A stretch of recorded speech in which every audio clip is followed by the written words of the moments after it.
bloody good. How's everybody doing on this fantastic fucking Friday, everybody? Chat. I have a whole presentation that I made for if I was the Hunger Games game maker. We're starting out stream with a fucking presentation. We haven't done one of these since the Disney Sniffer, okay? If you don't remember that, I made a conspiracy theory that I think was pretty foundational and potentially believable, that the Mickey Mouse figure in Disney's lore actually exists, and he lives in a cage underground beneath the Orlando Disney World facility, in which he sniffs the employee underwear to make sure that they are wearing it. Now, we're not going to be getting more into that theory today. We're going to be doing something entirely different. We're going to be doing a presentation on what my Hunger Games would look like if I were a game maker, okay? If I were a game maker, what would the Joe Bart Hunger Games look like? I have 2 fleshed out ideas, 4 honorable mentions, and a questions period in which chat can ask questions.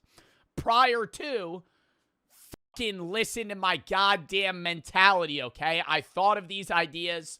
Some of them may have been thought of before. I'm not going to sit here and claim that I'm some original-ass guy, but I did not use outside resources for this. I used it straight off the fucking dome and potentially talked to my friend at 3 in the morning on a Discord call. But outside of that, all these thoughts are my own. It is time for my... Fuck, my face cam's going to be in front of all the pictures. Where do I put my chat? I planned this whole presentation out. Where do I put my fucking face cam? Bottom? I don't know. Bottom left? Bottom right? We're going to put chat in the top. No, we're going to put chat up here. If I were the game maker, this would be my Hunger Games. I also want to say that I own these ideas, and if they're ever used, I shall receive $1 trillion from Lionsgate or any company that uses them for a Hunger Games-based movie, theatrical, play, whatever it may be. If there's any monetary gain off of this, it is all directed towards me because I came up with these ideas. Thank you. Okay, anyways, starting it out. If you also, I didn't really, if you've never seen the Hunger Games, this is going to make no sense to you. But for the people that don't know, the Hunger Games is basically a movie. Do I really need to explain what the fucking Hunger Games are? Nobody that hasn't seen the Hunger Games is going to fucking watch this. No, I don't need to explain. You know what the Hunger Games are. If you don't know what the Hunger Games are, figure it the fuck out. You've been living under a rock for the last 10 years. Type locked in. Also, I'm covering my face. That's me. I don't know why I included that, but I wanted to. Anyways, these are my games. If you haven't seen Hunger Games, you don't know what it is, fuck off. You're not going to understand anything that I'm talking about. Idea number 1. Lifelink. Now, this one I have been chefing up in the works, right? While I'm lifting at the gym, I'm thinking about this. Now, basically, the premise of Lifelink is that 2 winners will always exist, okay? If you've seen the first Hunger Games, spoiler alert, that shit came out 10 years ago, so if you haven't seen it, fuck off. Katniss and Peeta win together. They're not supposed to, right? They both threaten to eat, like, these berries that are poisonous, and then the game maker basically just allows them to win because there would either be... It's better that there's 2 winners than no winner. I like the idea of Lifelink primarily, number 1, because there's always 2 winners and that motivates people. But number 2, it makes the games more interesting. Now, what Lifelink is, if you're reading the PowerPoint, is that both players are linked, hence the name Lifelink. So if one dies, the other dies, right? So if you, and the person you're linked to is the other person in your district, right? There's 12 districts, 13 if you look into the lore, but 12 that participate. And every district has 2 players. So if you're in District 2 and you are, I guess, chosen, the person that you are playing with will also have a device that is basically implanted and attached to their heart or aortic valve, whatever it may be.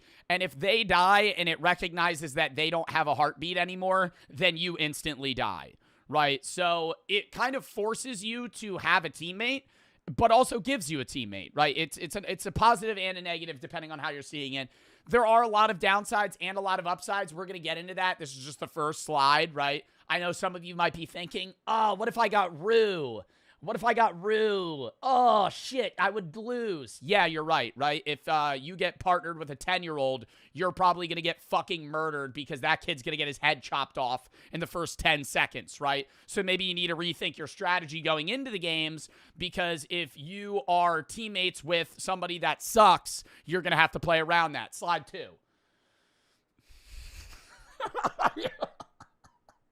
The holidays are meant for giving. It's a time of year where people spend more money than they do the rest of the year, and giving is great, but so is getting something back too. And that's what the Upside app is for, the sponsor of today's video. With the Upside app, you can get cash back on everyday purchases to places that you go very often to. There are over 100,000 different gas stations, grocery stores, and restaurants that are on the Upside app, and cashback is always around the corner. People can earn 3 times more cashback with Upside than any other product, and the app is free. The Upside app has helped users earn over $1 billion in cashback all time, and helps users earn over $1 million each week. I travel a lot for content. I use Upside mainly at gas stations because I'm on the go all the time, but I also use it for restaurants when I'm out and about, because I'm not going to be meal prepping and planning out grocery shopping as I normally would when I'm home. Upside helps me earn that cash back at any qualifying business that I go to. Upside has given back over $1 billion to its users. To find out what you could earn, download the free Upside app and use promo code JOEB to get an extra 25 cents back on every gallon of your first tank of gas. That is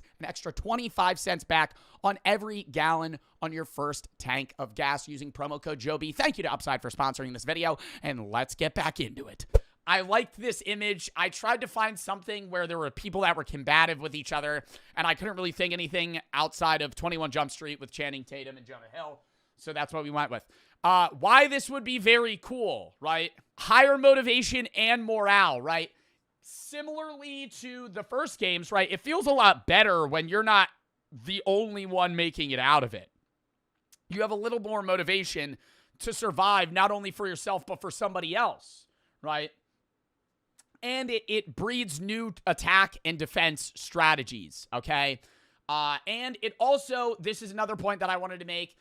If you look at the third bullet point, it reduces the loser-ass fucks that play for the games for their entire life, right? Kato, or what was his name in the first one? Kano. What was his name? The blonde guy in the first one. Kato. Yeah, Kato was a loser, right? Kato was, if you don't really know the lore of Hunger Games, the people in the higher districts are really rich. They're not so rich that they live in the capital, but they're well off. And a lot of them train their entire lives to be in the Hunger Games, and then they just volunteer, right? Instead of even being picked like people in District 12 are. Like, they want to, they're career Hunger Games people. They want to be in the Hunger Games and win for glory, for money, whatever the reason may be. And it removes that because all of these people that are in District 1, District 2, District 3 are training for themselves, okay?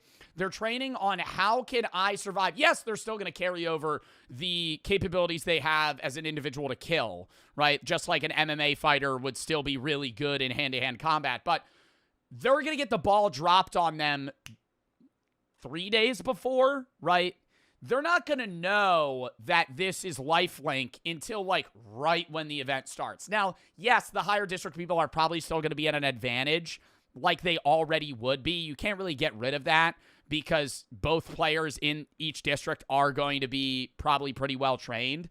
But it evens the playing field a little bit, right? Not to the point where, it's full even, but it helps somewhat. If my lifelink partner dies, how would I die? Would I just get murdered? No, they would implant a device into your heart or next, kind of like a pacemaker, but like one that would kill you instead of keep you alive. So it would have a device that reads your heartbeat and your heart rate, and if it stops reading your heart rate, it gives you a heart attack. So you would just die on the spot. And I also want to say you can't do some baddie or whatever fucking bullshit. You can't be a coder and hack it, okay? It's going to be bulletproof, right? This is a device that can't be changed. It is linked to your heart. There's no way around it.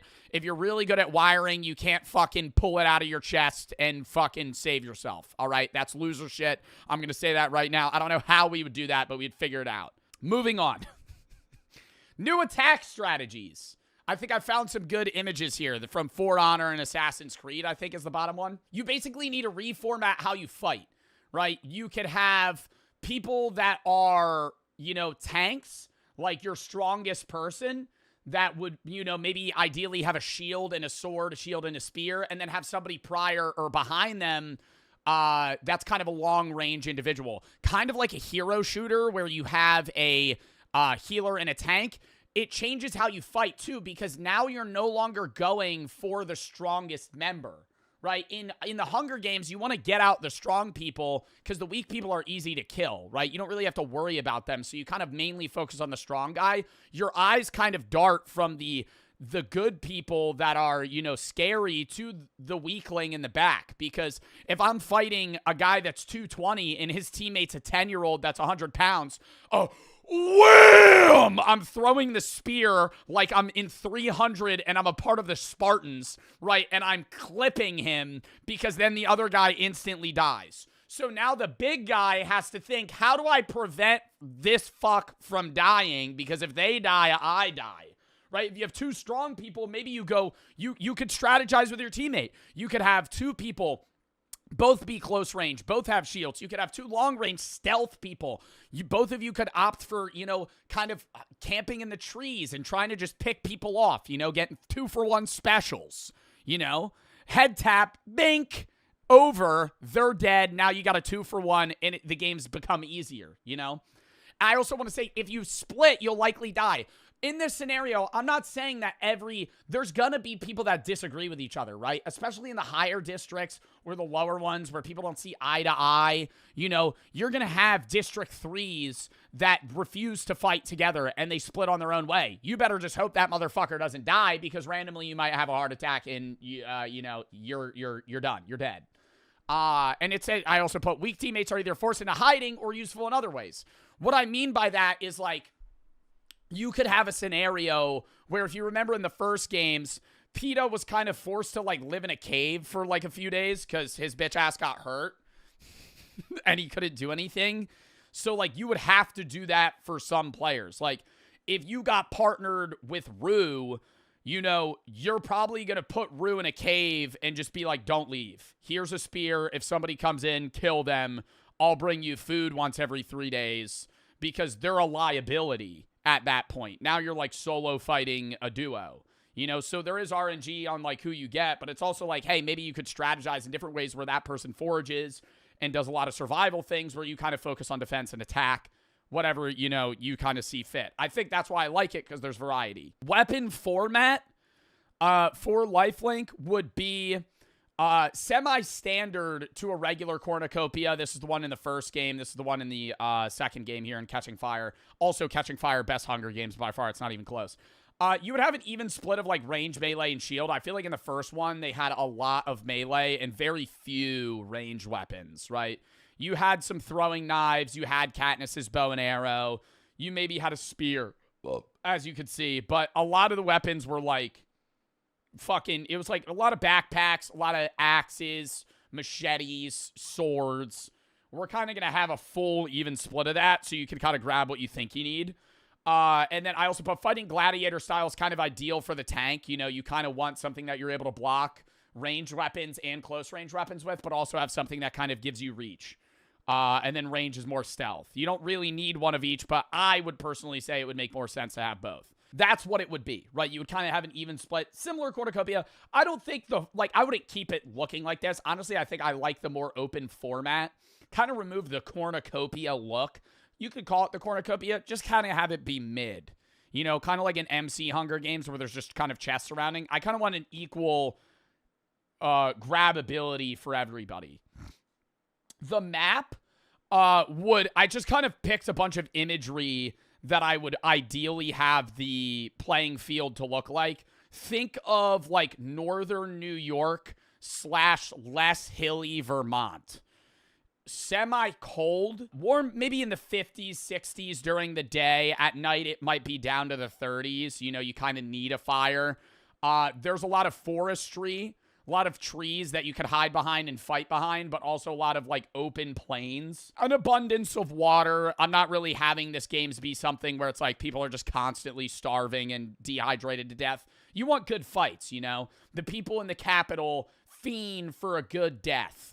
And a good death is not dying of dysentery. A good death in the Hunger Games is getting your head chopped off by a trident with somebody throwing a net at them from behind, you know? So I think that would be the map. There would also be some structures. Like, this isn't just here for shits and giggles. Like, there would be a barn, you know? There's areas. I feel like in the Hunger Games, it's all just, like, just nature. We're removing that. You know, I kind of want it to be kind of like a PUBG aspect, you know, not really modern housing, but a lot of rundown shit. Stuff that's been abandoned for 30 years. There would be bridges, kind of places that you could post up for shelter if you needed to. Maybe you would find some gear as well. You could scatter some shit, maybe some band-aids in a drawer or something. I don't know. Potential addition. This one's kind of up in the air. I was, you know, kind of talking to the council about this one. I don't really know if we would include this for lifelink games. But think of, like, national treasure traps. You would have, or like an It Takes Two type puzzle. You would have scenarios where you have to either solve a maze or step on right pressure plates in the right time, and you have to work together. And if you fail, you'll die. You know, there would be, like, poison arrows that shoot out of the wall. Some shit out of, like, an ancient Egyptian, like, tomb that's being guarded by a trap or something. Something on the lines of that you would kind of stumble upon. There would only be 3 or 4 in the whole map. But the reward would be great. You know, failure equals death, success equals great reward. It's a real risk reward. Yeah, Indiana Jones, stuff like that. It's a real risk reward factor. If you win, there's no, like, it's not something that's predetermined, okay? That's what I like about this too, is if you succeed, you don't know what you're going to get. The game makers know what you're going to get. So they're going to give you what you need most. Instead of a sponsor dropping you something and then that helping you out in the games, it's going to be more like, hey, you're fucking bleeding out. We're going to try and do this. And if we win, we'll get, like, a healing serum like PETA had. You might need weaponry or food or certain items, and it helps you out in that way, you know? All right. Idea 2. Wait, actually, let's go back. Do we have any questions? Any questions? Thoughts, concerns, questions. Are we liking that idea? Does it sound good? I think it's fucking sick. What about mutts? We're not gonna have mutts in that Hunger Games. I would caution you to wait for this next second idea. I would caution you to wait for this next second idea. You'll like the second one. You'll like the second one. Anyways, yeah, no. That one, I don't know. That one I feel like is pretty basic, but you could have a lot more dialogue. There would be a lot more sappy scenes, you know, trying to keep each other alive. You might hide your injuries from your teammate because you don't want them to think that you're going to die. Stuff like that. You know, you're kind of forced to work together. There's a lot of more camaraderie that goes into it. You know, if a good teammate's a good team. Will there be any crazy background trauma that makes just one player really shitty and then kills them off right away? I think, okay, I don't know if I'm saying...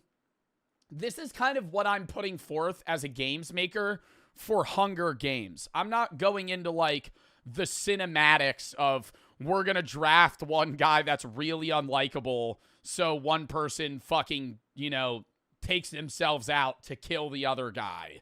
Would there be a scenario like that? I don't know. Maybe, probably. Out of 24 contestants, there's probably going to be one team where they're like, fuck you, and then they just fucking kill him and then die as well. You know, I can't say whether that would or wouldn't happen. They should be able to pick their clothing before they see the arena. Ooh, you're saying they should have to pick their clothing? Like they don't know what they're going into? I feel like they would just all be geared. That's a little cheap. They would all be given the same the same stuff. You want the playing field somewhat even. And then there would be people trying to cheat and fold their way through to figure it out before it actually happens. No. Ooh, do you think, though, actually, this is the question. If the lifelink games were real, do you think you should tell them days before or, like, when they're in the tube getting lifted towards the ceiling? Like, hey, by the way, you have a device that's in your chest that if your teammate dies, you'll die. In the tube. I like that. Because I think that's like, well, fuck, whoa, what? You know, you're like, in the tube, you're told that you get out, you know, you're up, and you're like looking at your teammate like, you know, now you're thinking, do you go to the cornucopia? Now you're playing, you're like, you have everything mapped out in your head. And then in an instant, it's like 1,000-yard stare. Fuck. What do we do? All right, now, before we go to the next one, what are your odds of survival in this? I feel like base Hunger Games, like first Hunger Games, I'm giving myself, like, betting odds, or, like, not even betting odds. Like, I think I have a 15% chance of winning in a regular Hunger Games scenario. Old horror movies, before it even starts. Old horror movies in what sense? Like, old Dracula? Dog shit. Dog shit film. The earliest horror movies were terrible. Jump scares were bad. And people were shitting their pants over literally the least scary thing possible. But, the era of slashers, Jason, Scream, or Friday the 13th, Scream, Ghostface, you know, Freddy Krueger, awesome. I will say, though, I wasn't a big fan of Nightmare on Elm Street. I've seen, like, almost every, like, type of slasher film. Not a lot of the Jason films, but I've seen almost every Scream movie. I think I've seen every Michael Myers movie, or Halloween, rather. But I did not like Nightmare on Elm Street. Leatherface is kind of lame. You know, as much as I love them, horror movies nowadays, Texas Chainsaw's goated. just don't hit the same. But is this true? Are horror movies from the... No, horror movies hit more than they ever have. I think horror movies today would actually kill people in the 80s. I'm so serious. Like, yes, The Conjuring isn't modern, but even like newer horror films, like a Blumhouse movie or some shit, I think I would love to teleport back to the 90s when people were like getting ready to watch fucking Scream or some shit, and then throw on fucking what is the most scary what is the scariest movie of all time? It's not Conjuring. Oh my God. He has tapes in his attic. I've seen the movie. No, it's not Terrifier. Sinister. Sinister is supposed to be like the scariest film ever based on heart rate. Like scientifically, I think Sinister is the scariest film ever made. When they did an experiment, they tested people's heart rate and like it had a lower peak heart rate, but the average heart rate of somebody watching Sinister was like 120 or something. Like you're just stressed out the whole fucking movie. It's not even scary. I agree. I think it's more of a stressful film. I didn't think Sinister was that scary. I think Conjuring is the scariest movie I've ever seen. Disturbing Terrifier. The 70s, 80s, and 90s really better or scarier? Well, that's what we'll find out today. Today, ladies and gents, I'll be going over a few horror movies from back in the good old days to not only figure out how well they hold up, but to answer that question. Are retro or vintage or old horror movies really better? Are they? I'd like to know.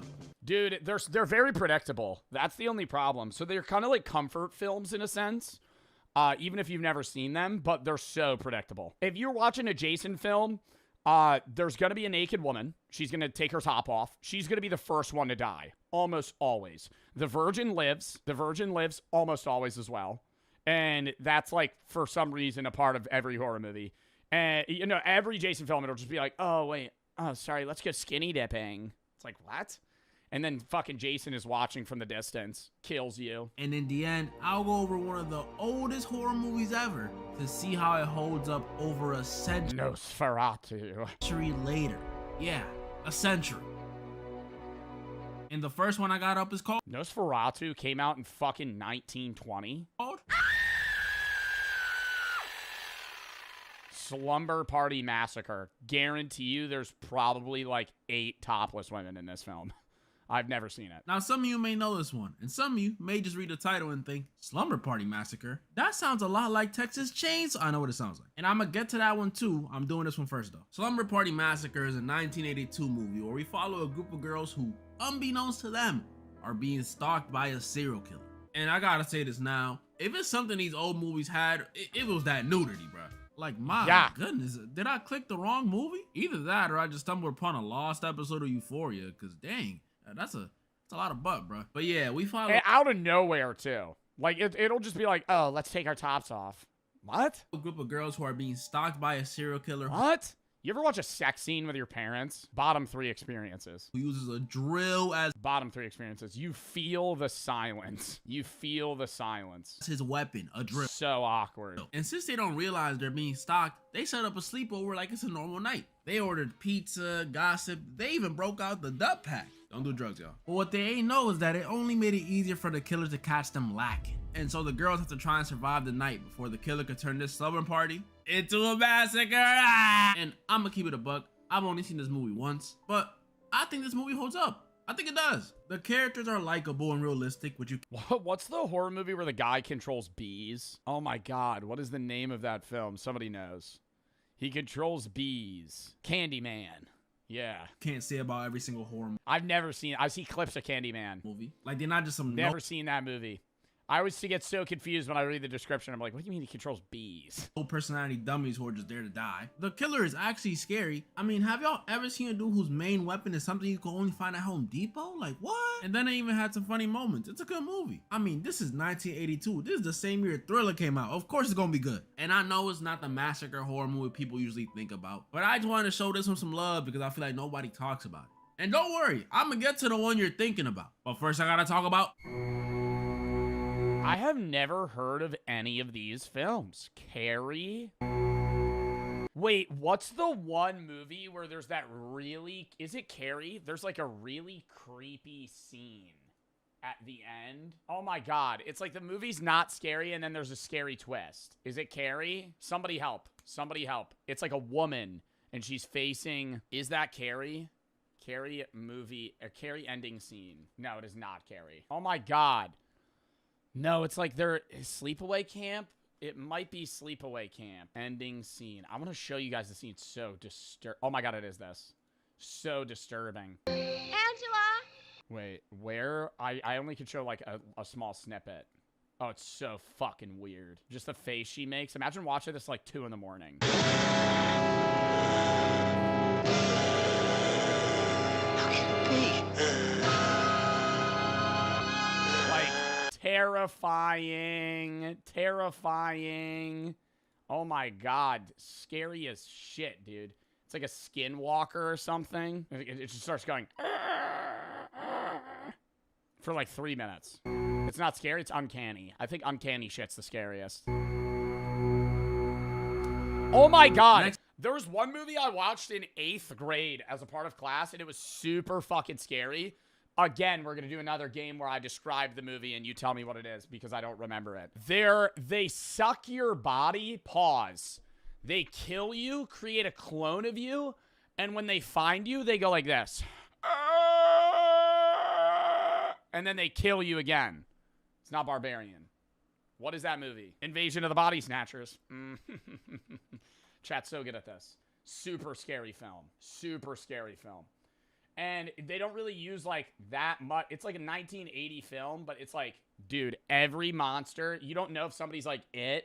And then when they find you, they all just point at you and scream. Oh, I got to rewatch that. Next movie I got up. That was a good fucking movie. Up is Carrie from 1976. Notable things that happened this year. Right M&M's got removed from the bag, and Ryan Reynolds was born. Now, I had never seen this movie before I thought of making this video. I heard of it because it's insanely popular, but I had never seen it until today. And I'm gonna say it now, this movie caught me off guard, because watching it, you wouldn't think it's a horror movie at all, up until the end. So in Carrie, we follow a girl named Carrie. Shocker. She's a quiet and shy high school senior with an extremely religious mother.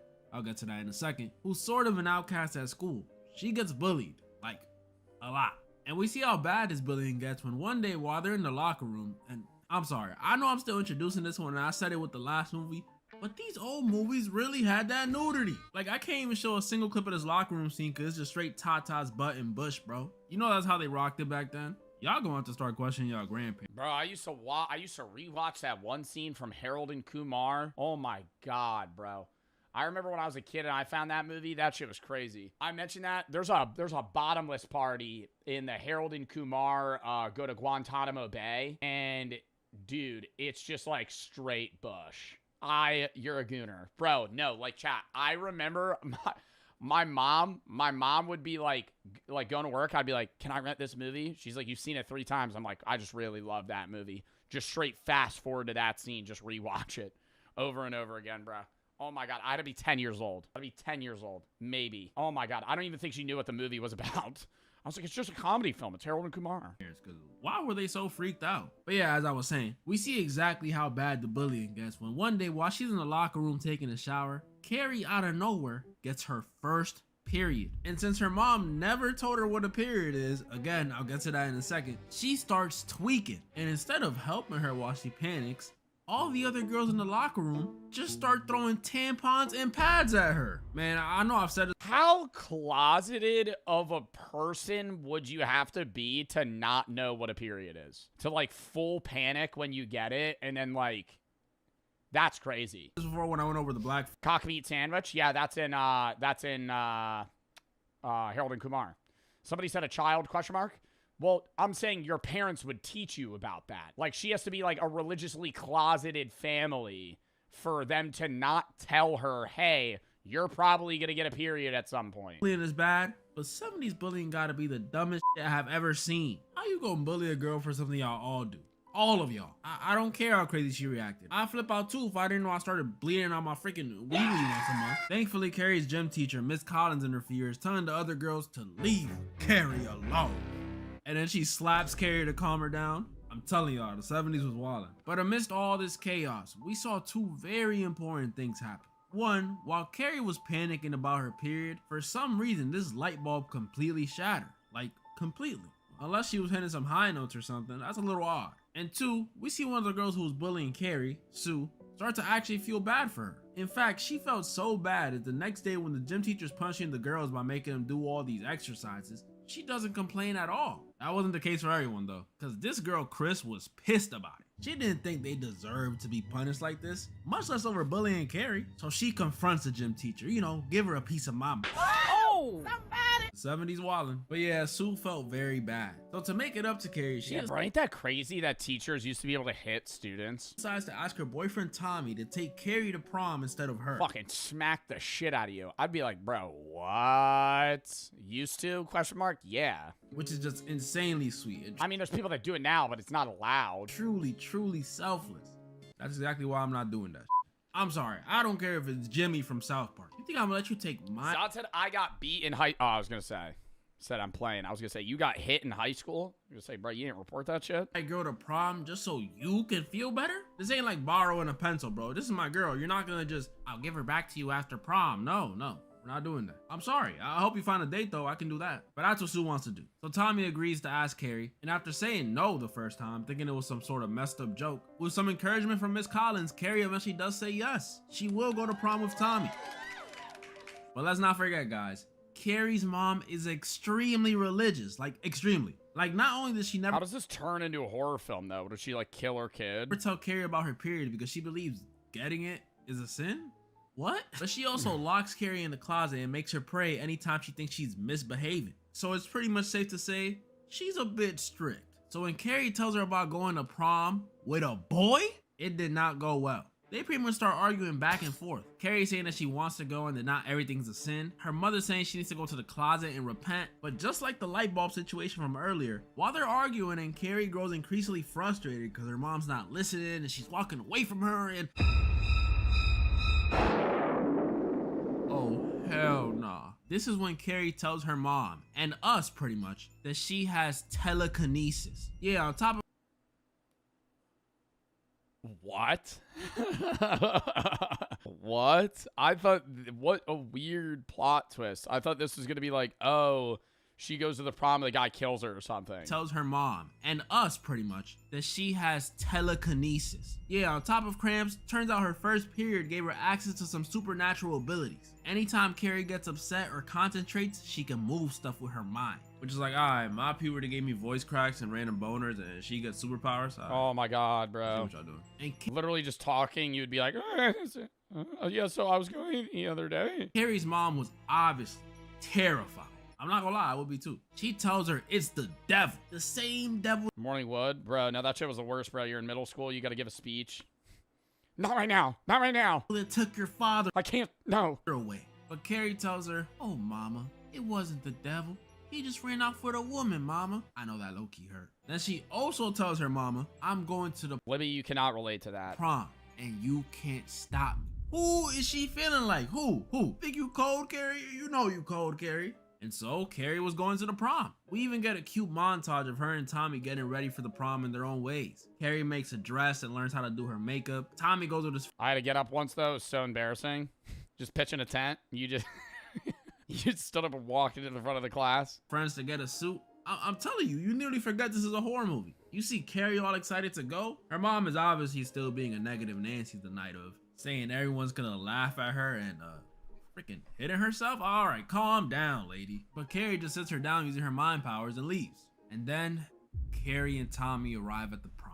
And not only is this the beginning of the end, but this is also where it gets a little sad for me.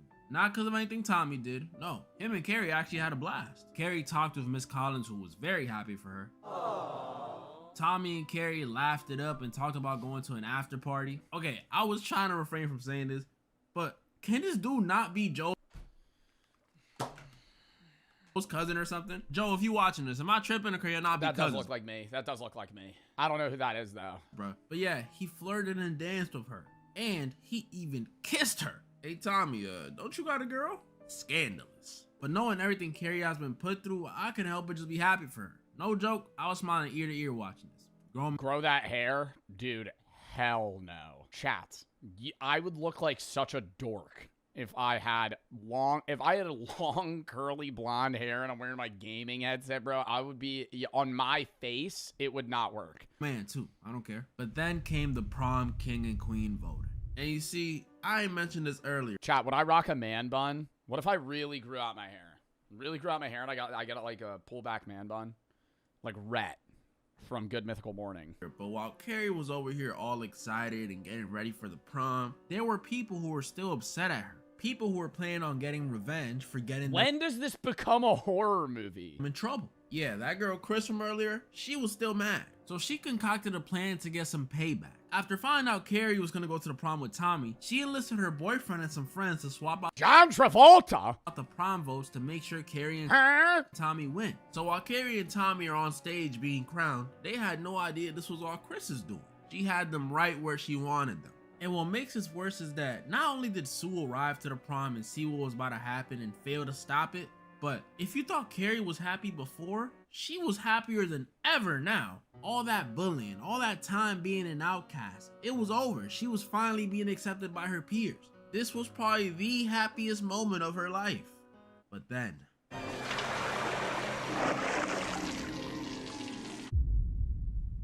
Chris spilt a bucket full of pig blood on Carrie.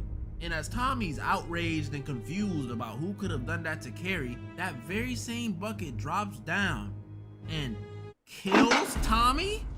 I know that sounds crazy because it's a freaking bucket, but this really killed him, y'all. Kill count said so. After being humiliated once again, having her prom day literally killed in front of her, and being laughed at once again. A thin metal bucket. Kind of like her mom said earlier, this was Carrie's final straw.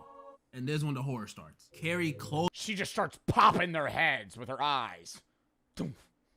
Doof. closes all the doors, changes the lights to red, and proceeds to murder everyone at the prom. And I mean everyone. She uses a fire hose full pressure to mow down some kids with water. Uses the water from that same hose to electrocute the principal and some other people, which starts a fire. She even kills the one person who always had her back, Miss Collins, by crushing her. This is so messed up and honestly sad. Because watching this, I want to be happy for Carrie because, you know, we seen how she's been treated by her classmates in the school in general. So seeing her get some payback, you know, it feels a little nice. But bro. All right, it's also kind of a stupid scene that she's just going.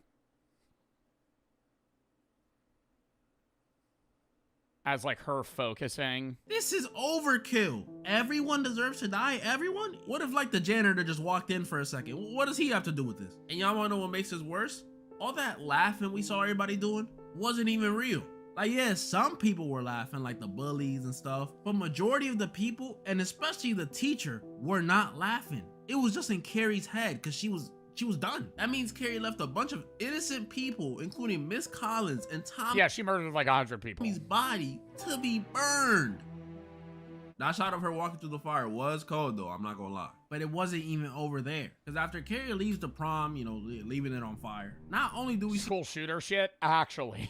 Wait, actually. her kill Chris and her boyfriend by blowing them up after they try to run Carrie over. See, this one I ain't mad at. This one was deserved. But we also see Carrie arrive home. And I thought with the way Carrie was moving at the prom, she was just gonna walk in and blick down her mom. But no, it was actually the opposite. She goes upstairs and after washing all the pig blood off, she actually goes to her mom to hug her. I know you just massacred your I think I need to go to the pray closet. whole school, but poor Carrie. Mom. Man, she just had a moment, y'all. It was a moment. But her mom, after the whole telekinesis and going to prom with a boy stuff, must have not been in the bestest of moods. Cause to comfort Carrie, she told her that she should have killed her when she was born. All right, mama, I don't know if that was very nice. Carrie's mom stabs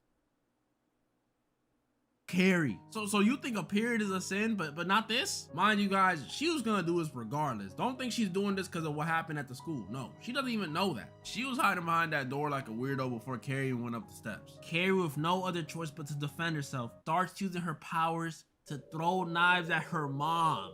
Oh my. And not just like 2 or 3, the whole cabinet, essentially making her hit the same pose as the Saint Sebastian statue in her closet. Oh my goodness, you know that gotta hurt. Or at least you think it would. It looked like Carrie's mom was enjoying it with all that moaning she was doing while it was happening. I guess it's been a while. And that kills Carrie's mom.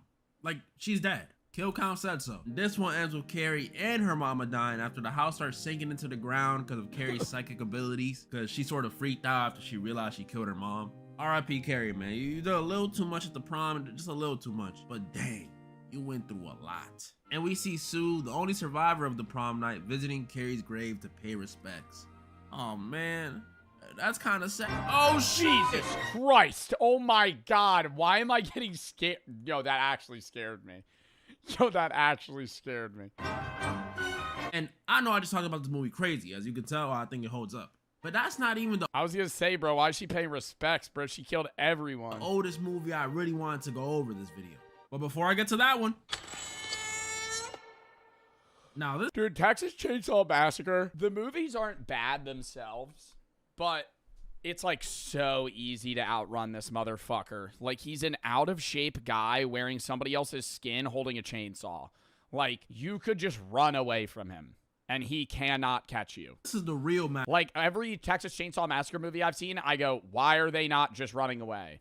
Why are they not just running away? He is a middle-aged, out-of-shape man with very limited mobility because he's holding a chainsaw and vision because he's wearing a skin mask. Massacre people remember. This movie came out in 1974. Notable things that happened that year: Hello Kitty was created. And it has had Mexican girls in a chokehold ever since. Alright, so in Texas Chainsaw Massacre, we follow a group of 5 friends in the middle of a trip. And before you say typical, this is like one of the first movies to do this, okay? You're watching sliced bread be made. But yeah, we follow a group of 5 friends who are on a trip somewhere. We got Sally, who's like the main girl, you know, she be chilling. Her boyfriend Jerry, who on Wikipedia says is supposed to be somewhere between 17 to 22, bro looks 45. Holy. supposed to be somewhere between the age of 17 and 22, which I'm just like, yeah. If he was doing meth since the day he was born, Yeah. he's 22. That's an insult to 27-year-olds, bro. He's more like 36. Then there's her best friend Pam, who's 36, I would say 40s, bro. really into astrology, which I'm not even gonna say anything about. I'm just saying, if you gonna judge me and see me differently and hate me for the day I was born, then just hate me for where I'm from and my skin color too. You might as well. That's all I'm saying. I can't control I'm a Gemini. Then there's her boyfriend Kirk. You know, he's there. And then and I feel bad for saying this, but the most annoying character in the movie, Sally's disabled brother Franklin. I know he's in a wheelchair, but I'm sorry, bro. This dude is annoying. I'm taking Jimmy over him. We follow them while they're on their way to an old family home after visiting Sally's grandfather's grave. But on their way there, they run into some very peculiar people. First, while they're driving, they stop to pick up this hitchhiker. And thank goodness we've evolved past doing this. I'm all for people being social. A matter of fact, I actually think people nowadays should be more social. But this is too social. And this hitchhiker they got is exactly what you'd expect. He's covered in fucking blood. Crazy guy. Takes photos of them, cuts his hand open, cuts them open. This dude even lit a fire before they finally kicked him out. And then if that wasn't weird enough, when they stop to get some gas, the guy working there tells them not to go mess around in no old house. He's Southern, so you know he got the accent. And when he finds out the house they're going to, Don't go messing around now, you hear? There's dangerous people in these parts. is actually theirs, he for some Like every old guy in a horror film. Did you hear about the demons? reason does a complete 180 and asks them to stay for some barbecue? Huh? This guy a gold digger or something? No, actually. The strangeness of this guy and the other guy goes far deeper than some gold dig. There was something sinister going on in the backdrop. But by the time they got to the house, they forgot about those two dudes. It was time to have fun, baby. I'm not gonna act like it was the nicest spot, you know, judging by them cracks on the wall. It definitely wasn't. But they were having fun. They were all having fun. Well, everyone except Franklin, who they left downstairs in his wheelchair listening They didn't help him inside. They just got out of the car and told him to figure it out. That's fucking crazy. to them running around and having fun upstairs.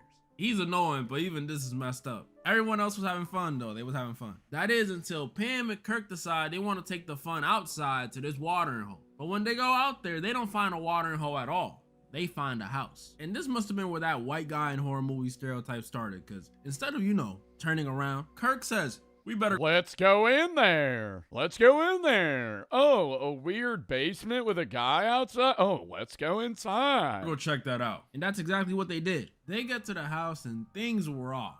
First, they find a tooth, like a human tooth, right on the front porch. And this dude, Kirk, picks it up. Ugh. Not only are you dumb, but you nasty, bruh. And to make things more concerning, when this dude Kirk goes inside, he sees animal skulls and hears pig noises coming from this room. Yeah, I don't know why you would walk inside. Like, you should just leave right at that point. I better go check that out. But the strangest thing came when Kirk Let me goes keep to walking in. check out the noise. And then Leatherface comes out and kills him. And in a gruesome way too. A hammer, ugh. And it caused him to convulse, ugh. And let me go on a little tangent about this, cause this dude used to scare me crazy. Big dude with a chainsaw wearing a face on his face. I used to piss myself just thinking about it. But watching this again, yeah, this dude does kill people, but he's sort of like a goofball. Like every time he runs into people, it's less of a "I'ma kill you" and more like a "ah shit, now I gotta kill you." Like when was the last time you see Michael or Freddy sit down and reflect after killing someone? You don't see that. Don't get me wrong, he still is scary. I mean, he's still wearing someone's face on his face, and he would murk you if you step into his house. But I remember watching this when I was younger, thinking Leatherface was the scariest part about this movie. But no, not completely. The scariest part is yet to come. Because after people keep coming into the house, first Pam, who almost makes it out, but Leatherface catches her and puts her on a hook. Wait, they all just keep going into his house? Why don't they just, like, call for help? Ugh, oh my. Is this where Dead by Daylight got it from? Then the old looking young guy, Jerry, who came to look for his friends only to get caught. The last two They all individually go in the house, one by one.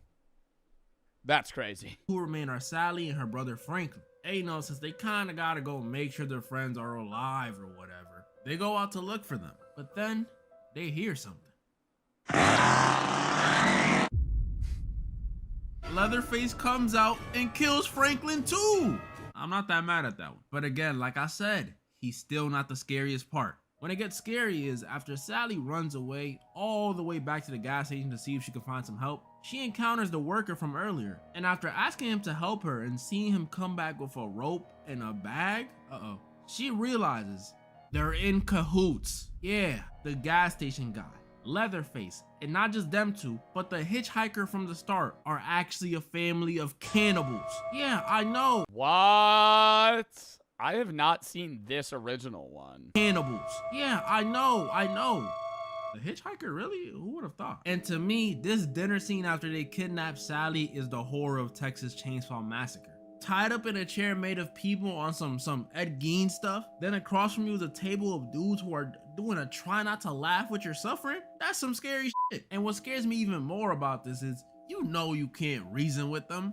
They're rednecks. Sally tries to bargain by saying she'll do anything, and that doesn't even work. Oh, poor Sally. Don't you know they only do that stuff with their sisters? But before they, I guess, eat her, the brothers, because they're brothers by the way, don't let this older one fool you. The brothers decide instead of killing Sally themselves, they should let their grandpa do it. Oh yeah, their damn near deceased That guy's alive? Gramps was there too. And if you think he might not That guy's alive. be a cannibal, no, he's as bad as the rest of them. He even dances when he tastes his blood. So yeah, they decided they should let their grandpa do it. But since this dude freaking predates the dinosaurs, he keeps dropping the hammer. It's kind of like that SpongeBob episode, the firmly grasp it. And this was their biggest mistake. Because while they're trying to switch who holds the hammer, Sally breaks free and jumps out the window. Most realistic horror movie character, I swear. And it's daytime now, so she just starts hollering. And as the hitchhiker is slashing at her back, getting closer and closer to catching her, a freaking semi-truck runs him over. I forgot that happened. And this one ends with that same truck driver stopping to help Sally fight off Leatherface, only to run away. To where, I have no clue, but he's gone. He's gone. And Why don't luckily, they just get back in the car? pickup truck this time stops to save Sally just in time. Hey, maybe hitchhiking ain't so bad after all. Leatherface seems happy about it with that dance he's doing. Yeah, this one holds up too. It's a classic. I'm sorry, it's a classic. And now for the Yeah, that did look like a better movie than the other ones that I've seen. final, and by far the oldest movie of the video. And a movie I chose because I know it's something y'all gonna remember. Nosferatu!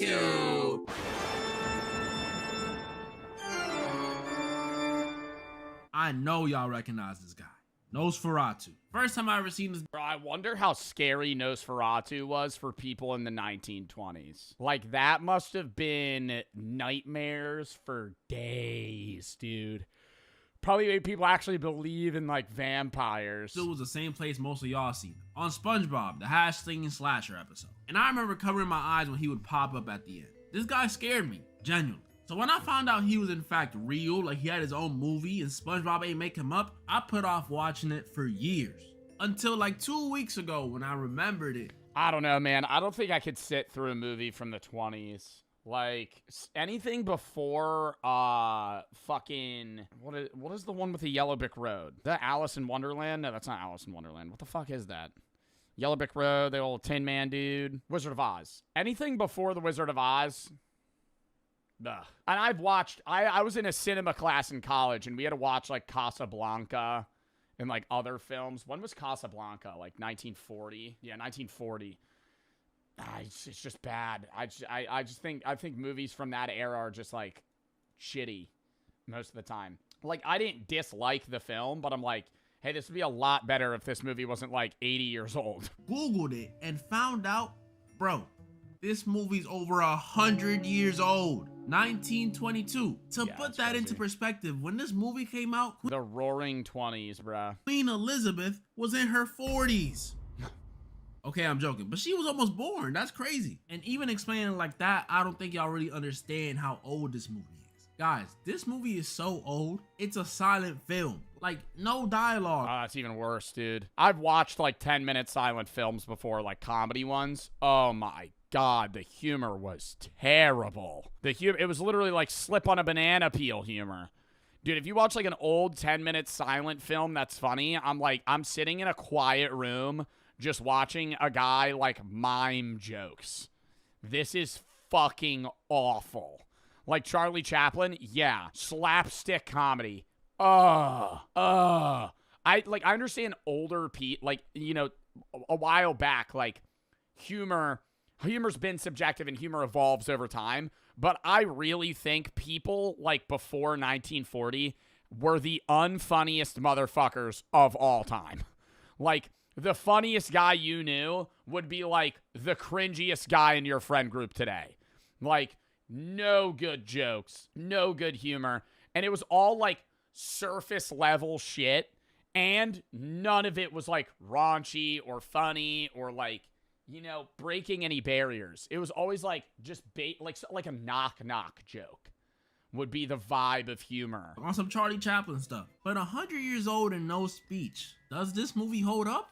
I think so. Look, the movie's obviously not the same level of scary as some films today. Nowhere near, actually. It's a simple story about a vampire whose name isn't Nosferatu. It's actually the Count, who is trying to, do Count Warlock. vampire stuff and suck the blood of this dude he met's wife.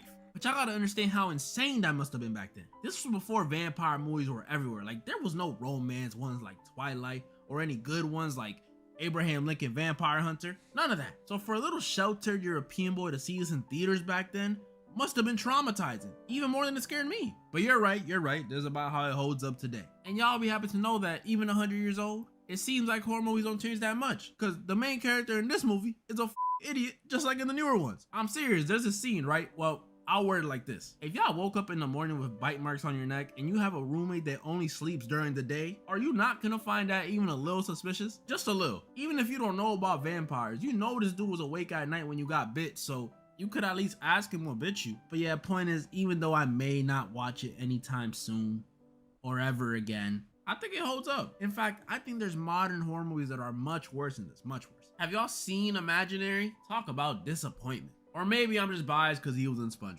Who knows? This one ends with the wife, whose name is Ellen, pretty much sacrificing herself and letting the Count suck her blood. And not because she's into it. No, this is not Carrie's mama. She did it to distract the Count, so when the sun rises, he doesn't notice. And the sun vanquishes him. Isn't it crazy that everyone in this movie is dead? Bro, but like, okay, you're watching the movie? Silence. Radio. Silent film is unbearable. Watch like 5 minutes of a silent film and they'll throw stuff on the screen. Wowza! In big text if it's a comedy one. Oh, that's not what was supposed to happen. And because you have to fucking read it. You have to read it. It has music? Yeah, usually. Usually there's like dun, dun, dun, dun, dun, dun, or some random shit. That's pretty much all the movies I wanted to go over today. But it's always like silly clown music. No judgment. I think these old horror movies hold up for the most part. Honestly. Wait, those shits are not copyrighted probably. I could probably pull up one. Old silent film comedy.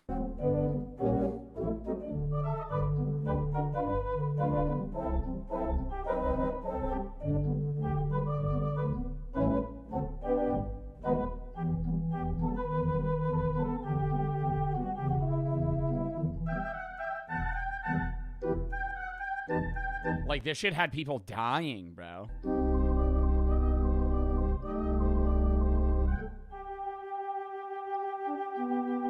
Whoa! Whoa! What the fuck? Best of Buster Keaton's greatest stunts. An elephant. All right, I'm done with this. W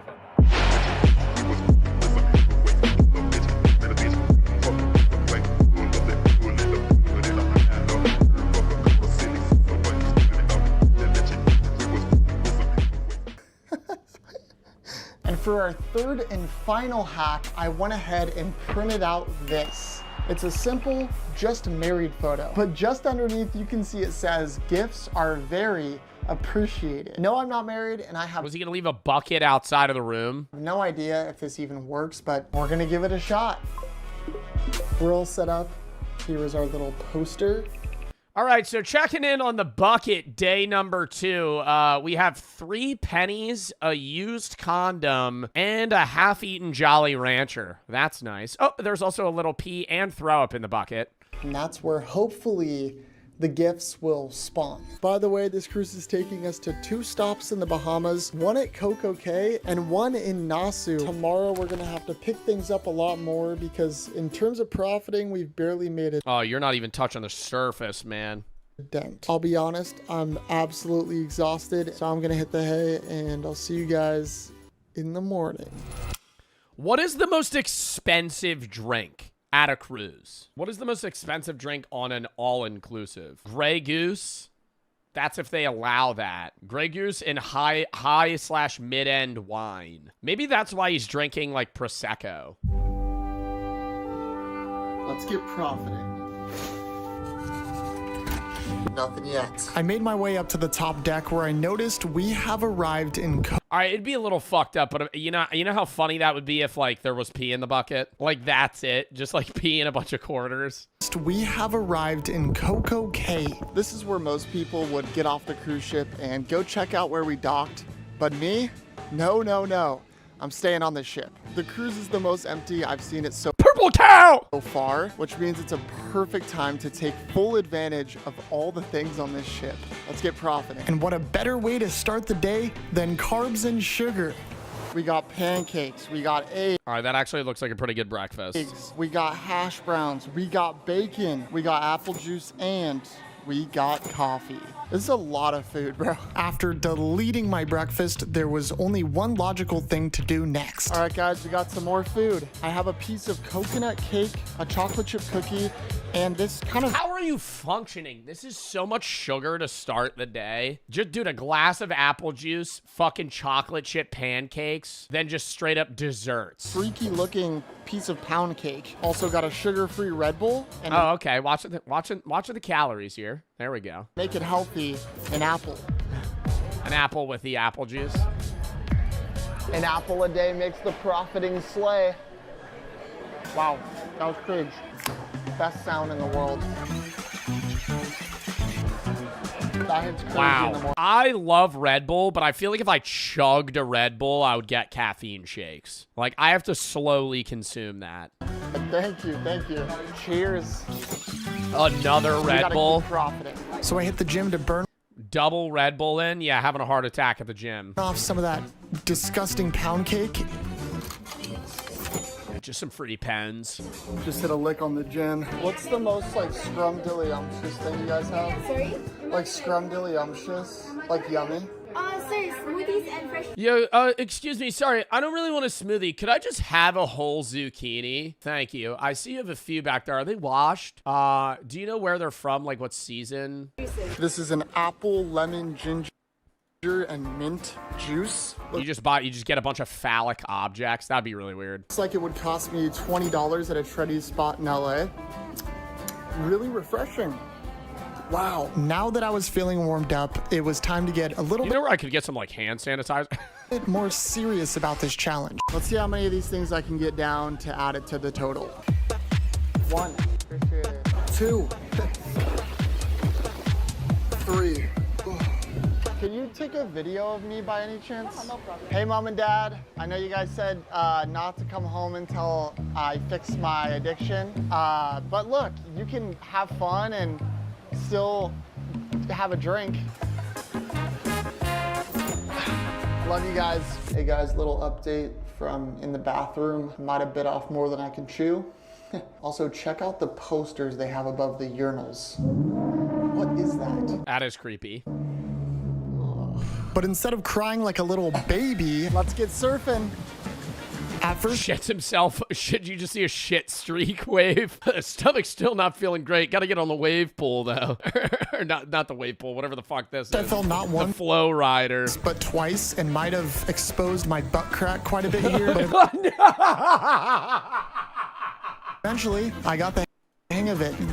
I look pretty cool, right guys? I then grabbed 2 blue cocktails that I slammed for the intro of this video. Absolutely crushed. Oh my gosh. Bro, didn't eat the maraschino cherry that came with it. That's the best part. If any time I get a drink and they give me, bro, it could even be like a beer. They would never do that. Any drink you give me, if you add a maraschino cherry to it, I'm immediately thinking that's a better experience. Olives? Oh, fuck no. I have a massive plate of Mexican food in front of me. I got some rice, a beef burrito, a little quesadilla, and some nachos that I absolutely loaded up with beef and cheese. I also got a lemon.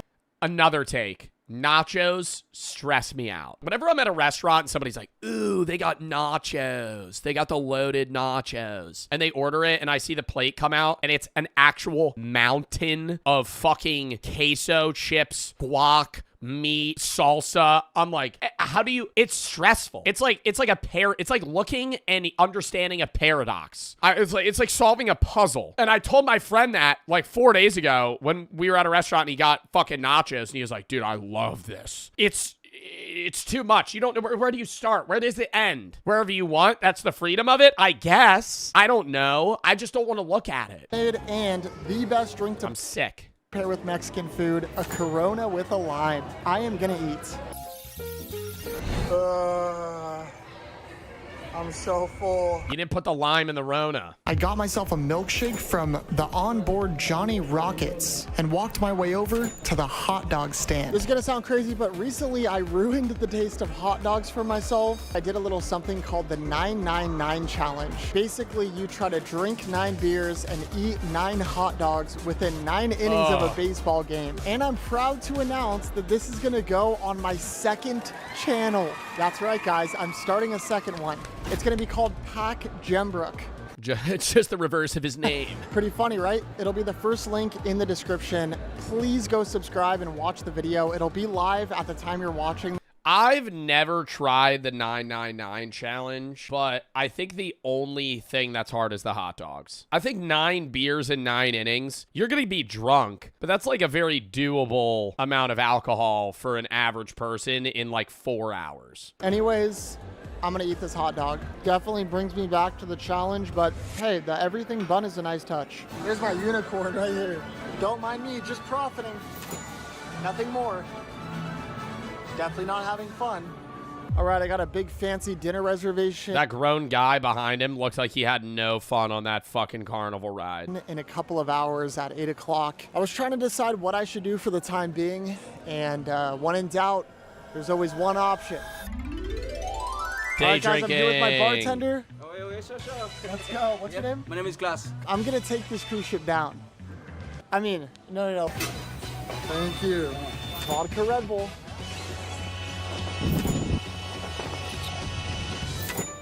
Yeah, if he actually went reasonable prices, like he's doing $12 mixed drinks and it's not costing the cruise ship $12, but that's what you would pay, maybe even a little bit more at an actual restaurant, so I'm fine with that. Oh, that's so strong. You trying to kill me? Oh my God. Klaus got me right. Let's go. Bottoms up. Oh God. All right, I should probably be done. Nope, I'm good.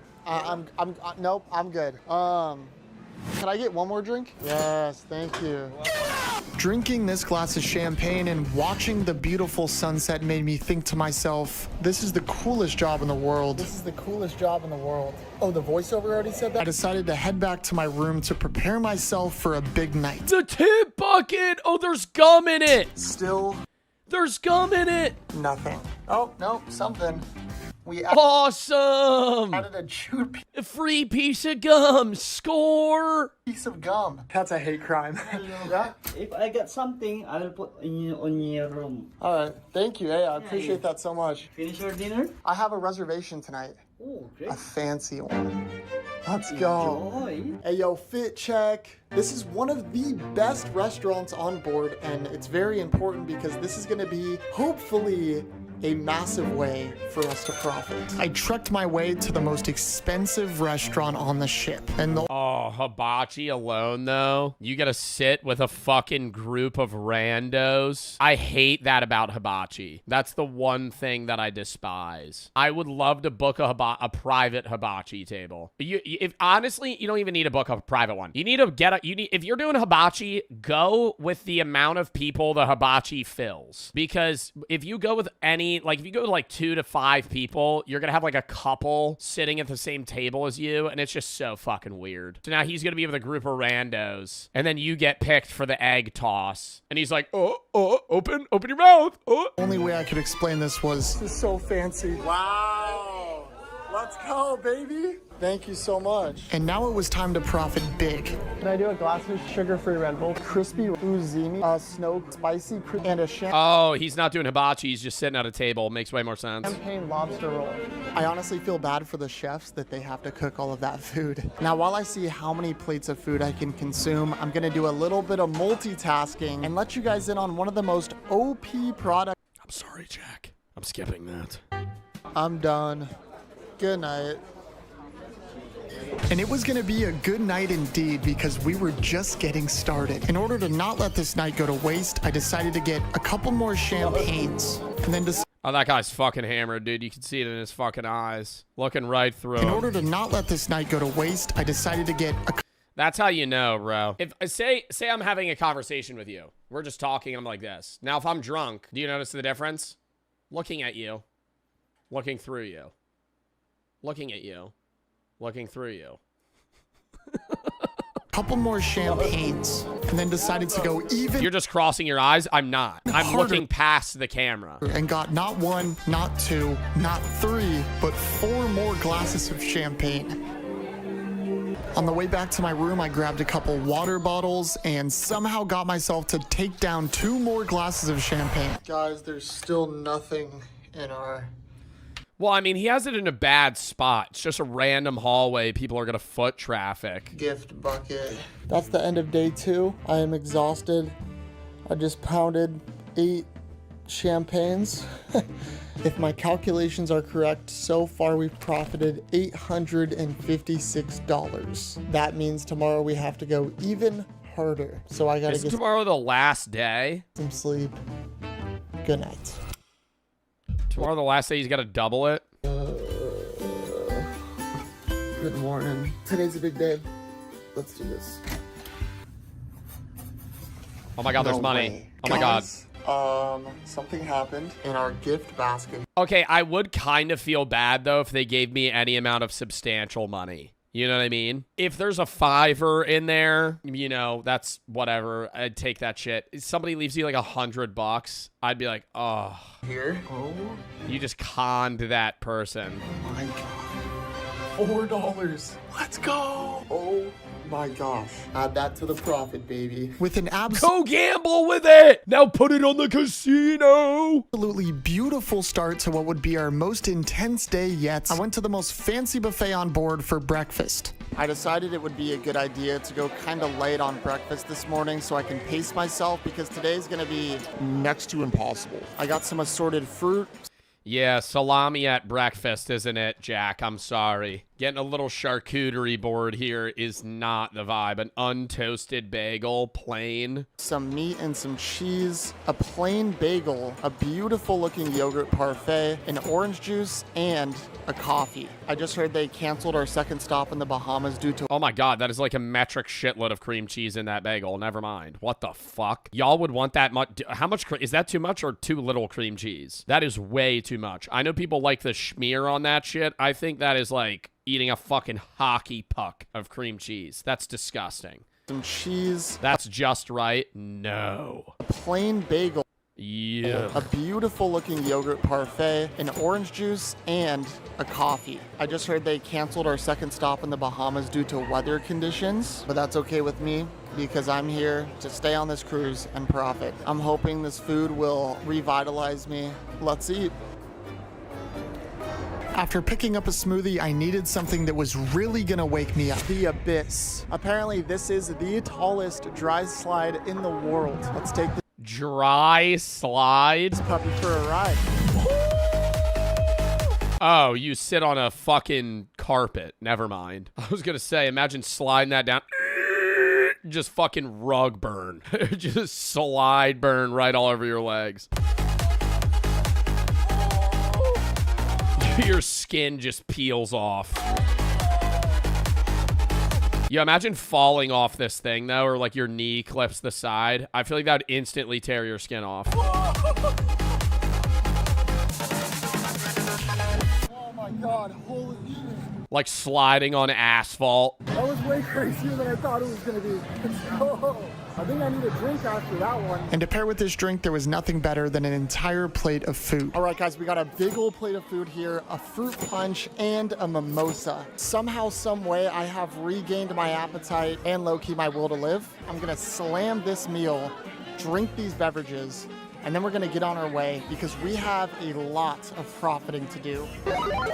One of each dessert. Yo, he is eating so much sugar. Nah, this is like the fucking... Dude, this is like too much. Too much. I feel like I would constantly be like worried I'm gonna have a heart attack. Like I'd be manually breathing the whole day. Yeah, I'm a big back. This ain't Dirty Balkan, dude. That is every dessert he said on the menu. Oreo cake. This one is easily the best. Then I thought, why not just slam 3 crazy strong cocktails? Bad idea. Oh my god, that looks so bad. That looks so bad. Oh my god. I would have no fun here. Like, no fun. This woman is the vibes. Just slouched over, sitting on this fucking seat, feet in the water, like, ugh. Pool water smelled like sunscreen and pee. What percentage of this pool is pee? Yeah. I'm gonna go 5%. 5%. It doesn't look like pool water. It's very murky because of the sunscreen, but also there's probably an absurd amount of piss. Oh my god, head under the water. And then I grabbed 2 Red Bulls before my next activity. Rock climbing. Yeah, they have a actual rock climbing wall on the ship. Give it a shot, I guess. I can't believe they actually have this on a cruise ship. I got about halfway to the top, which honestly, I'm proud of myself for. That was terrifying. My second home at this point. What's up, bro? How you doing? Good to see you. Wow. I chugged 6 glasses of champagne. All right, guys, little update. I'm breaking out in some sort of face rash. If I had to guess, It's probably from the champagne. yes, I think all of the consumption is like really starting to catch up to me. I'm gonna head back to the room to prepare for tonight. It jump cuts and his face is just fully swollen. All right, so I think I had some sort of allergic reaction to something. Like, you can't even see. I had some sort of allergic reaction to something on this cruise ship. Might have been one of the desserts. Now that I'm thinking about it, it might be the pool water. But first, water slide. Oh my God, it's so dark. I would go down the slides because I feel like the water on the slides is probably fairly clean. Put already some What happened? money here, and I put already there on the table. Since I've been gone Bro, he gave him... Oh, no, he didn't give him the money. He said if there's any money in there, he'll move it because people will just take it out of the bucket. for my room, we made $6. And Score! we got 2 rubber duckies. This is crazy. Guys, I'm back in my fits. Here's the plan. First, I have a dinner reservation at the steakhouse. I'm gonna take full advantage. Second, tonight we're commencing something called the bar crawl. Oh my god, my fucking nose is bleeding. Have to drink 1 drink No, I'm not getting a tampon yet. at every bar on the cruise. I love how everybody knows I'm about to grab a tampon if my nose starts bleeding. Okay, chat. And third, I have a last-ditch plan that can make or break this entire thing. We have a long night ahead of us. Let's do this. At this point, I knew exactly what I needed to do. I got my basket of bread, a glass of wine, and I crushed my starter within minutes. I got my All right, those coconut shrimp looked really good. New York strip steak and enjoyed it thoroughly, knowing that I had a little trick up my sleeve. I'll be honest, the steaks are pretty hard to eat. They fill you up very fast, but luckily, I prepared for this moment. See, earlier today, I asked one of He's doing the Olive Garden breadstick thing. Is he going to start shoving New York strips in a fucking plastic bag? Jack, please. Jack, you are at a fancy restaurant. You're going to start slipping fucking New York strips into your pocket? the maids for these trash bags, and we're gonna use this trash bag to get a few more steaks. I'm gonna have to do this a little bit secretly Bro, secretively, you're going to have to space him out by like 20 minutes, too. because there's a lot of workers around me. I guess you could say the stakes are high. Now's my chance.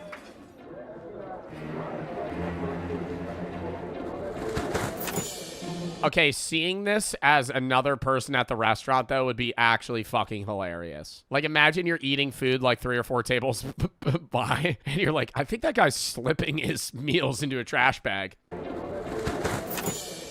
I don't think anyone saw me. We have 1 steak in the bag. I got 1 more steak. Even as a worker? Yeah, I don't think they're going to say anything. Chad, if you work here, are you going to fucking say something? You know how weird that fucking interaction would be? Sir, we're not allowed to give you more New York strips. I saw you putting it into a Glad trash bag. do this. Oh my god. My god, I think it just fell on the floor. Steak. Oh my god. Uh-oh. Oh my god. Oh my god, it got all over his bag. Fuck. Oh my gosh. Oh my God, it's all over my backpack.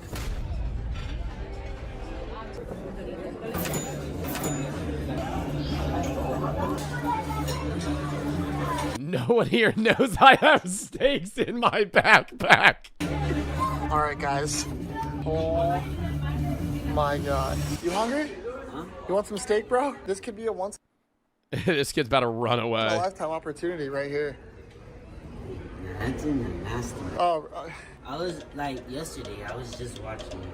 oh, you watch me? Oh my God, he knows who Jack is. Oh wow, this is embarrassing. I didn't know. Can I get a piece? Of course, bro. Can I put the steak in it? Let's go. No. Sorry. All right. Let's go. Hey, nice to meet you. Well, guys, it's time for the legendary bar crawl. One man, a ridiculous amount of bars, and a degenerate amount of drinks. Depending on how many drinks I could consume tonight, could determine the outcome of this entire video. You guys are $200 left. Do you think he's getting that much down in one bar crawl? truly witnessing history happen. I mean, it's not important history, but it's history. You know what I mean? Let's get it, baby.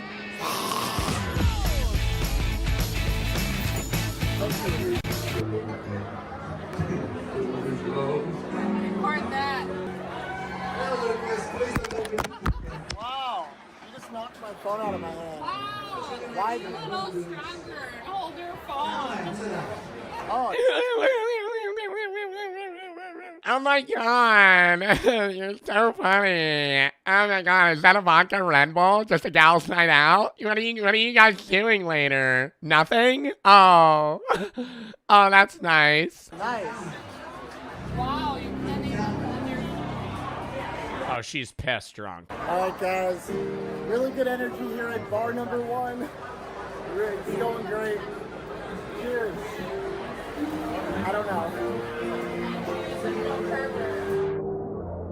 Yeah, he's really creeping on you right now. Yeah, that's why he's hovering. Not like he was ordering a drink at the bar. Yeah, no, he's definitely being a perv here.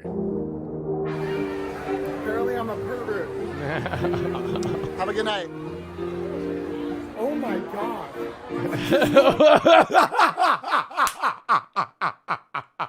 Bro, it's gonna be a long night. I would have been way ruder than he was. I would have been like, yo, you're flattering yourself. I'm sorry. I'm just... Oh, he could have been such an asshole right there.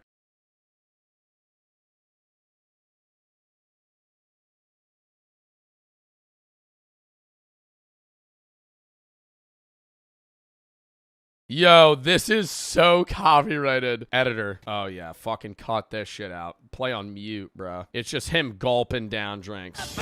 Wow, that is the entire song still playing. Holy fuck. I want to say, drink responsibly. Don't do this. This is stupid. With that being said, let's keep going. Fuck! Surely it's not playing the entire time, right? Well, Oh, he ate an entire I pizza? didn't want it to come down to this, but here we are. Behind me is the casino.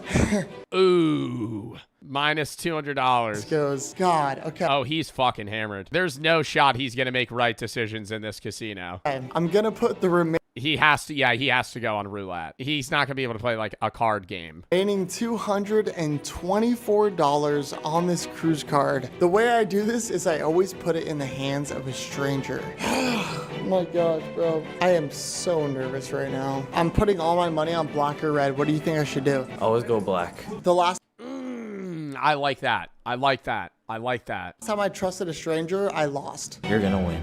It always comes down to the wire and I always lose. But tonight, Nah, red. No, you always go black. If you're doing one bet, you go black. let's change that. Wish me luck. You gotta stick with one. And it's not even because you have a higher odds. It's like, if you always have one in your head, it makes it a lot easier, because if you start switching, then you're gonna keep being like, oh, I should have stayed. Oh, I should have done this. Just always bet on the same fucking color.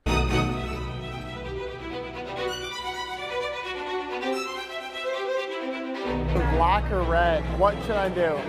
Black. What should I do? Black or red? Black. You're wearing Bro, I mean, at this point, you have to. 3 people in a row. black. It's like it's meant to 3 be. people in a row. Black. Here we go. Oh my gosh.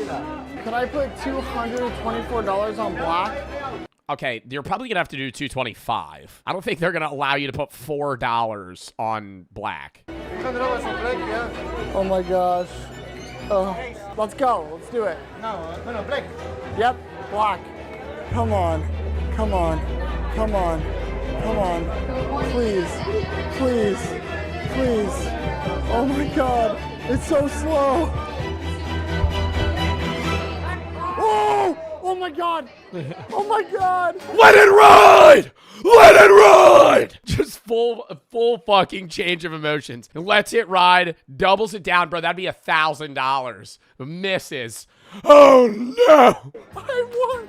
Oh my god. Oh my gosh, bro. 1, 2, 3, 4, and 500. Thank you. We just profited.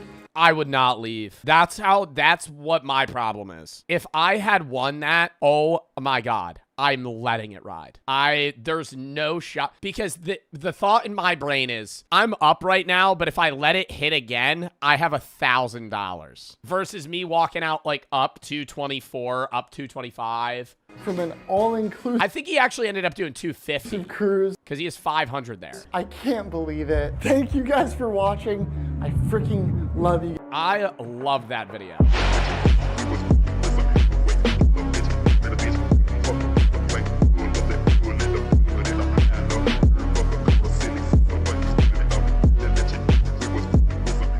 Like, they're going on this camping trip, you'd be like, oh, I forgot my sunscreen. Oh, don't worry, man. I got you. It's Sunbum. Sunbum, great brand, great brand. At 50 SPF, smooth as jelly, man. right on your skin. Hold up. Let me get your back. All right, now let's cut this goat's head off. In the same kind of camouflage, Fleck Tarn, worn by the German military. This is no ordinary camping trip. This is a hate camp, an extended training session to prepare members for the Boogaloo. For the white skin? Oh, yeah, hell yeah, dude. I'm fucking burning like crazy. Hand-to-hand combat, weapons drills, grappling. Oh, so this is a training camp. By now, Scott has attended a number of similar training sessions, but this one is different. It's longer, 3 to 4 days, and it's bigger, with base members coming in from around the country: Texas, Alabama, Michigan, Delaware. He's familiar with many of the men he'll be camping Delaware? with. At least he knows most of their online pseudonyms. Can't Go Back, Ison, Punish Snake, Dima, Big Siege, Zoomnat. All from out of state. And of course he knows his fellow Georgia cell members, Helter Skelter and Pestilence, who vetted Scott back in August with the cell leader himself. How old are they? 19, bro. Oh my god. Ison's 19. 27, 33, 27. Why are they all so young? MB, the militant Buddhist. Everyone knows Scott by his code name, Pale Horse. When you're an undercover agent, some cliches are true. Scott has learned to expect the unexpected, yet he fails to expect what would happen at the Halloween hate camp. I wake up to pounding on my window. Pale horse, you gotta wake up, you gotta wake up. I'm like, what's up, man? What's going on? They're like, hey, you gotta get out here and see this. I've been doing undercover since 1996 at this point, and I have never been with a group of people where I had to burn Bibles, burn American flags. I damn sure wasn't part of a group that went out and stole a goat and we sacrificed it at a pagan ritual and drank its blood. And I did all that in 3 days with these guys. Holy shit. After they decapitated the goat, the group comes together for a barbecue. The 18 and 19-year-olds were brainwashed for sure. Well, I think it's the idea that you're very impressionable at that age, right? Like your brain's fully forming 18 to 25. You could get manipulated or brought to one end or the other end of the spectrum politically or, you know, theologically or fucking mind-wise easily, right? Like it's that's the age where you become who you are. And it's like they're going to manipulate them. I'm not saying they're being manipulated, but like it's easy to fall in these like hard right, hard left, hard whatever, I guess, extremist groups at that time. It's also the time where a lot of recruitment goes on. This is just a side conversation, just to kind of back up the point that I'm making. It's one of the times where a lot of recruitment goes on. This is also my opinion for the military, because I think when you join the military at that age, you're the most impressionable, you're the most physically fit you'll ever be in your life. and you're the most moldable you'll ever be in your life, right? So the prime, like the best, I guess, military guy physically in terms of like infantry or like on hands work is people 18 to 25, men 18 to 25. That's the time where like they can tell you what to do and you're going to be able to do it the best that you're able to ever do it. So Q. They roast the goat over an open fire and have it for dinner. All of this, of course, while tripping balls. It's impossible to know what blossomed in their brains that night, what hallucinatory horrors they saw. If their drug-fueled fantasies were anything like their sober ones, then they dreamed of death and destruction, of killing Black Americans, Jews, anti-fascists, and communists, of the Boogaloo. Scott has become upsettingly familiar with these fantasies and with the beliefs that produce them. Behind each pseudonym is a young man, and within each young man is a darkness. The militant Buddhist's real name is Luke Lane. If the Boogaloo requires it, he says he could kill his dad. Pestilence is Jacob Cotterly. damn, dude. I mean, that's not, I feel like that's so different from what they're talking about, bro, killing your dad. He believes Hitler is still alive. Michael Helterbrand This was 2019. Hitler was born in 1889. He would be 120 or 130. and, aka Helter Skelter, says he'd have no problem killing a commie kid. Punish Snake, a former Canadian soldier who'd been doxxed by an undercover journalist, gets emotional talking about it. But he What? Hold up. former Canadian soldier who'd been doxxed by an undercover journalist gets emotional talking about it. But he knows he'll have to kill his ex-fiancée when the Boogaloo kicks off. She's half black. Scott Payne records all of this, and as he earns their trust, he His ex-fiance, somebody that he was previously engaged to, bro, and then immediately flips on not only her, but anybody that's a part of her racial group, bro. Wow. records more. And we did more and more trainings through that Saturday, but by that Saturday night, we went back down to the holy site and had a bonfire. And that's where the American flags were burned. That's where holy Bibles were set on fire. And everybody's screaming, death to your, F your Jewish God, death to America. And when that training camp ended, that's when I advanced even more in them trusting me. And that's when TMB and Pestilence started bringing me in on murder plots that they had. It's more than 2 months later, and Scott is back at TMB's farm. Damn, dude. There really is levels to, like, the organized crime shit. Like, there's levels where it's like, okay, they're just, like, dealing drugs, then there's, like, trafficking and murder, and then there's, like just, this is, like, a straight-up terrorist group. The 100-acre property where the Halloween hate camp took place. For the last few weeks, TMB has been talking about another camping trip, but he's been cagey. He doesn't want to share information via chat. Scott has convinced him to meet. He wants details.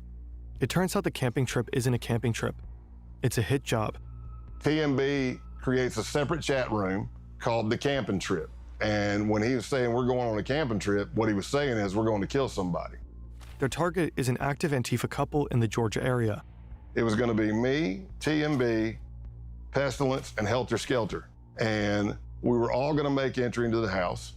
TMB wanted me to go with him to kill everybody, while Helter Skelter would be covering out the window to make sure no cops were coming and stuff like that, or help. And then Pestilence was going to set the house on fire. But in the planning of everything, at one point, Helter Skelter says, hey, if you don't mind, I'd like to pop my cherry on this one. That confused me because it means something completely different to me. And I'm like, what do you mean? And he said, Oh, he's never killed somebody. I would like to actually put a bullet in somebody's head as well. After casing the house, they begin the next phase of the murder plot, planning. It was pretty extensive. Like, This isn't enough. Like, when do they call it? What? That's all. No, seriously. Like, dude, he's literally actively planning a murder, and I'm like, this isn't enough for them to like just, bang this down and fucking get these guys. you go to a camping site, we leave I'm really wondering if he lets him do it. everything digital, everything phones, everything there. We go scrub ourselves at a pay-by-the-hour motel. We tape our pants to our shoes, our gloves to our shirts, Vaseline on eyebrows and facial hair. See, this is all to avoid leaving DNA for law enforcement. At one point, TMB, God, so it's like, dude, they know what they're fucking doing, man. you know? Like, this ain't some shit where they're just gonna bust in, case the place, and then shoot people and run. They're so smart in a bad way. That's what I'm saying. Like, they've got the knowledge, but they've got the wrong motive, right? Like, they know what the fuck they're doing. They know how to kill people. He had done research, and he said that he read that the first time somebody kills somebody, they lose control of their bowels. So he was suggesting that we all wear adult diapers. I didn't tell him that I'd killed somebody before, but I told him I think I'm okay. I don't need any diapers. I was just as shocked when I got brought in on this murder plot as most people were. Oh, so But while none of them have killed anybody yet? this is going on, the Baltimore cell, which is Can't Go Back, and Eisen and Punish Snake, are planning to go to this Second Amendment gun rights rally in Virginia that they thought was going to be the kickoff of the Boogaloo and the D-Day, the race war. Their idea was they knew you're going to have a bunch of Second Amendment people there, militias, 3%ers. You're going to have cops, you're going to have protesters. What if you pop a couple of rounds into that crowd, nobody know who's shooting at who, and everybody starts shooting each other? That could be the set-off. Scott and his team know they have to stop him, and there's no time to lose. The Pro Firearms Rally is on January 20th, 2020, just a few months away. They jump into action.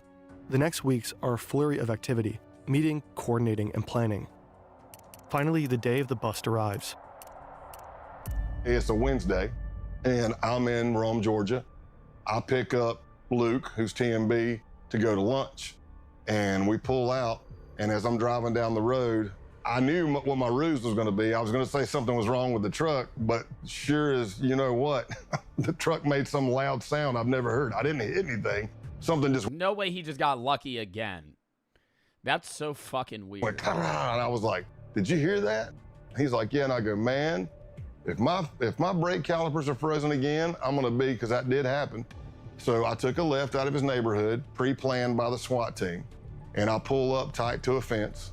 And as I go, hey, I'm gonna get out and check the truck. So I'm walking around the back of the truck.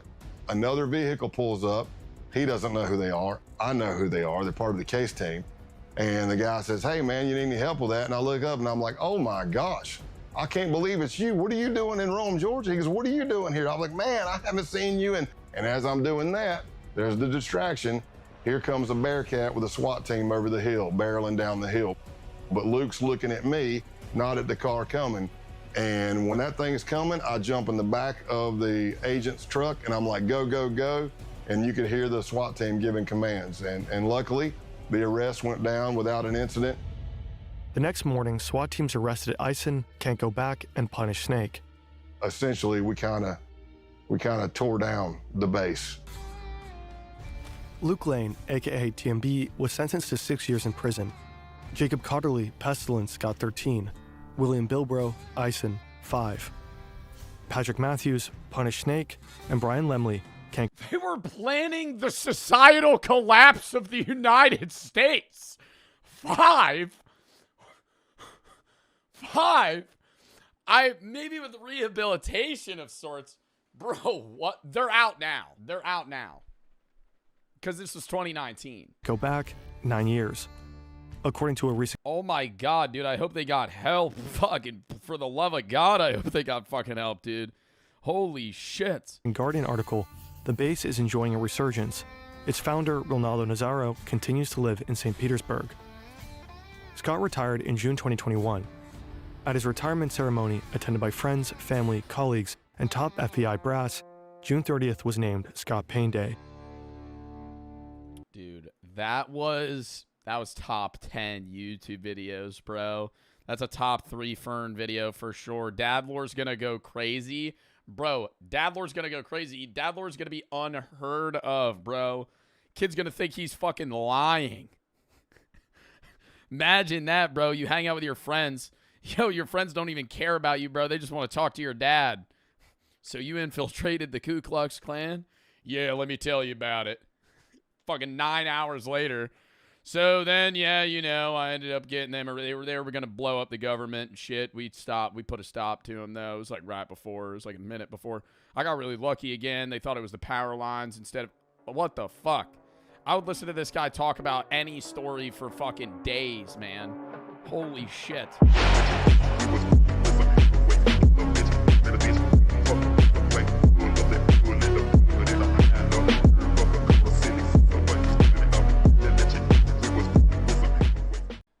lamest people on the internet. The internet's got its variety of niches and groups, but I think I found the lamest one. You know, looks maxes. This is them, but like even lamer somehow. Look at this. Black pilling.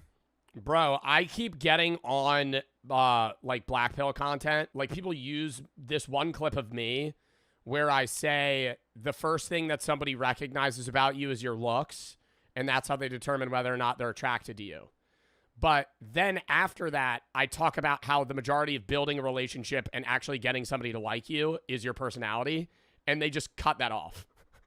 So they just cut that off. So they put the clip of like me saying, hey, like people, the first thing that somebody notices about you is your looks. And then they're just like, yep, that's it. I'm like, that's not it. Like, I will say, yes, I think when you find it, like finding somebody attractive is off looks. Like that does matter more than some people say it does. But in terms of long-term relationship capability, no.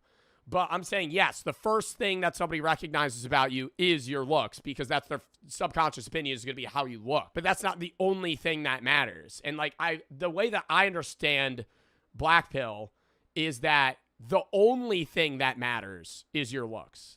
And I think that's wrong, because that is where not only, yes, maybe in the terms of like the first thing somebody notices is your looks, but then they're going to realize your entire personality is structured around how you look, which is like obscene narcissism.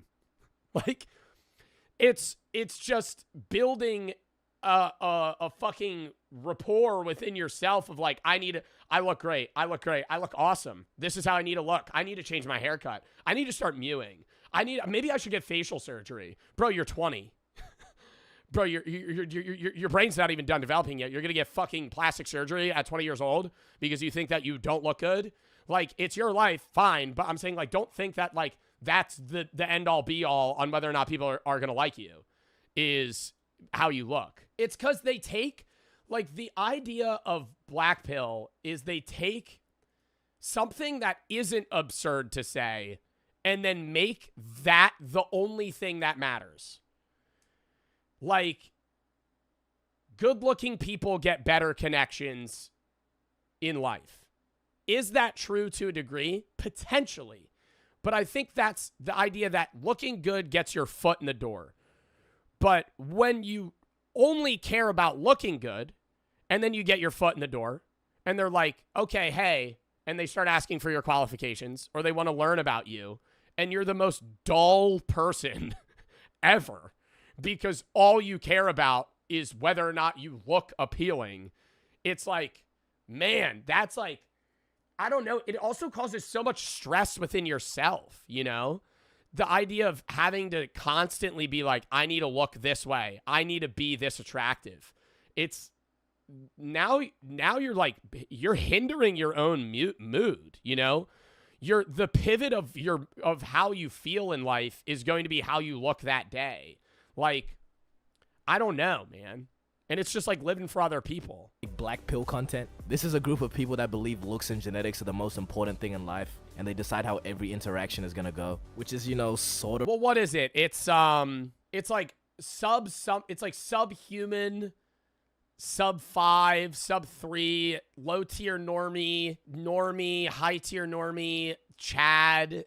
Like there's a ranking system in the black pill like community where they like rank what you look. And a lot of the time they'll say that I'm like a normie or a low tier normie. Like I saw one guy do a whole facial analysis on me and he said I was a 5. he said I was a 5. And he was like, if he fixed his hair and got Greek curls, he'd maybe be a little bit better. But they'll be like, his nose is crooked, his jaw's too far out. I'm like, man, bro, I don't care. And the guys that are making those analysis videos are like 3s. Like, I just, how are you going to sit there and make all of your content about like, hey, I'm going to rank how this person looks when you're like literally in a basement that's wet, underground, just like fucking just ranking people? I'm like, yeah, sure, I'm a 5. I don't care, right? Like, I used to care so much about how I looked, and I still like, I still do fixate on certain things. Like, I fixate on my hair a lot, right? Because I do think I am going to go bald. And so that upsets me. But, like, there are days where I'll just be like, I didn't do my hair. And I'll just, like, fucking leave it. So. And the thing that makes these people so lame is that they're quote-unquote straight men who edit other men because they think they look good, or they argue about which man they think looks better in a comment section, and just bully people who aren't conventionally attractive. When I know damn well. Well, who's the famous guy that's technically the pinnacle of, like, Black Pill Chad? Oh my God, who is it? No, not Marlon. It's like a famous Hollywood actor. I don't know, man. I mean, like, this is the guy that's, like, one of the guys. Oh no, it's Ian Somerhalder. I would agree more on Ian Somerhalder than Jordan Barrett. Ian Somerhalder's a fucking hot guy. But, like, I don't know, why is he the pinnacle of, like, Chad? Because his facial structure's good? Like, it's because, oh, well, they'll say I have a negative canthal tilt too, and that makes me look like a bitch. I'm like, chat. This is like actual shit where it's like they'll analyze me and they'll be like, yo, he looks like a bitch. I'll be like, damn. Okay.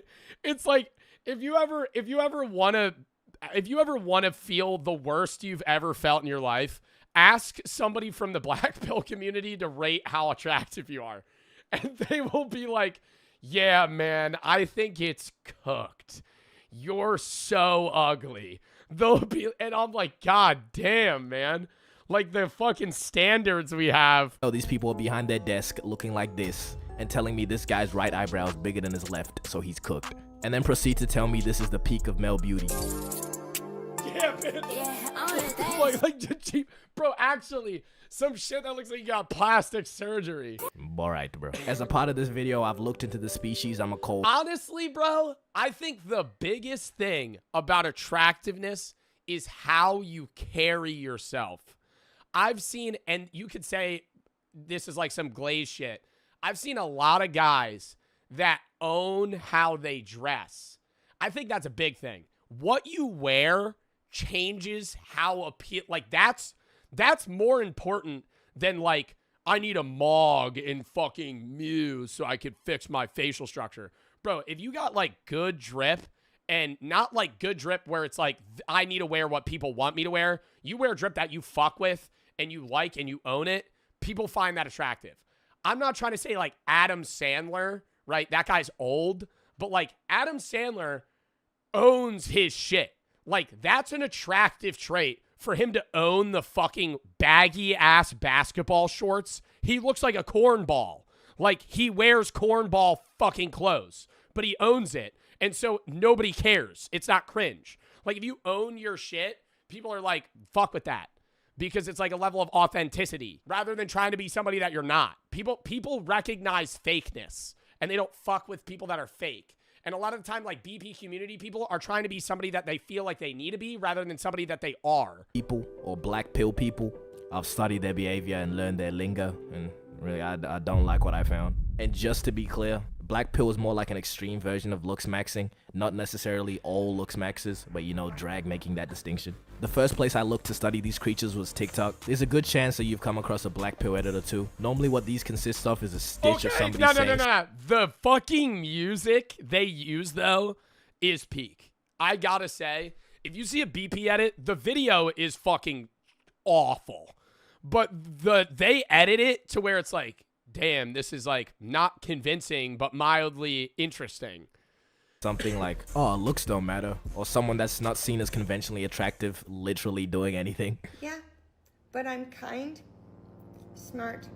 See, like, that's so fucking sad. Nah, like, this guy's a cuck commenting that. Sub-Zero looking at me. Bro, like, nah, you actually work at Burger King, bro. You work at Burger King and you don't have friends. Like, and you're sitting here commenting on people that fucking, like, actually, nah, you literally, like, this motherfucker commenting against this woman, like, being an absolute dick about her appearance. Thoughtful and caring, and those are things that matter more. What did this poor lady do to you? Literally anyone can get hit with a Black Pill edit, nobody is safe. And normally the people that make these edits obviously leave their face out because almost 100% of the time they look like this. But on the rare occasion where the editor includes themselves in, it's so obvious every single time because you just see this ethereal looking world-renowned model and then this nigga.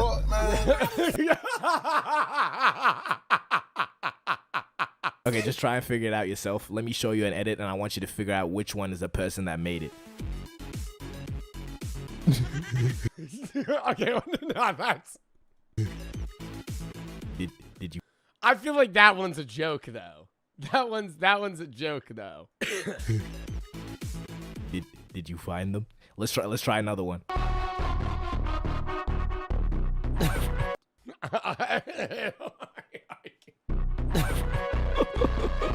People in the comments are just flaming this nigga too. This guy just replied with this image. Fitting.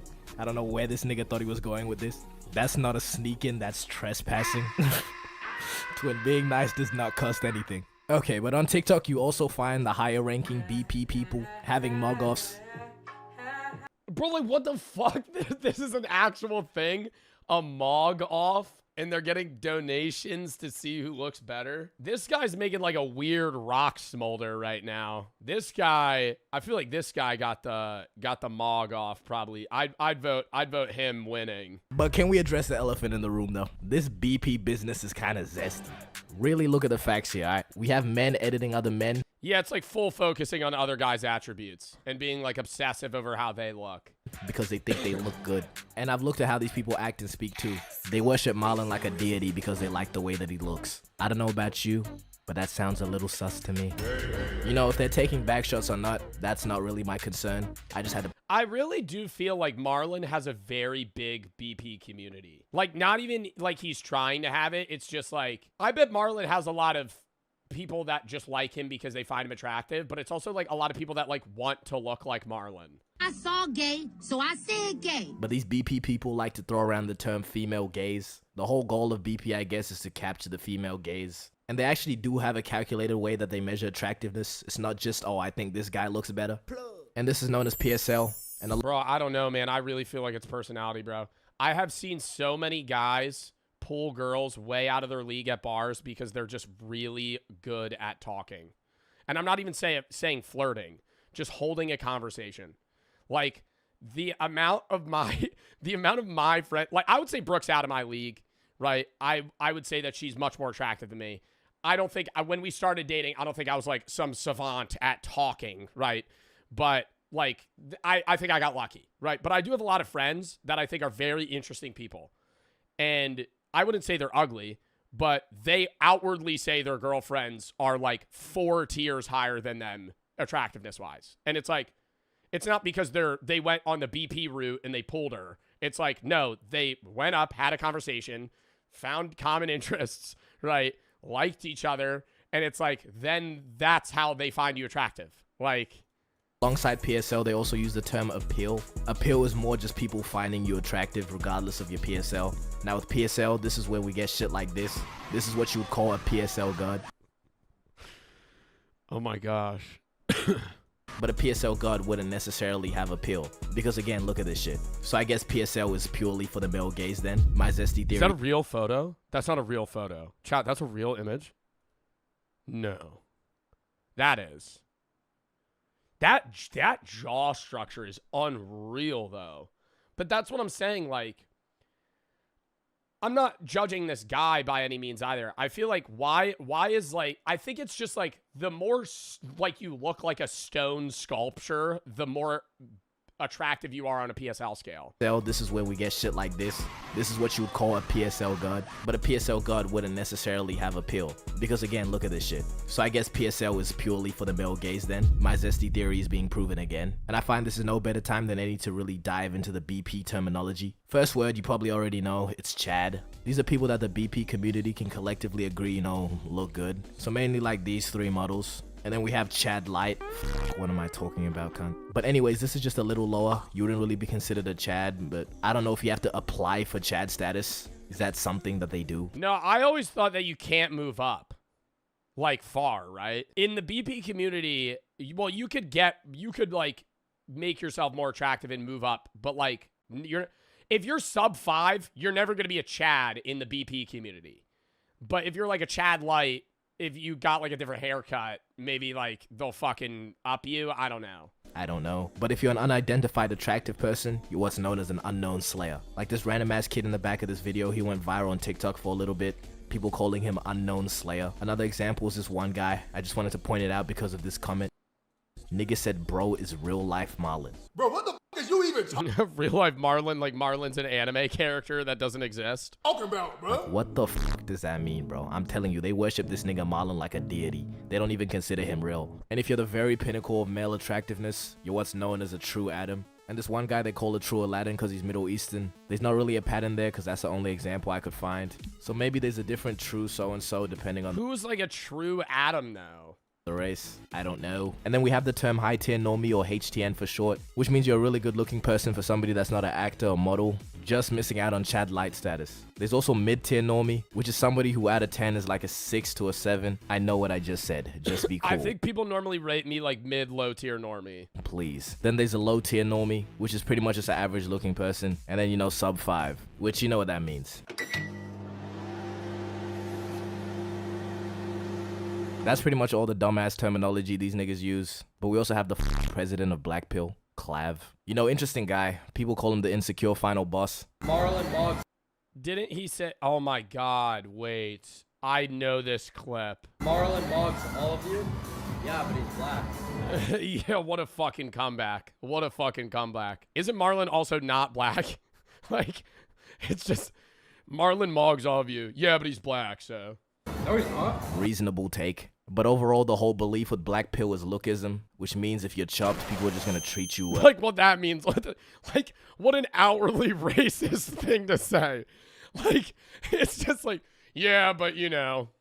Obviously, people do treat you different depending on how you look. You see how they did Dream? Bro, people who had never heard of him were just flaming him after the face reveal.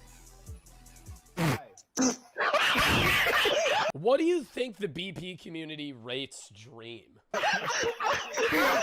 Just because he looked a little bit like Rumpelstiltskin. It's really just the angle he recorded it. He's not even chopped for real. See?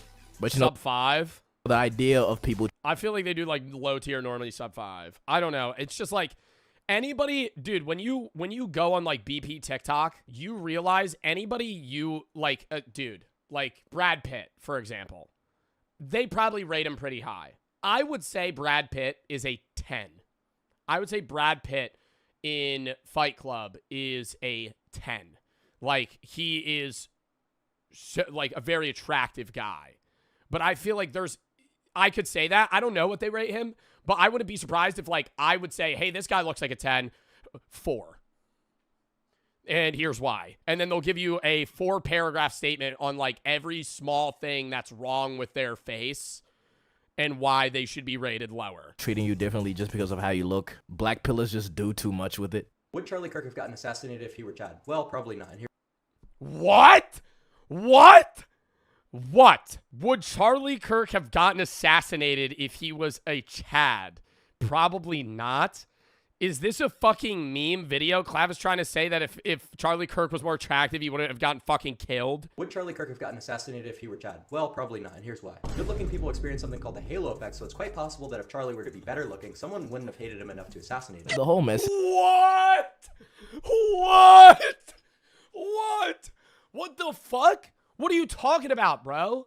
What do you mean? If he was more attractive, he wouldn't have died. I mean, I could understand like you're saying the halo effect of like people like more attractive people, not in the argument of assassinations. I feel like the immediate counterpoint to that is like, it wasn't John F. Kennedy considerably one of the most attractive presidents ever, shot in the head, broad daylight. You just lost to me now. I don't even know what's going on. The belief in this What? Oh, well, he was a Chad White. He wasn't a Chad. idea is objectively wrong and also lame. Please find a place of employment. Where are you finding this time to edit over people that you have chopped? See, self-improvement and I guess looks maxing by extension is not necessarily a bad thing. And honestly, I believe having deep pockets is more powerful than looking good. Let's take this guy Cuffham for example. See, I'm not gonna say he's chopped. Let's just let the results speak. The first algorithm we'll look at is designed to judge the beauty or attractiveness of your face. Point two.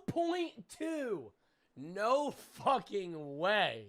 We'll give you a score between 0 and 10. But he has motion and he's pretty financially abundant and he has managed to acquire females. Money and status really has a larger influence on how you look. Am I about to make my own pill? I'm gonna call that shit purple pill, or PP for short. But deep it though, Elon Musk could really bag more than a broke ass nigga that looks like this.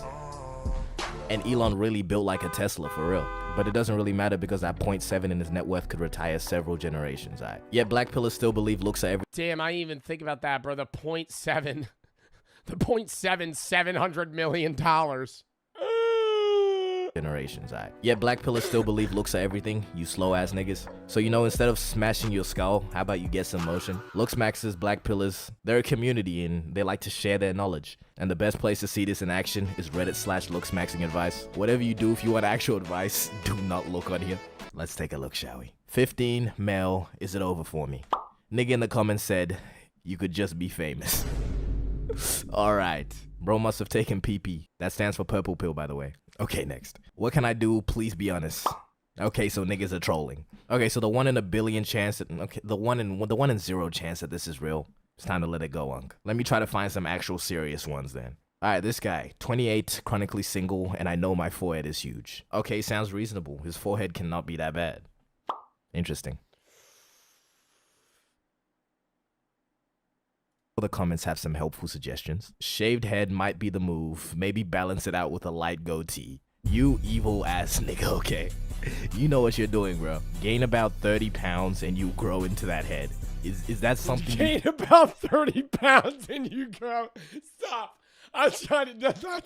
That's actually fucked. No, that's actually fucked. You can do. You can grow into a head. Tell women you can read minds. Next, bro. Surprisingly, a lot of women are on this subreddit too. I don't think they really reply to. There's women in the BP community. I thought that's only, but is there like BP guidelines for women? Posts, but they put a lot of them up. And maybe my black pillars being zesty theory was wrong because a lot of them put up shots instead of actually giving advice. How big is my forehead? 1 to 10. You know, coming from the last one, you know, I'm gonna give this shit a 1. I think a lot of people in the comments forgot that question though, especially fucking Shakespeare over here. I'm captivated by how pretty you are. I would kiss that big forehead. It's not big, just kissable is all. I'll give it to you. You're tough, I guess, twin. Shut of the year. And then there's this guy that just said, can I have your number, please? No. Oh my goodness, Valentine! No, what? Oh no! No. That is not the shot! No. That's air, bro. That's straight air. And you know, sometimes even the girls' posts get flamed. You find me attractive. Why/why not? See, why are women going on the looks max? I mean, like, why is anybody going on this? But why are women going on the looks maxing advice? See, a lot of these comments are just not nice. But one stood out to me. This guy said, you look like you're offended by everything. Honestly, not a bad observation. You can't hate it. Okay, the more I dive down this subreddit, the less I believe it's actually serious. Just look at— Yeah, I feel like a lot of it's got to be meme shit. There's probably like there is a BP community. But like, dude, a subreddit that anybody can join, bro. A lot of people are just going to join it to troll. Some of these posts. Is it over for me? 214 male. It's been over for quite some time, Abe. 19 female. How do I improve my looks? Reincarnation, man. Okay, I'm gonna just leave it there. But, you know, message of the vid. Take PP, not BP. Bye. Outro. Wow. Next video, chat.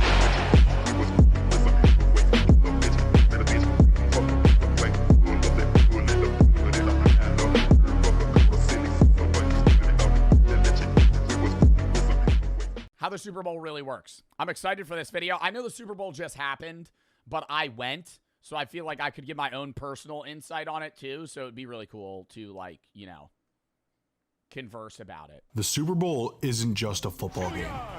It's a logistical monster. Behind one kickoff is years of planning, billions of dollars, and one of the largest security operations in the country. Entire cities compete for the right to host it. Thousands of workers. Security's pretty lackluster, I'm not gonna lie. Snuck an edible into that bitch. Got in there with weed. Well, I don't know if they were searching for that. They did have drug dogs. They did have drug dogs, but I had that shit in my pocket. You walk through a metal detector and they wave you with a wand too. That's it. That's it. But they do have security guards everywhere. They have security guards, cops everywhere. Volunteers, media members, and law enforcement agencies are involved. They shut down all the roads outside of it. That was like part of my complaint was when I left through the west side and I was supposed to go to the east side to get in my car so I could go back, or not my car, get in the car. I had a driver. And we had to walk like 2 miles because every road was fucking closed. So I'm just walking on a highway all the way around the stadium, this big lap, because they close off every fucking road. Private jets flood airports. Hotel rooms disappear. Yeah, dude, booking a hotel was actually so painful in San Fran. The Super Bowl was in San Jose. There were about 0 hotels in San Jose. I didn't want to stay there anyway because everybody told me that was a dud city and there's nothing to fucking do there. And I was there for like a week. So I stayed in San Fran because it's only like an hour away. And even in San Fran, bro, the hotels were like $700 a night, $650 a night. It's horrible. And there was like 3 hotels that were open. Everything else was booked. And for 1 week, everything in that city revolves around a single event. So how does the NFL actually pull it off? In this video, we're breaking down how the Super Bowl really works, from host city selection, Super Bowl week logistics, to broadcasting, commercials. Bro, it was the perfect, I'm not gonna lie, like Levi Stadium in San Jose was the perfect fucking stadium for the Super Bowl. The amount of people that are showing up was not even a problem because there's San Jose Airport and San Fran Airport 45 minutes away from each other, 2 big-ass cities, and Oakland across the water. You could, like, they had no problem holding that amount of people. Like, if they have, when they have the fucking World Cup in New Jersey. Cooked. C-O-O-K-E-D. Cooked. That shit's going to be terrible. Already overcrowded ass state. And then on top of that, we're going to have millions of people flying in. You're on crack. If Newark Airport, the worst airport in the fucking world. Newark Airport, worst airport in the fucking world, dude. We're going to have everybody flying in there. Yeah, that's going to be a problem. Have fun getting to your fucking flight 9 hours early to stand in line for fucking 6. Hell no. But I will say, I was worried that on the way home from the Super Bowl, I was gonna, like, be in a line waiting to leave at the airport. Bro, we left the next day at noon. We walked through security. There was no line. I was like, where is everybody? What happened to the 70,000 people that showed up? And everything that happens once the final whistle blows.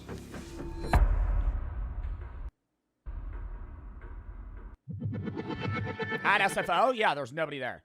After party? Well, I left on Monday. Yeah, they used private jets. I was a chud. No, I wasn't, because there was an Eagles player on the flight with me. The planning for the Super Bowl start with the selection of a host city. To host the Super Bowl, you first have to place a bid, which normally starts about 4 years out, and the NFL considers a multitude of factors to select a host city. The NFL... I thought if you're the host city, you can't be in the Super Bowl. Am I wrong? When was the last time the Super Bowl was held in the city of a competing team? Yeah, in 2022. Oh, no, it's 2022. When the LA Rams... Yeah, the LA Rams hosted at their own stadium. And then the Bucks. Oh, shit. I didn't know that. Well, I haven't been paying attention. Considers stadium quality and capacity, obviously, but also many other factors like hotel inventory, airport capacity, the climate of the city if the field is in a dome, security on hand, and corporate infrastructure. To get the game, host cities will come up with intricate plans that cost millions of dollars to prepare. This may seem backwards, but it's actually an investment. For example, Las Vegas spent roughly $60 million preparing for the Super Bowl. But the return was massive, with an estimated economic boost hovering around $600 to $700 million, a 10x. They made $700 million in their city in the fucking, like, 2 days that the Super Bowl, like, shit took place there. I'm not gonna lie, they were hyping it up all over San Fran. Like, when I was in San Francisco, I was there, like, a week before, and every business, every restaurant had, like, Super Bowl specials, Super Bowl themed things, Super Bowl this, Super Bowl that. There was, like, special events that were being held at Pier 39. Like, they had stuff going on just trying to rake money in. And it was working, dude. Everyone was going to that shit. Return. These investments are in a number of different things. Host cities will often renovate stadium locker rooms. I didn't know the NFL doesn't pay for the halftime show. I knew that, I learned that, like, 3 years ago. That the artist has to pay for it. Improve or their sponsors. but they get the money back. It's still, you're still in set. The idea is like, hey, we're not going to pay you to perform, but when you perform, your music's just going to fucking spike, you know? Like when Usher performed, I'm using Usher as an example because he's kind of like an older artist that, you know, regained popularity. When Usher performed, his music like tripled. Like motherfuckers start listening. Yeah, people start listening to you again. Like Ludacris and Lil Jon and all those people when he performed. Broadcast capabilities by adding new cabling for cameras and a host of other things. Cities will tightly map out traffic plans, trying to find the most efficient ways for fans. How much do you think Kid Rock got paid to do the All-American halftime show? To reach the stadium. Another important Probably $10 and a wet napkin. consideration is airport availability. There are plenty of commercial flights that will be arriving for the big And he went, oh yeah. game. But an even bigger consideration is being able to house all of the private jets. The Super Bowl obviously is just as much a social event as it What a problem to have. We have too many private jets coming in. is a sporting one, with thousands of celebrities, Suck a dick. Fly Spirit, bitch. athletes, and business You gotta be kidding me. Oh, we have too many private jets coming in. Some of our clients, all of our billionaires aren't able to come in. Fuck off. Given this, a ton of private jets arrive every single year for the Super Bowl. For Super Bowl 58 in Vegas, approximately 882 private jets flew into the city for the big game. The year before that, in Phoenix, a record 931 private jets.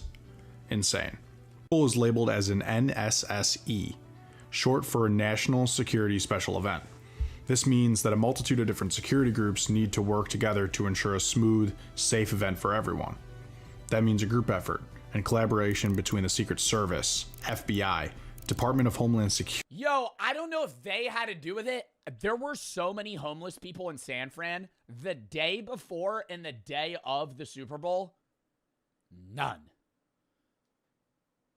I'm telling you, I would walk down an alley where there would be 9 homeless people on the sidewalk. When it was the day before day of the Super Bowl, they were gone. I don't know where they were, where they put them, if they moved out or something. I moved out. I don't know where they moved them. State police, and local law enforcement. The exact number is tough to pin down, but it is estimated that the FBI, DHS, and Secret Service contribute anywhere from 500 to 700. State and local law enforcement between 1,200 and 2,000. And roughly another 200 to 400 from the National Guard. All told, well over 3,000 plus security members help secure the Super Bowl. To house everyone visiting, hotels work overtime. In New Orleans, it was estimated that 43,000 hotel rooms were roughly 90. Yeah, hotels working overtime. Meanwhile, my hotel has one plunger that they pass around for each person when a fucking toilet clogs. I mean, you gotta be goddamn kidding me. Oh, we're really hyping up the Super Bowl here. Why do we not have a plunger in every fucking hotel room? I mean, what type of stupid shit is that? I have to call you? I call the guy. You'll see it in the vlog. I was getting mad. Like, I clogged my toilet. I try unclogging it with my foot. It doesn't go, okay? It doesn't go. And this is like a 20-minute process, right? I'm giving the double flush, the triple flush. We're on the brim, right? Like, the water's almost spilling over. So it goes down a little bit. And, you know, I end up getting a hanger, and I try mushing it down with that. It does nothing. And, chat, keep in mind, the poop's gone at this point. It's just toilet paper. It's just toilet paper. And I ended up washing my foot. It was fine. So I jam my foot in the toilet. Does nothing. So I end up calling them, and I go, hey, I clogged my toilet. There's no plunger in the room. And they go, oh, we'll bring up a plunger in a minute. I get a knock on the door, and this guy comes up. He's wearing a suit. He doesn't even look like a janitor.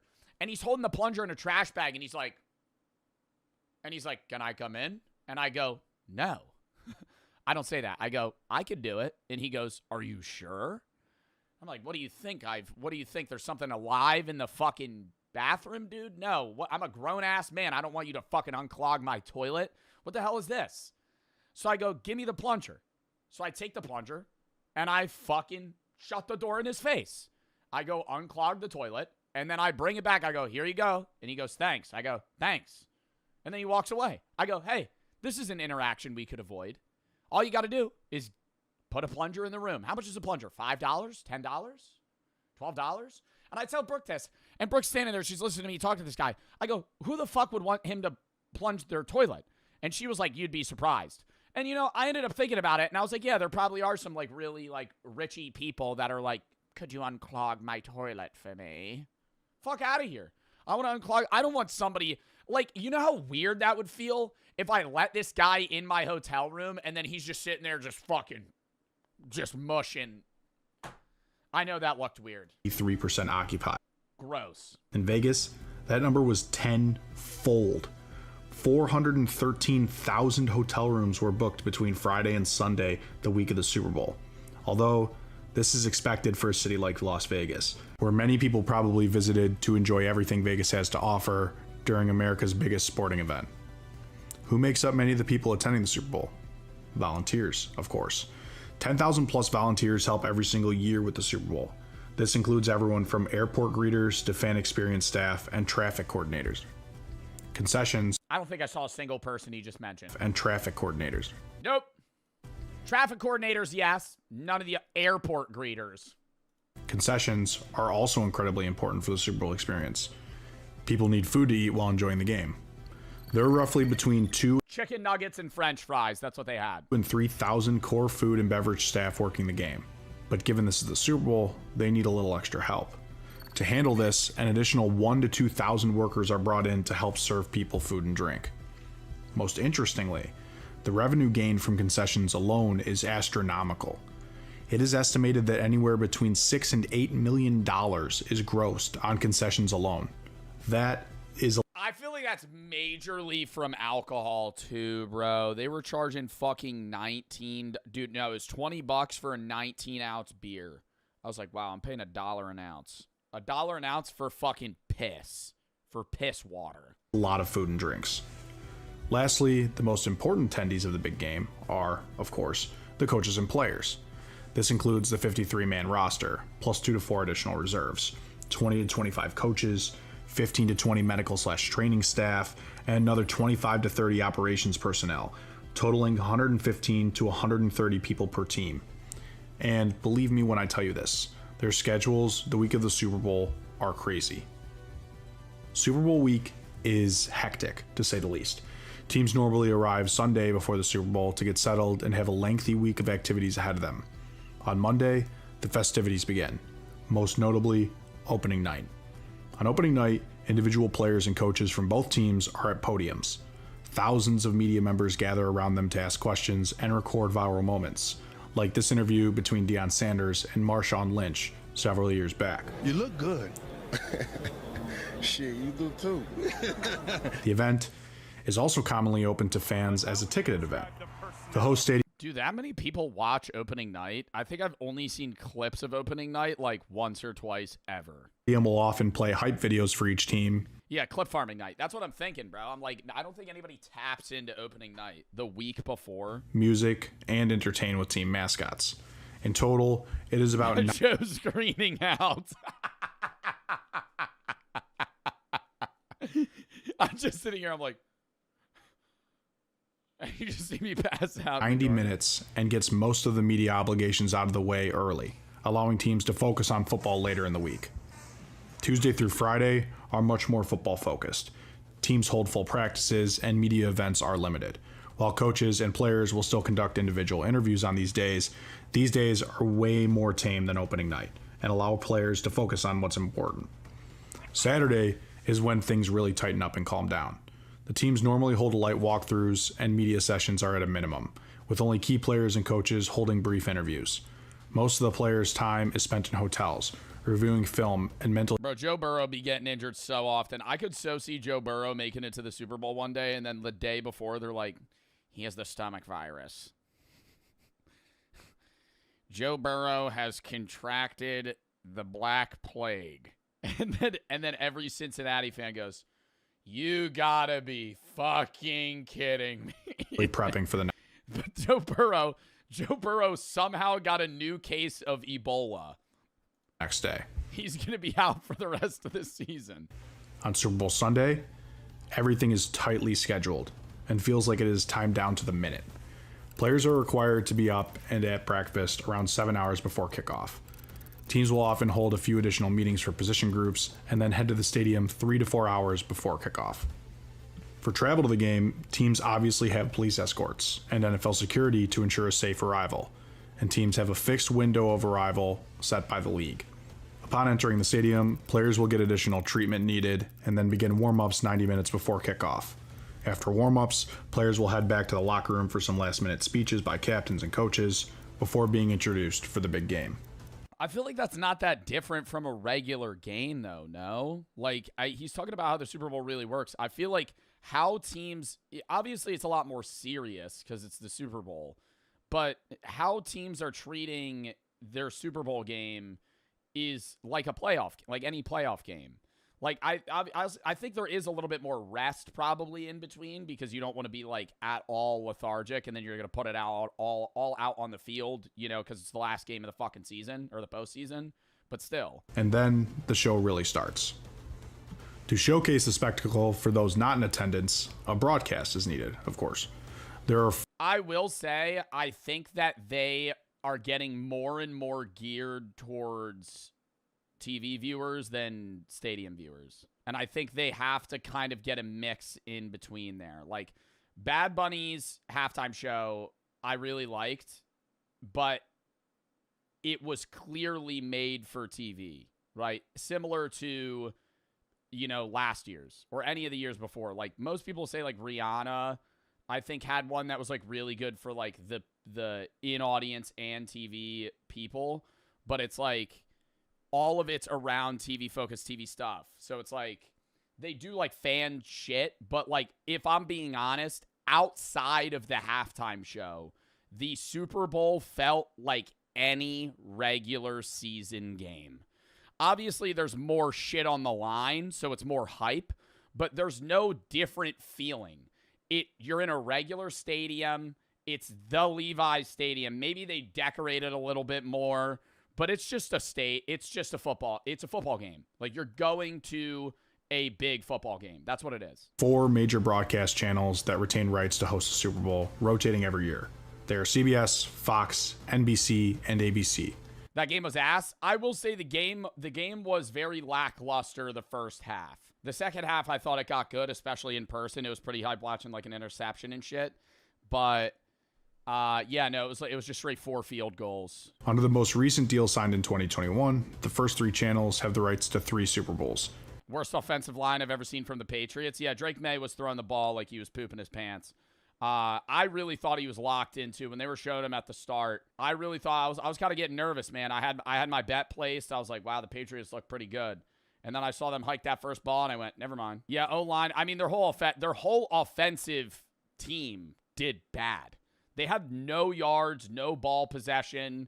Like, one of the things that I saw from a Patriots fan was like, he was like, there's some solace or like some, I guess, closure in knowing that we got outclassed, is what he said, right? When you have a close game in the Super Bowl, it feels really bad because it's like, damn, we were right there. But like, they got dogged, right? Like, they did not deserve to win. And that was like, shown clearly. Like, there were no bad calls. It was just they played like shit. The commentators for each are as follows: CBS's A-Team of Jim Nantz and Tony Romo, Fox's Kevin Burkhardt and Tom Brady, NBC's Mike Tirico and Chris Collinsworth, and ABC/ESPN's Monday Night Football hosts Joe Buck and Troy Aikman. This year, we will get an extra dose of Tirico and Collinsworth, as it's NBC's Super Bowl to host. To make the broadcast happen, the hosts need cameras, and a lot of them. And last year's Super Bowl, Fox used well over 100. Bro, the fan. Did they show like fan clips with you guys on the TV version? Like, not in person. Were they panning to the fans a bunch? They have like 100 cameras at all. So you want to get your license. All right, so getting your driver's license is supposed to be like this big milestone in life, right? Freedom. I think it is the biggest milestone. I think he's going to say the exact opposite because he's introing the video like this, and then he's going to say, but I think getting your license is like a big freedom milestone. More so, dude, I want to say getting your license is like really big, and it's not really treated as such compared to like turning 18 when you're like an adult, but turning 18's lame as fuck. You don't get anything. You could buy scratch-off tickets. Congrats. The biggest milestone is, depending on your state, because it's varying by age, getting your license and then turning 21. That's the big milestones. 18 to 20 blows dick. That's like the worst years. People, not the worst years of your life. It's the worst years in that, like, your birthday doesn't matter. After 21, your birthday doesn't matter either. But it's like, you turn 18, it's like, congrats. Now you're a legal adult. And it's like, oh, really? What did I unlock? Absolutely nothing. Absolutely nothing. You still can't rent a car. Most Airbnbs, you still have to be 21 or 25, so you can't do that either. You can buy scratch-off tickets at a gas station. Taxes don't apply to you when you're 18. They apply to you whenever. They apply to you if you have an income. You could be 12 and you could get taxed. If you have a job, you're getting taxed. It's not taxes. You get a credit card. You could get a credit card before you're 18, depending. You might just need to co-sign it. It's just stupid, right? Turning 21 and getting your license are like the big milestones in your life. Well, if you're in the U.S. If you're in the UK, it's different because different drinking ages, driving ages, whatever. Independence, all that stuff. But in reality, it's one of the most stressful and embarrassing processes you'll ever go through. Like the government... You used to be able to buy cigarettes when you were 18. That was the milestone. Used to be able to smoke cigarettes. Not anymore, though. Damn it. Basically hands you a car and... When? Not that long ago. Like, your parents probably could have bought cigarettes in high school when they were seniors. Says, good luck, try not to kill anyone. And the way people hype it up makes it worse. Everyone's like, once you get your license, you can go anywhere you want. Bro, no I can't. I still live with my parents. I got like $3 in my bank account, and gas is $5 a gallon. The only place I'm driving is straight back home. Not to mention, the whole process is designed to humble you. Like, you'll walk... No, I'm still gonna say, bro, not having to need a motherfucker to pick you up is so... much. It's not freedom, but it's better. Bro, I remember getting done at track practice and having to wait to get picked up. That shit's ass. Just standing around being like, God damn, where are they? They show up late, they forget. Have you ever had that? Have you ever been somewhere and it's like your mom forgets that they have to pick you up? And it's like, oh, don't worry, I'm on my way. And it's like, you were supposed to leave an hour ago. God. So now you're just standing around like fucking waiting for shit to happen. Like you run on other people's schedules. Once you have a license, you have your own time, right? Like you could go places when you want to go places. Yes, you need money, but it's like if you have gas, you could go somewhere. To humble you. Like you'll walk into the DMV thinking you're ready for adulthood, and the second you step up to that counter, some 60-year-old lady with glasses down her nose just looks at you like, you're not built for this. And she's right. No, that's not what she's gonna do. She's gonna go, you don't have enough you need more points of identification.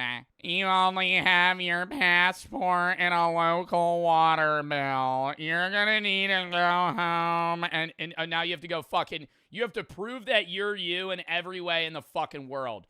Oh my God, going to the DMV, bro, you might as well bring a binder full of everything that's ever happened to you. Drive all the way back, and hey, if you have an appointment, now you gotta reschedule because you didn't fucking show up with the right shit. Thinking you came with the right stuff. Wrong, you gotta show up with something else. Right, because 5 minutes later, you're out there stalling your car in front of a line of 30 people who all hate you now. So let's talk about what actually happens when you try to get your... I had a friend that failed the written test 15 times. I failed it once, and then I passed the behind the wheel. He passed the behind the wheel immediately. He failed the written like 15 times. He wouldn't study, and it was like an ongoing meme. Like everybody, he's like a year older than me, and we all got our licenses, and most of my friends are older than me. Like right now I'm 23. Most of my friends are like 25, right? Chris is like one of my IRL friends. He's 28, so he's a lot older than me. He's like 5 years older than me. But I think that changes. Once you're in your like mid-20s, it's just, you know, you all bend. It's fine. It's whatever. He's unk though. But anyways, when we were all like, you know, in New Jersey, you're 17 when you get your license. So we were all like, I was 16. He still didn't have his license. He was 17. I turned 17, got my license. And then it became a meme that like he was the only person without his license. It took him 2 more years. Because you have to take the written, and if you fail, you have to take it again. You have to wait like 2 weeks. So if you keep failing, you have to keep waiting. And so he kept consistently failing, and then like the time between taking the test would get longer, and then he wouldn't be able to some weeks. So he would take it like once a month, and he would just fail like every time until it was like he actually sat down and studied and finally passed. I will say I think the written test is stupid though. I failed it the first time by like 3 questions. It's not even like questions about how to drive, because all that shit's obvious. Stop at a stop sign. Don't park next to a fire hydrant. Stop when a school bus stops. But it's like asking you hyper-specific questions. How many feet from a school bus do you have to be stopped when it's stopped? Fucking idiot. I don't know. 2 car lengths? I'm going to guess. A cop isn't going to go, hold up. Pulls out a tape measure and fucking goes, you're 3 inches too close. That's a safety hazard. No, they're not going to do that. They're going to eyeball it, right? Or they'll ask about fines. Like, why do I need to know that? Why do I need to know that? Hey, prove that you can drive. How much are you going to get charged if you do this? Fucking, I don't know. Just don't do it. Just don't do it. Just don't do it. And hey, I'll find out. If I ever get pulled over for speeding, how much is the ticket if you're 10 over? Fucking, I don't know. The cop's going to hand me the ticket and I'm going to read it and go, oh shit, it's fucking $200. That's when I'll know. And then I'll say, the behind the wheel is too easy. The behind the wheel is a piece of shit.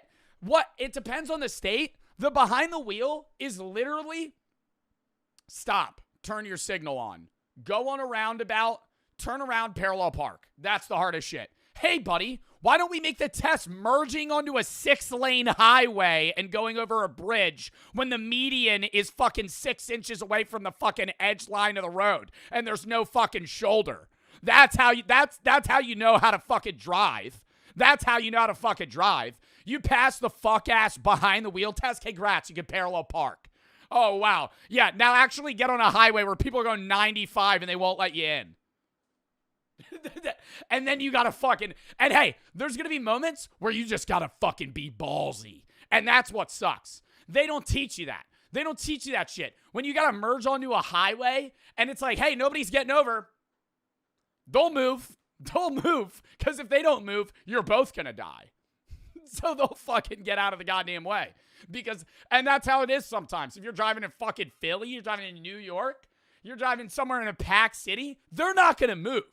You gotta make a move. And you gotta show, kids don't, you can tell when it's a new driver on the road. You can tell when they don't need that fucking stupid sticker that says, new driver behind the wheel, be nice. Fuck out of here. I'm laying on the horn. Yeah, you gotta, new driver. Hey, buddy, you better lock in because you need to learn how to fucking drive. Oh, I'm gonna be nice to you. I'm gonna change the rules for you. Oh, get the fuck out of here. No, you gotta learn how to do that shit. I truly believe they couldn't do that though, because then if you failed, you get in a car crash.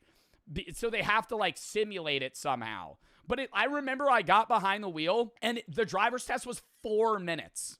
4 minutes long. And he goes, yeah, you passed. I do the parallel parking and I was too far, so I just had to redo it. And then that was it. That was the whole test. I'm like, this doesn't prove that I'm competent enough to drive anywhere outside of like back roads. First off, you got to get your learner's permit, which is basically the government. And that's why, dude, there's drivers today.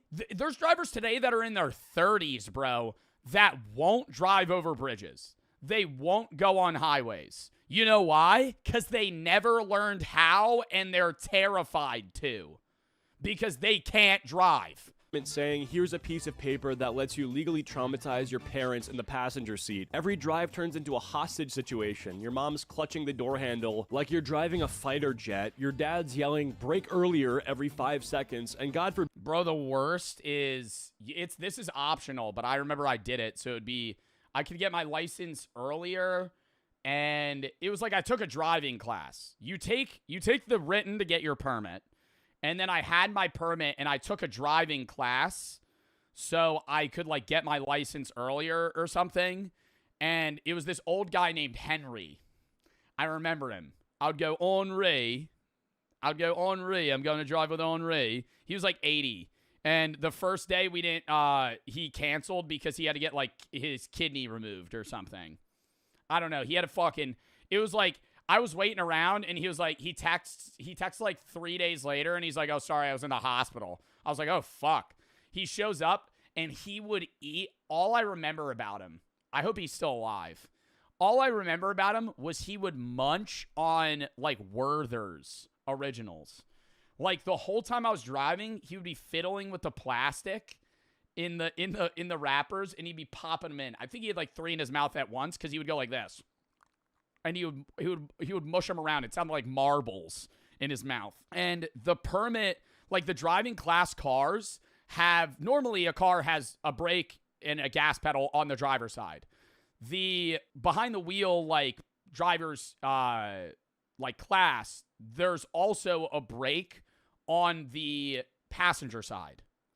And he would lay on that shit and I would get so mad.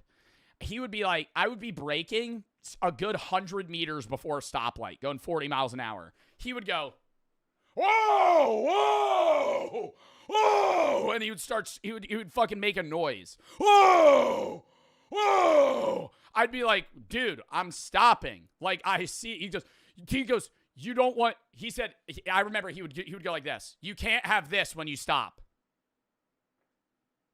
Because when a car stops when it's going a little fast, it rocks. He goes, you need a smooth stop. You need a smooth stop. You want to stop and go, I don't want to, if I feel this, that's how I know you stopped bad. I'd go, fuck that. Fuck that. I'm slamming on the brakes right before I fucking hit the stoplight, and then I'm going forward. You miss a stop sign, suddenly you're the worst driver alive. And the crazy part is your parents forget they drive like maniacs too. Like they'll be yelling at you for not using your blinker, but last week you watched them cut across 3 lanes like they were in the new Fast and... Yeah, Jersey slide over a 6-lane highway, no blinker. Oh shit, I gotta get over. Furious movie. Plus, having a permit makes you a second-class citizen. You can't even drive alone. You need some random adult next to you at all times. Like, bro, if I'm old enough to control a 2-ton... Bro, and you fully bank. I remember, bro, when it was my turn to take the driver's test, all my friends that had taken it before me, like, in my class were like, dude, you don't want, like, Rachel. They were like, you don't want Rachel. Rachel failed Billy and John. She's so mean. I got like Bob or whatever his name was. He was nice. Because it's literally like up to them on if they pass you or not. Outside, there's definitive fail markers. Like if you hit a traffic cone, that counts as hitting a car. So like you fail. But outside of that, it's like up to their discretion. Death machine on the freeway. Why do I still need my mom sitting there with a Diet Coke acting like she's my parole officer? Then there's driving school, where some random 40-year-old dude who looks like he's given up on life teaches you how to parallel park. The car always smells weird, like a mix of... Oh my god, yes! Yes! I was gonna say, bro, it didn't even smell like the Werther's. It smelled like piss. It smelled like piss. Like, but not new piss. Like, imagine you peed all over the fucking seats and then let it dry and, like, sit out in the sun for a week. And then I would get in the car. It just smelled like piss. Old coffee and regret. And they make you do the dumbest stuff, like a 3-point turn. Like, bro, I'm not driving a 4. I will say, all right, this is gonna sound like dickhead shit. When I got my license and I saw a car, like a gray car with the big block thing on the front that says student driver,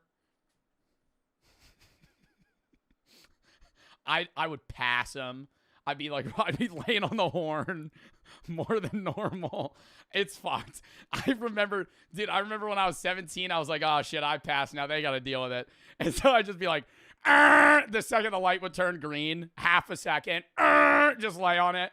And I know too, dude, they're fucking 10-2, white knuckle in the steering wheel going, just like nervous. Forklift. I just want to get the Taco Bell. First time trying the new cheesy crunch wrap. Let's see how it tastes. And these instructors always have that dead behind the eyes look, like they've watched thousands of teenagers almost plow into a mailbox and now nothing excites them anymore. You could literally crash into a fire hydrant and they just write it down like, yep, -5 points, don't do that again. They also purposely take you on the worst possible roads. Like, bro, I live in the suburbs, why are you making me merge onto the freeway in the middle of rush hour? They don't do that. They did that when I took the behind the wheel class. I had to merge onto a highway. And I think that was valuable. I will say that. I'm going to disagree with him. I think taking that class, having that guy be annoying to you and make you drive in stressful scenarios makes you a better driver. Because that's how driving's going to be. There's going to be moments where you're stressed as fuck and you need to lock in. Right? And having some dickhead chirp at you the whole time helps. Learned where the headlights are. I'm not ready to battle semis going 80. And for some reason, they love parking drills. Parallel park between these two cones back into this imaginary spot. Like, when am I ever going to use this? Nobody in history has ever said, oh, sorry, guys, I can't come out tonight. I really failed my 3-point turn. Plus, the silence is brutal. Nah, you do need to know how to parallel park, though. That shit's hard. It's easy once you've done it a lot, but, like, it's hard in the sense that when you're in a scenario where you have to parallel park, a lot of the time there's not designated spots. It's just street parking where people aimlessly park anywhere on the road. And there's going to be spots that have this much space and spots that have this much space. And you need to be able to pull up to a spot, stare at it, and go, yeah, I could fit in that. And then fucking, while other cars are flying past you because you're on a road, and so you have to fucking park. And if you fuck up, now you got to pull back out. And then people are getting annoyed because you're blocking them. Brutal. You're in a car with this string. I'd rather park further than parallel park. If you're ever in a big city where there's just street parking, that's the only option. Unless you want to walk an hour to wherever the fuck you're going. And the whole time you're... Or pay for parking in certain scenarios. But a lot of the time you pay for street parking. You're trying to impress him like it's a date. You don't need to learn that. Just Uber or something. Yeah, just spend $180 to Uber. Agree to. You flick the blinker on 2 streets early, and so he notices, like, see, I'm responsible. Meanwhile, he's staring out the window, sighing, writing hieroglyphics on his clipboard, 0 validation. Now comes the actual road test, easily the most stressful 15 minutes of your life. You've been practicing for... Oh my god, I will agree. No, I actually will agree. I think one of the most stressful things isn't like first day of high school, first day of college.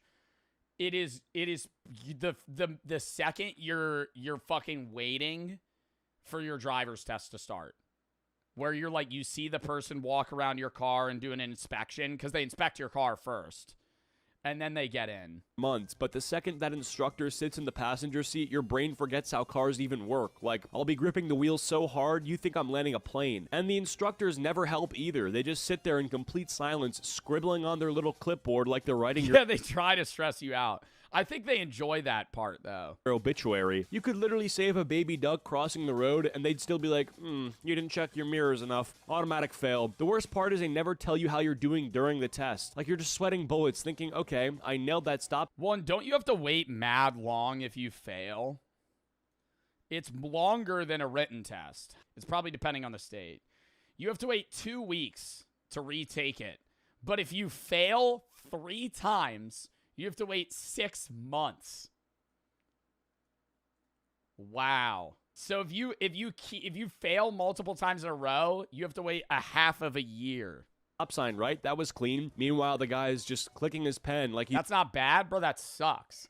He's deciding if you deserve human rights. And parallel parking, that's the final boss. You could drive perfectly the entire test, but if you so much as touch the curb, they act like you just committed a felony. Like, bro, half the adults out here park like absolute garbage. Why is this a standard? And if you fail, oh, that's the walk of shame. Nothing hurts more than walking out of the DMV while some 16-year-old behind you is celebrating like they just won the Super Bowl. You gotta call your parents like, yeah, so we're gonna be Ubering for a few more weeks. And the retest, way worse, because now the instructor already knows you're trash. They sit down like, oh, it's you again. And suddenly every tiny mistake is magnified. Forgot your blinker? Fail. Rolled half an inch over the line? Fail. Blinked too aggressively? Fail.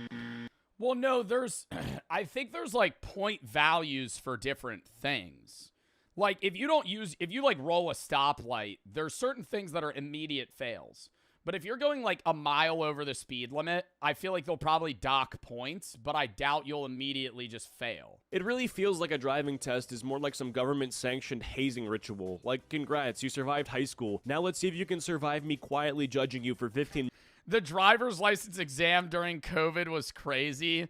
The instructor just stood outside in the parking lot and watched me drive and park so they weren't in the car. Nah, that's even worse. That's even worse. Just having like some dude like Slender Man in his suit, the clipboard, just watching you drive around a parking lot. Just like he's scouting you in like football. Oh my God. It's like, I feel like the silence would be even more deafening. You're just talking to yourself. You're just like, oh, fuck, dude. I wonder what he's writing. And if you do pass, congrats. Now you get to join the most chaotic experience of all, driving with your friends. Because the second you pick them up, they act like your car is a party bus. Someone's fighting for the aux, somebody else is hanging halfway through the window, and there's always that one friend in the back spilling Taco Bell all over your seats like it's their own personal trash can. Suddenly you're not the cool guy with the car, you're the unpaid Uber driver. Every text is just, bro, can you pick me up? We need a ride. Like, damn, I didn't get this license so I could chauffeur half the school. I just wanted to get a McFlurry without adult supervision. Then comes the gas money argument. Every group has that one guy who never pays. You could drive them across the entire state, drop them off at their front door, and they'll hit you with, bro, I'll get you next time. Spoiler, there is no next time. This man hasn't seen a gas pump in his life. And the thing about being first in your group with the license is suddenly you're everybody's servant. Like, you're not their friend anymore, you're their tax. Yeah, that is true. The earlier you get your license, the more you got to drive people around. Midnight trip. That doesn't change, though. It's not like, oh, you're stuck doing that, but there's always somebody in a friend group that's usually like a designated driver or somebody that drives people most of the time.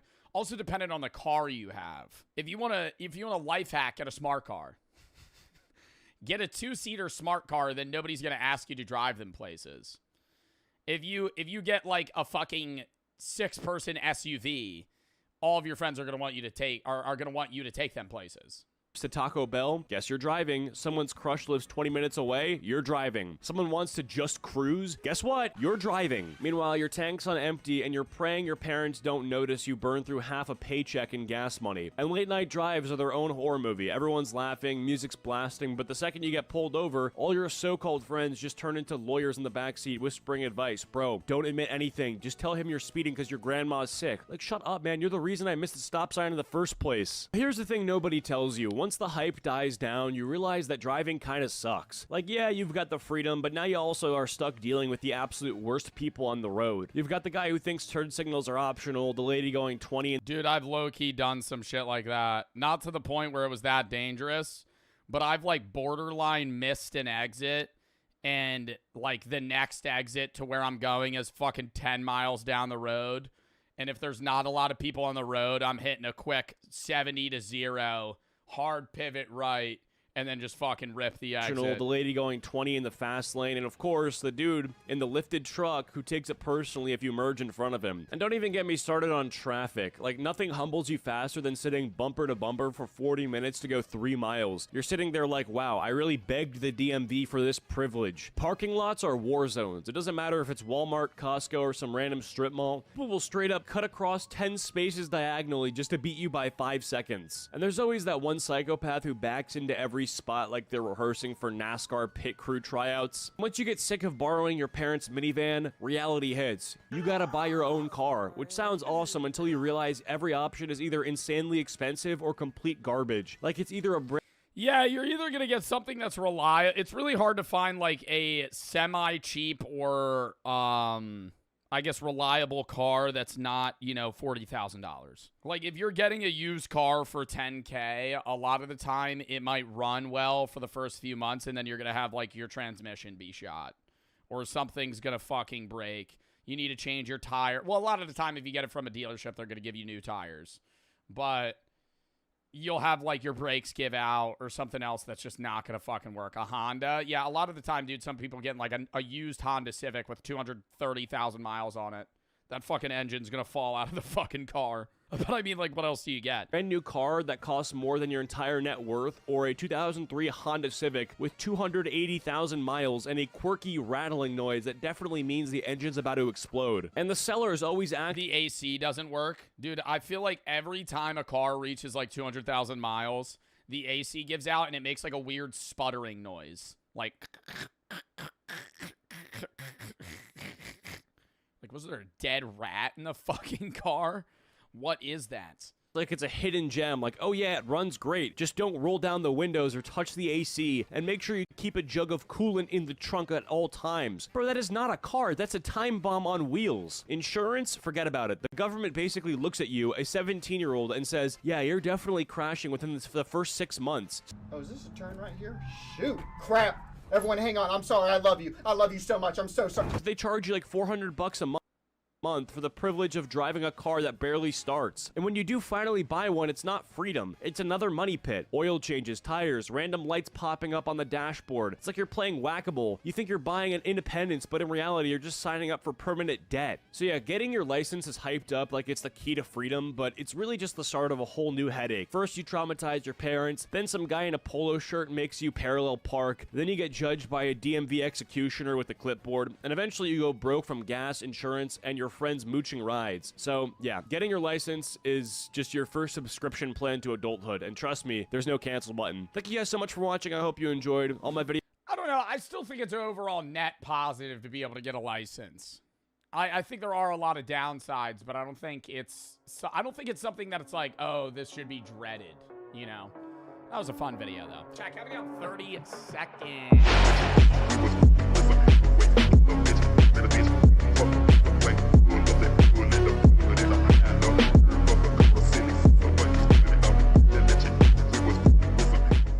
Scott's been laying low, coordinating his undercovers from afar.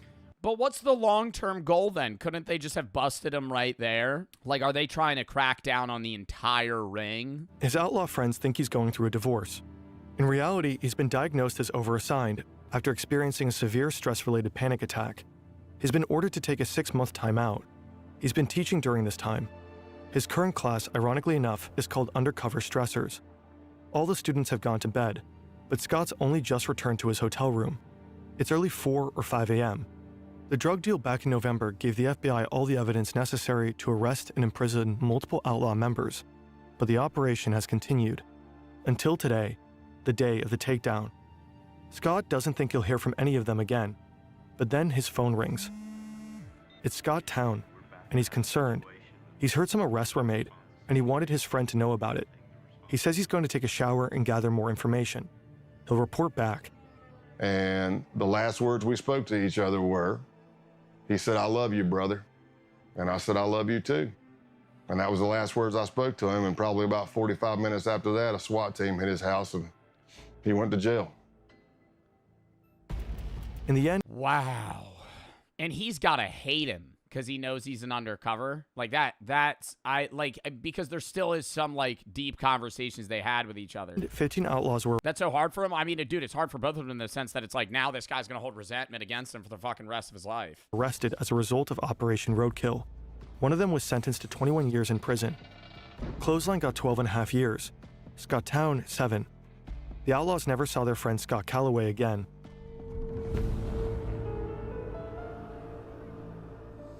I feel like it's weird that they would reuse the same guy for another undercover mission, no? I know, I'm not saying every gang has an affiliation with each other, but I feel like it's a little risky to reuse the same dude to try and take down a different, group of people. Ku Klux Klan emerged in the wake of the American Civil War. Why are we in From the very sub-only? beginning, they were racist to the core, raining terror and death on black Americans. In the late 19th century, they flogged, tortured, and lynched politically active black men, raped their wives, shot their children, and burned their schools. What? The Ku Klux Klan emerged in the wake of the American Civil War. Oh. From the very beginning, they were racist to the core, raining terror and death on black Americans. In the late 19th century, they flogged, tortured, and lynched politically active black men, raped their wives, shot their children, and burned their schools. Historians consider them to be America's first terrorist movement. Today, the KKK remains active, but only as a shadow of its former self. Fewer members, less influence. However, burning crosses is still one of their favorite things to do. and they've stayed true to their roots. Naturally, as a terrorist organization, they have to act in secrecy. You might assume that infiltrating them as an FBI agent is not the easiest feat. So you may ask yourself, how do you contact? Yeah, that's why it's like, I know people say Tom Robb is like the leader of the KKK today, but do you think that there's like other shit going behind the scenes? Because there's no way they're just that forefront about like, hey, this is what we do. Because like all the shit they have to be doing is illegal. There's no way they're just like outwardly talking about it. The United Klans of America. Well, it turns out the group I was looking at had a hotline.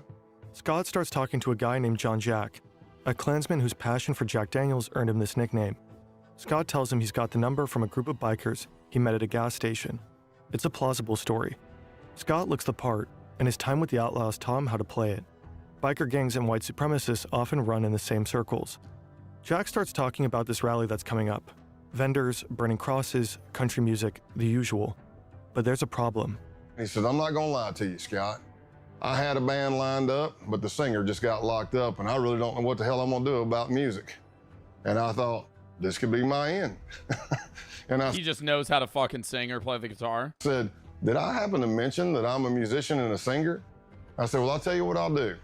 I'll bring my acoustic and my PA system. When I get there, you can come meet me by the car. I'll strum a couple of tunes for you if you think I suck. And he's like, oh, hell, this is gonna be great. It's gonna be great. Scott doesn't know that he just signed up for something far more sinister. Yeah, bro's gonna be DJing a fucking KKK meeting. April 21st, 2017. He have no idea what he's going into. It's the day of the Ku Klux Klan rally. I got lost multiple times until I finally drove up on this empty, I don't know, lot fenced in the middle of nowhere, but it wasn't hard to spot because the Nighthawks, which would be the Klan members in all black, who were the security force, are all standing at the gate. Wait, what's the difference between the people wearing all white versus all black? Spot because the Nighthawks, which would be the Klan members in all black, who were the security force, are all standing at the gate with guns. And a lot of these people were felons. Scott's ready for an interesting time. He's been to plenty of biker gatherings, and perhaps this will be similar. During his mission, Scott will be taught the KKK's constitution and bylaws, studying the Black Klansman Handbook, which he'll learn to refer to as the Kloran. He'll become familiar with the... Yo, imagine fucking, like, living in the South at this time, and you're, like, really into this girl or guy, and you go over their house, and you're like, you know, I really fuck with this person, and then you just see, like, the fucking, the hood in the uniform, just, like, in the corner, and you're like, You're just fucking immediately ghosting. Yeah, get the fuck out of there. That shit would be like an immediate, yo, I gotta leave, bro. I think I just shit my pants. I'm sorry. Original mystic insignia of the Klansmen. He'll learn this all in class with a K, so that he can pass the K-Uno test, a prerequisite to getting fitted for a robe. K-Uno stands for character, honor, duty. It's getting dark, and he's been invited to participate in a naturalization ceremony. He has no idea what this means, but all the newbies are doing it. He'd stick out if he didn't. And that's how he finds himself in the middle of a field, blindfolded, holding the shoulder of the man in front of him, a gesture meant to signify brotherhood. They are told to raise their right hands and repeat an oath. I do swear from this moment forward And then they tell us to get down on our knees. to fostering the welfare of the white race, So I'm on my knees, blindfolded. and further the work of America's greatest movement. They take my blindfold off, and there's a Ku Klux Klan member in a green robe, and he has this sword, and he kind of knights me. The United Klans of America. And then we all hug, and there's like a little bit of a celebration, and I'm not sure what happened. And then it hits me as I'm walking to my truck. I'm like, I think I just joined the damn Klan. Yep, that's what that was. So I got naturalized in the Ku Klux Klan that night. Scott's time at the KKK will end up being relatively short-lived. The case isn't really going anywhere. And there's another group coming into focus, a far more dangerous one. In the FBI, we started encountering more violent type extremism, not the KKK types. We're talking advanced neo-Nazism. And it led me to... Yeah, so they're saying that the KKK was really just like a racial group that wasn't doing as much crime as they thought they would versus like newer sparking up neo-Nazis that were actually killing people and blowing stuff up, dealing drugs. An accelerationist group called the base. The base mission will provide to be far more extreme than anything Scott has ever seen. The network of violent white supremacists. An extremist group known as the Base. Violent neo-Nazi terrorist paramilitary group called That's what's so weird is I've never heard of this. Base. On August 11th, 2017, crowds of people marched through the campus of the University of Virginia in Charlottesville, chanting racist and anti-Semitic slogans. They were protesting the removal of a statue of Robert E. Lee, the famous Confederate general. The next day, they were met by counter-protesters, and things quickly turned violent. Then they turned deadly. A white supremacist drove his car into a crowd of counter-protesters, injuring 35 people and killing Heather Heyer. For some, the Unite the Right rally was a wake-up call, surprising proof that white supremacy persists in America. To others, it was a grim reminder, and frightening evidence that white supremacists were feeling emboldened enough to come out of the shadows. The first accelerationist Holy shit, dude. I've never heard of this. Group emerged in 2015. They called themselves Atomwaffen Division. They'd been And they just fucking go to like public places, spew racial hate, and kill people? inspired by the writings of the neo-Nazi James Mason, whose book Siege had become a sort of Bible for accelerationists. The book denies the Holocaust and attacks homosexuals and Jewish people. It also calls for organized violence, specifically for the formation of terror cells prepared to wage war against the system. Initially regarded as fringe or even cringe, accelerationism steadily gained traction. By 2020, We did a whole video about accelerationism. The idea of accelerationists, though, the philosophical ideology of accelerationists, isn't directly rooted in like neo-Nazis or Nazism. It's just, it can be combined or attached to that in certain ways, but just because you're an accelerationist doesn't mean you're necessarily somebody who is racist. You just believe that everything and anything should be done to advance society technologically as fast as possible. Unless this is some offshoot of that. Roughly 90% of white nationalist groups identified as accelerationist. That same year, the U.S. Director of National Intelligence identified... Well, yeah, because accelerationism usually aligns with, like, far-right ideas of, like, having no restrictions on most things. Like, it doesn't matter about, like, you know, carbon emissions or any of that. You just want to be efficient and get as much done as fast as possible. Racially motivated violence. Accelerate the collapse of society? Yeah, but there's an end goal. Like, it's not just like anarchy. It's like there's a goal that they have in mind with acceleration of the collapse of society to rebuild something else. And extremists as it's far left, actually. I mean, you know, you get into any extremism ideas, you're gonna find some crazy shit. the most lethal domestic terrorism threat. What's a neo-Nazi? Like a new Nazi. It's effectively what it means. Neo-Nazis, if somebody calls you a neo-Nazi, they're basically calling you like a modern-day Nazi. More than other white supremacist ideologies, accelerationism insists on the importance of direct violent action, the kind of action taken by the people they call saints. Like Saint Tarrant, for Brendan Tarrant, the Australian white supremacist who attacked 2 mosques in Christchurch, New Zealand. He killed 51 people. Or Saint Roof, for Dylan Roof, who killed 9 people, all black, during a church service in Charleston, South Carolina. This is the kind of action accelerationists believe in, action that will further destabilize society, that might finally lead to societal chaos. They are explicit about this. Roof, for example, said he'd hoped to ignite a race war. Failing that, though, the purpose is to inspire more violence, which is exactly what such attacks have done. Scott Payne just signed up on Facebook. Isn't there like a showing though in that like if you're actively killing people of another race and going, my goal in this is to start a race war, like most people that would outwardly look at that would go, okay, it's not the races that are fighting against each other, it's these insane people that want to spark anarchy and a collapse in society, rather than actually white people and black people having a genuine problem with each other. He's about to publish another racist post. His goal is to get banned. But nothing happens. A fellow agent points out that he doesn't have any friends. He adds a few people, and that does it. He's promptly kicked off.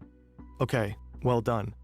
Next up is Gab, a social networking site well known for its tolerant stance towards far-right users. Why did he want to get banned on Facebook? To like rant about how he got banned or something? Participates in forums with names like Whites Only. This will further elevate his credentials.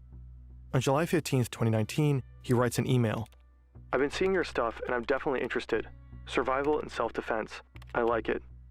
The next day, a ping. Thanks for contacting the base. You can learn more about us on our official Gab account at the base. Do they, like, look into you, though? If it's, like, a neo-Nazi, like, Aryan race group, are they looking into, like, your 23andMe to see, like, your ethnicity? Or is it just straight off, like, if you look white? For sure. When you get vetted in, they even have the sites for it. Yeah, well, I'm assuming, like, there has to be some sort of like, because there's people that could be, like, you know, white passing, but they're actually, like, 35%, you know, black or just non-white, non-Caucasian. And then, like, what is the percentage where you're not allowed in, you know? Like, I feel like a lot of these groups, it confuses me where it's like, well, if you're 5% Hispanic, is that a problem? Like, is that, like, what's the cutoff for them? If you're interested in joining, please provide the following info to begin. Like, that's a genuine question. Like, I'm wondering, I think it's really more physicality rather than, like, genetics. I know, like, in World War II, a lot of it was genetics off of, like, not even if you're a Jewish of religion, it would be like if your great-great-grandmother was Jewish, but nobody else was, you were still counted as Jewish and they would kill you. But it's like, they had that system in place, so I'm wondering. The vetting process. The base is a white supremacist neo-Nazi group. They were just founded a year ago, and they are accelerationists through and through. Their plan entails assassinations, sabotage, and acts of terrorism. Their targets are black people, Jewish people, and anyone they consider traitors to the white race. They want to do guerrilla warfare tactics, so it's murdering people and disappearing. It's poisoning a water system, taking down a power grid, derailing the train, anything that causes chaos. The idea is that... So it's not just... They're primarily targeting people of other races, but it's also just like, hey, we want to just destabilize society as fast as possible. After the collapse, the group's cells scattered across the world will form white ethno-states led by white supremacists. This event, total societal collapse, has a special name, the Boogaloo. Now, Scott is trying to join them. They ask for his name, White Warrior 88, and his age, 44. Scott Payne is actually 48, but he knows most base members are between 18 and 25. He wants to seem as young as possible. Sex, race, location, military experience, fitness level, Dude, between 18 and 25, some of these people are fucking high schoolers in this goddamn group. Special training, and organization affiliations. Like, holy shit, dude, you haven't even fucking graduated high school. You haven't even graduated high school. You're in a fucking extremist neo-Nazi group that's about dismantling society. Here, his past undercover experiences pay off. He mentions the Klan and biker gangs. So here I am, approximately for a week or more. I'm emailing back and forth to somebody with a Proton email account. And they're asking me all kinds of questions about my ethnicity, what I can bring to the table, what is my history. And I laid out a story that I was a old biker, shocker, and a former skinhead from South Carolina. As Scott would find out later, the owner of that email account was none other than the founder of the base himself. Online, he's known as Norman Spear and Roman Wolf. He's been on the public's radar since 2018, but his true identity is unknown. That is, unless you're in the FBI. Ronaldo Nazaro is 45, American, born in New Jersey. He'd worked as a contractor in Iraq for the Department of Justice. Now he's in Russia, but it's 2019. You can organize neo-Nazis into a network of accelerationist insurgents from just about anywhere. The email exchange continues for less than a week. Then, Scott is invited for a phone interview. It's supposed to take 30 minutes, but ends up... I'm shocked the level of recruitment walls they have for this. I understand it's because they are trying to weed out people that are unserious or cops, but like... a weak email thread, then a phone call, then probably another interview, then an IRL interview, then they start the actual, like, initiation process. Lasting an hour. Now, both Scott and the base have a 24-hour grace period. After that, Scott will need to make the decision. Does he truly want to join? I passed the test, and they bring me in. And they asked me, hey, where are you located? And I said, in East Tennessee. And they said the closest cell to you is in North Georgia. That's where Scott will have to pass one final test, an in-person vetting session. August 2, 2019, Rome, Georgia. To Scott, the men look more like boys. He knows that one of them is the leader of the base's Rome cell, but that's it. Yeah, like, you're getting vetted into this, like, you're getting basically initiated into this group. He's fucking 48 years old, and the dude that's the leader is, like, talking to him fucking teenager, man. 19. 18. This guy's like, hey, you got to take this tab of acid and fucking drink this goat's blood. They tell him to step out of his truck. Scott isn't wearing a wire. He knows they'll check. But hidden in his truck is a tracking device, put there by his case team. As long as Scott is near his truck, his team will be able to find him. I step out, shake hands or whatever, and he says, hey, I need you to put your phone in airplane mode. And I said, okay. He pulls out this wand thing that I'd never seen before. It looked like a Geiger counter. It had a big triangle card in it, lights all over it. He wands me, and I pass because I'm fine, I don't have anything. Then he starts wanding my truck. No big deal. Until he starts going to the back driver's side of my truck, which is where the case team placed my tracker. That thing he's holding in his hand starts going crazy. Oh, fuck.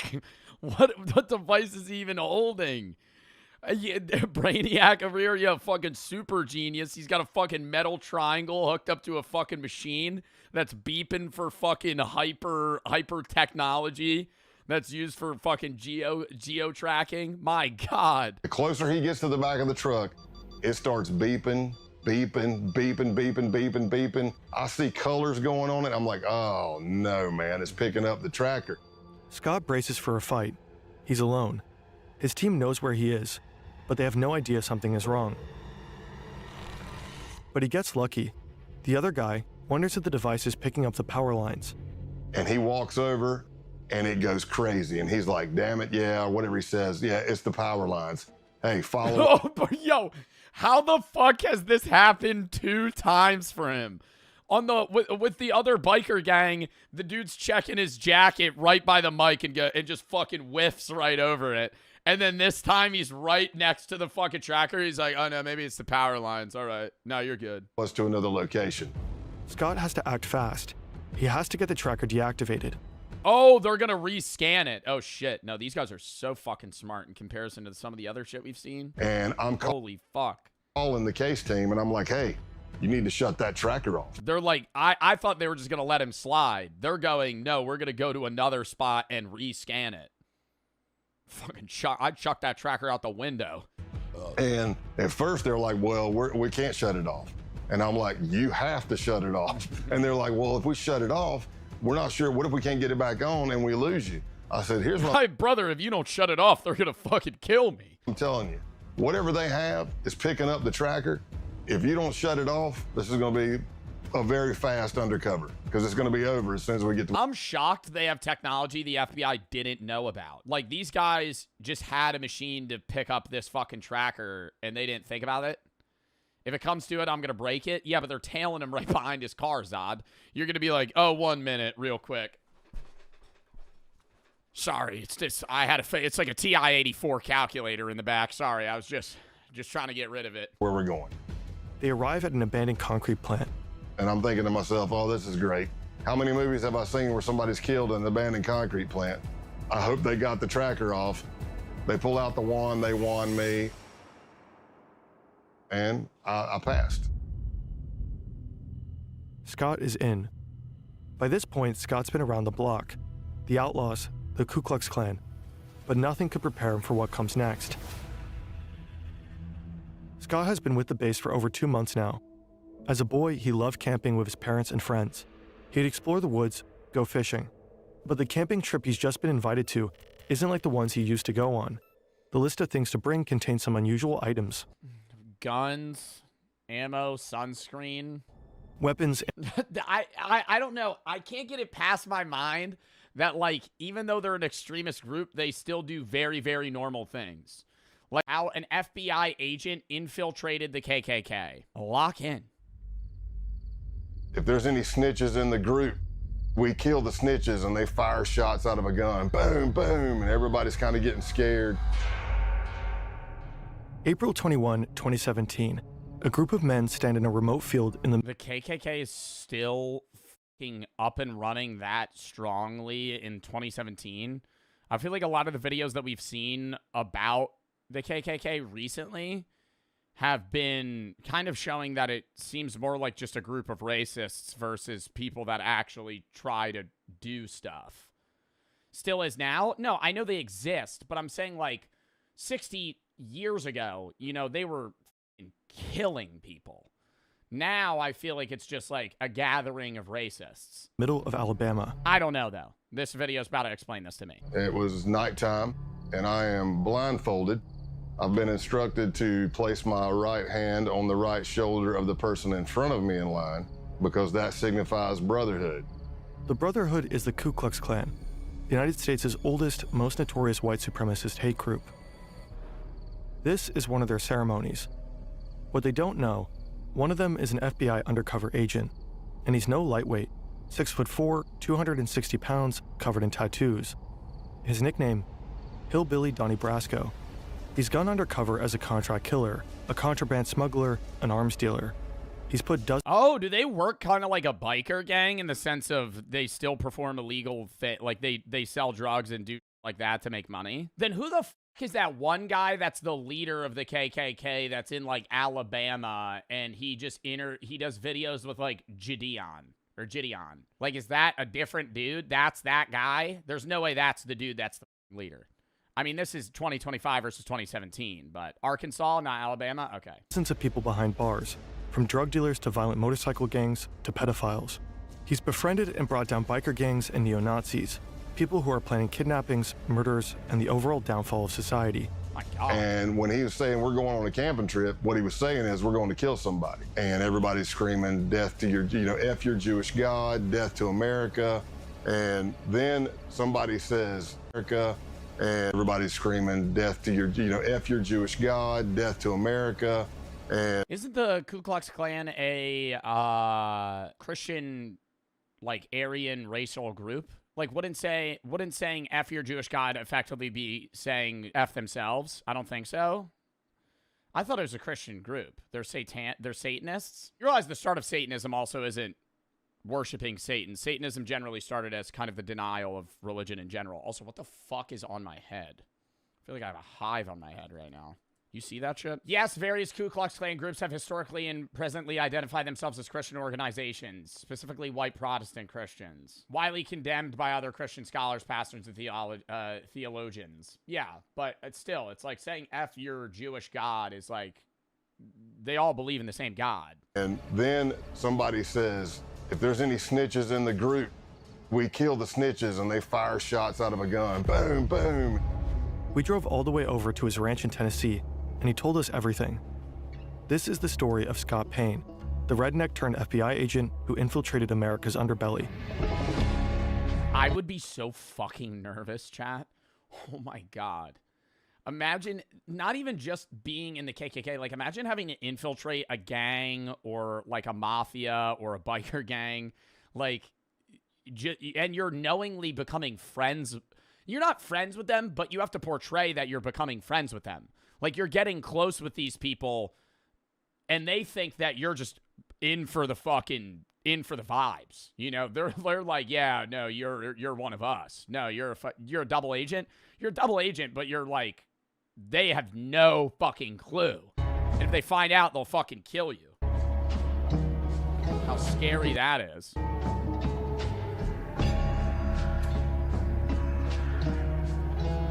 Oh, dude, I could tell this is going to be a banger video.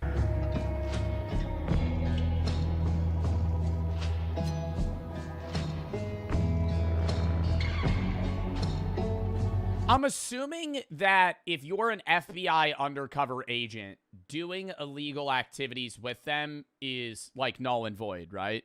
Because to prove your I guess, loyalty, you would probably have to run drugs and do illegal crime. Because there's no way you could be an undercover agent and not partake in the illegal activities.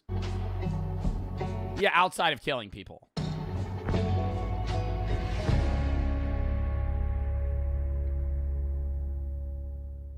The majority of this video is based on Scott Payne's book and podcast. Find the links in the description. What I saw was a watery image. It was completely red, and there was a demon looking at me in that watery kind of ripple image with a grin and long crooked finger looking at me saying, "Come here," smiling. Scott is 14 years old, and he's just seen a demon. The year before, his parents divorced, and Scott went down a dark path. Consulting spirits, watching diabolical horror movies, satanic rituals, deals with the devil. That's what brought him here, a friend's house, spending the night. They've had a small amount of alcohol, but no drugs, no hallucinogens. I would do like these little vignettes where I would pretend I was being possessed by a demon or I was the devil or whatever. I was on the couch and I was doing this scene from a movie where somebody is like being possessed by a demon. And so I'm fighting in my voice and then the demon voice comes in and there's this battle. And at the end, the demon wins and possesses the person. So that's what I act like happened. And I'm laughing like the demon and I rolled over. It all started as a mock demonic possession, but then he actually saw a demonic figure, and this was his breaking point. So let's just say after the demon scare, I got Jesus scared back into me, and that was it. Not that the devil was done with me, but I was done with him.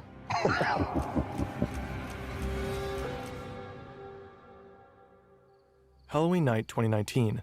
This is... I've never heard of somebody faking being possessed. Okay, well, I think most possessions are fake. Like when you see the exorcisms that occur in like modern day videos where there's like pastors that they're not they're I would say they're more internet pastors in the effect of like they try to take online donations and they do like exorcisms on like random people and they'll claim to be the devil but have 3 fucking 120-pound weak guys holding them back. Like those are a little sketchy to me. Scott on his final major undercover mission. And this is a goat. It was stolen and is now at the center of a pagan ritual. It's been nearly 35... Chat, should I scratch this? What is that? Is that a big hive on my head? Roos's for the 3. It's a zit? No, dude, it's a spider bite. It fucking itches. I'm gonna leave it. I want to scratch it so bad. Like when you have eczema. Stop. 5 years since Scott's first encounter with the devil, but on this night, the devil is all around him, and he's definitely not done with Scott. Now, we're all in a circle around the goat. Somehow I ended up at the back of it. I don't know how. It's bad luck on my part, I guess, but I'm holding the legs of the goat. He's got this blade, and he's bringing it up and bringing it down in a practice swing, practice swing, practice swing, and finally somebody says, just do it. Eisen comes down with every bit of force he's got and hits the back strap of the goat, and I don't even know if it broke a hair. I don't know if it's because the back strap's too thick, the blade was too dull, but he hit it, and I don't think you could clean slice a goat's head off with a machete. Maybe a really fucking sharp one. I feel like if you were trying to chop like a goat's head off, you'd need like an axe. You heard the goat was just go bah, and I'm like, oh man, this is gonna get bloody and bad real fast. The man swings again. Again. Nothing. Finally, the blade is replaced with a gun. I said, whoa, whoa, whoa. And he's like, what? I'm like, man, look at what you're shooting at. We're all in a circle around this thing. And then he looks, puts a round right in the head of the goat, and it hits the ground. So you think you're done? No, you're not done. Now they slice the throat of the goat. Oh, God, don't tell me they got to drink the blood or some bullshit. Oh, fuck. And they fill up a cup full of blood. One of them pulls out a sheet of LSD. What? Oh my God. They're trying to perform a satanic ritual and then they're going to take acid and drink the blood. Oh my God. Literally doomed permatrip. Doomed permatrip. What the fuck? You're not getting out of that the same dude you were when you came in. He approaches each man one by one. Basically, they would take the hit of acid under their tongue, chase it with the blood of the goat. I am always curious about how, like, undercover FBI agents don't give themselves away when they're doing that stuff.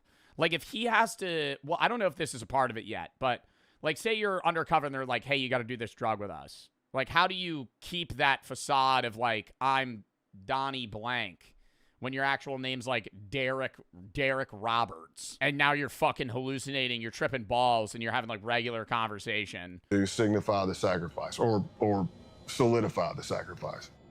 Very well mentally trained, bro. I understand the level of mental training, but I truly believe like any level of mental training is like unless they're doing the mental training under hallucinogens, that shit's cracking you, bro. When you're tripping, you're under a different mindset. When you're tripping that hard, if you're on like 1-2 grams of mushrooms, that's different. But if you're like tripping balls, I don't care like any level of training you have, bro. You're not like, you're going to say anything. Scott is one of the few who decline.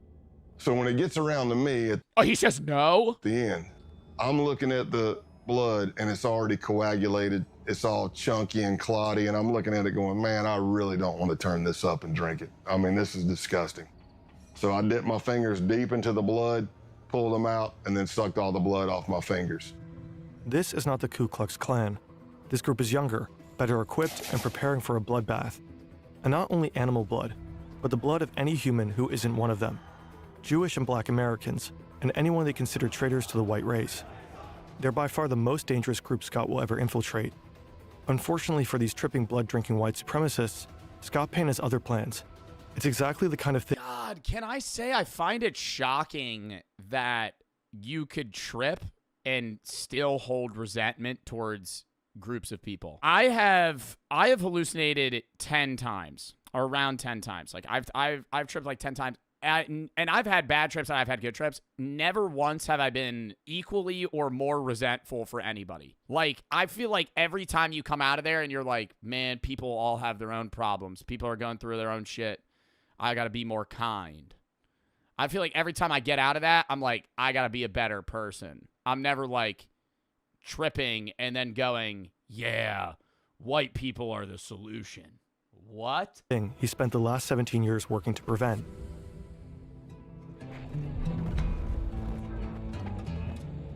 I became an FBI agent in 1998, and by 2002, I'd already done some undercovers for the FBI. It's like echo chambers. Yeah, I think it is the people you're surrounding too. I mean, it is set and setting, right? And if your set and setting is right before taking that acid, chopping a goat's head off, sucking the blood out, and then talking about how you only like white people. But I wasn't yet certified through the FBI undercover school. So I finally got a slot. September 2002, Quantico, Virginia. This is the FBI Academy. If you make it through the year-long application process, if you pass the physical and psychological assessments, the tests, the polygraphs, the interviews, the background checks, if you make it through all that, you end up here, in a 20-week training program. If you get through the 20 weeks, you become an FBI agent. Scott's been here before. Now he's back, about to start the training program for undercover agents. Getting admission to the program is hard enough. Graduating is even harder. Only about half the admittees make it through. It's a 2-week school with no days off. We're very big on sleep deprivation. You're going through multiple scenarios of all shapes and sizes. And there's only 20 slots for the class. Others break down. There's 20 slots for the class, but don't you think they also would like hand select people that are diverse for the purpose of being able to infiltrate different scenarios, right? Like you would want specific types of people for specific scenarios. Like you wouldn't want everybody to be the same. They make missteps during the high-pressure scenarios. They grow delirious and erratic from the lack of sleep. But Scott thrives. The sleep deprivation, the relentless roleplay, the grueling exercise. If anything, he don't tell me he enjoys it. Feeds on it. Oh. Meanwhile, he's learning from his idols, legendary FBI agents like Joe Pistone.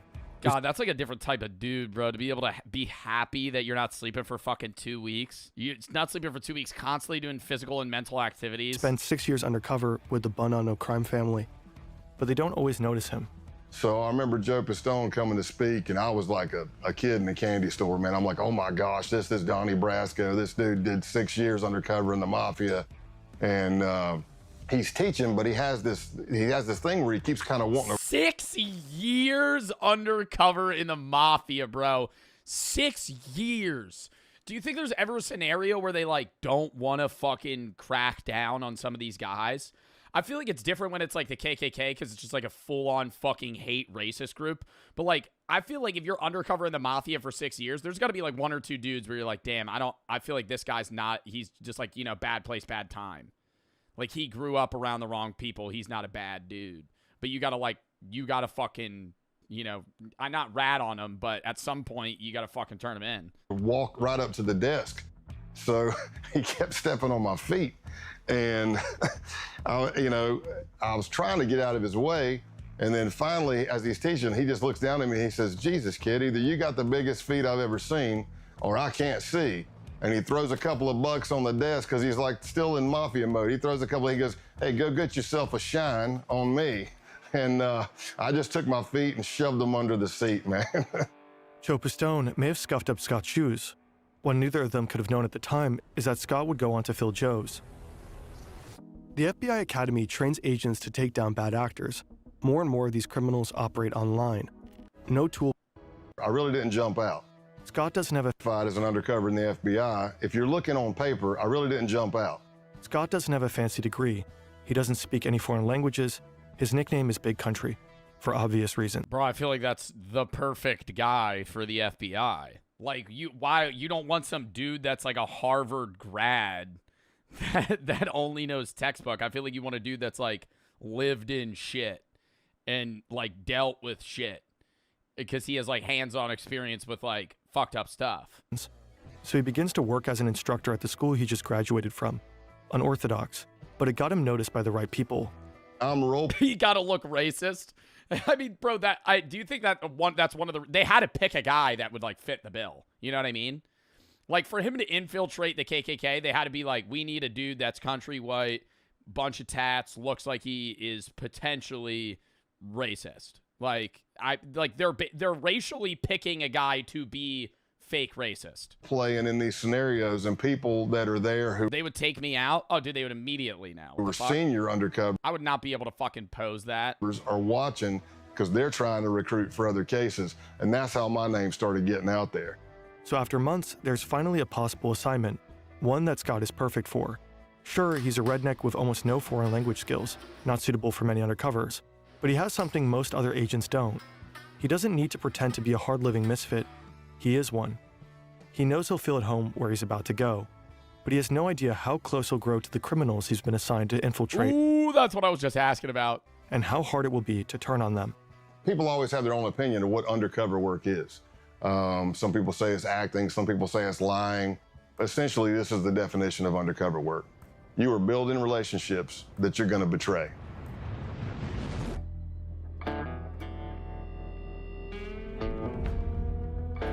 Scott is... I mean, dude, I feel like this is the perfect guy to ask the question of, like, do you think there's good in everybody? Because there has to be, like, for him to not want to turn some of these guys in, he has to like some of them.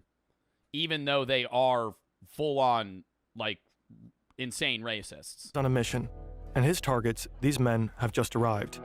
They're members of the Outlaws Motorcycle Club, the main rivals of the Hells Angels. They've been implicated in drug trafficking, prostitution, Motorcycle Club, the main rivals of the Hells Angels. They've been implicated in drug trafficking, prostitution rings, money laundering, the list goes on. And they're notorious for violence against rival gangs. Infiltrating them is exceedingly difficult. Scott Payne is here to do just that. But there's a problem. Part of the intelligence Scott was given is wrong. He was told they wouldn't be wearing their colors. Obviously they are. Scott has hoped to strike up a casual conversation, letting the topic of motorcycles arise naturally. But these guys are advertising their gang affiliate. Bro, about to walk up. So you guys like motorcycles? Trying to talk to like a notorious gang member that like traffics drugs, kills people. So you guys like Harley Davidson? I myself drive one. It's a big one with fire stripes on it. On the front side, it's a black motorcycle. Not that I like that color by any means. What says you? He can't just go up and say, hey, you guys ride. His only choice is to make them come to him. Luckily, another part of the intelligence is right. What did you say? I'm saying that's what he would have to say. This guy, road named Spanky, loves to be the center of attention. So Scott steals... Spanky likes to be the center of attention. How do they know that? Like, where are they getting this intel? Luckily, another part of the intelligence is right. This guy, road named Spanky, loves to be the center of attention. So Scott steals it. He works the crowd. He tells jokes. He talks loudly. He draws attention to himself, making Spanky want to steal it back. Soon enough, Spanky asks where Scott is from and sends him a drink. Spanky's called me over. He's introducing me to other people. And, of course, I'm getting more scrutiny. The more people I meet, the more scrutinized I am. Everything seems to be going well, but the real scrutiny happens somewhere else. So I walk into the bathroom, and as I'm at the urinal, and some dude steps up to me and he just fucking looks right down at me. I feel like that'd be some crazy shit, bro. He stands right next to me at the urinal. There was a line of fucking 10 of them. Then he just looks straight at me. Not at my eyes, though. A lot of bars, there's like a little fucking crazy box in front of the urinal, plexiglass. It might be flyers for a band coming up or a stripper coming to town or something like that. Do you think they just beat the shit out of him? Oh, my God. So I can see a little bit of a reflection. And I see this jacked, big dude come walking in. And I see him looking at each stall, and he's like, okay, that's empty. I see him looking under the stalls to make sure nobody's in there. Oh, my God. Nah, I'd start panicking, bro. Stop. What do you fucking do? Does he got training for this? Is it like he's going, I'm going to die today? And I'm watching this from a reflection. And then he comes walking up right beside me, and for a split second, I thought, oh, I'm getting jumped. I'm getting jacked right here. And that didn't happen. He says, so what brings you to Massachusetts? All undercover FBI agents have a legend, a detailed made-up backstory that they have to commit to memory. He's from deep South Texas, up in Massachusetts for work. He loves Harleys and whiskey, and his name is Scott Calloway. Oh my God, bro. I feel like I don't care how much you train for that. In that moment of like nervousness, do you think you would be able to stick to the story? You know what I mean? Like you're flat out being like, yeah, no, this is me. This is where I grew up. This is my family's names. Like you have an entire fake story, fake dad, fake mom, fake siblings, fake everything. So happens, the guy grilling him in the bathroom is also named Scott. Scott Town. A lot of undercovers, you bond with people, especially deep undercover long term. But there's turns out me and him are both undercover trying to rat on each other.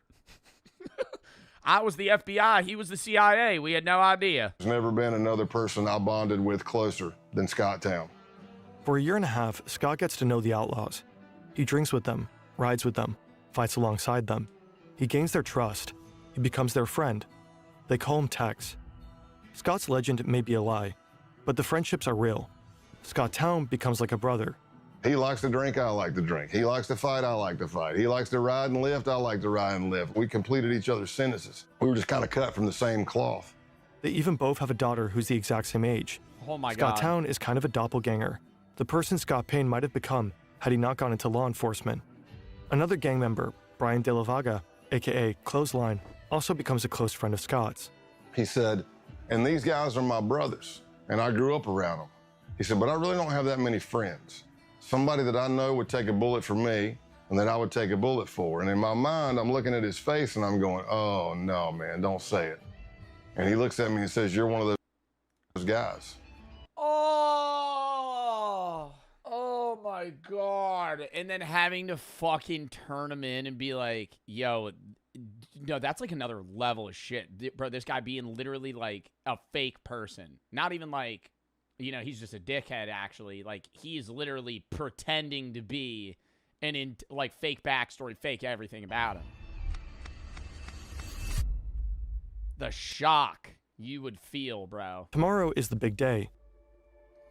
Over the course of last year, Scott has convinced the outlaws that he's a high-ranking member of an international theft ring.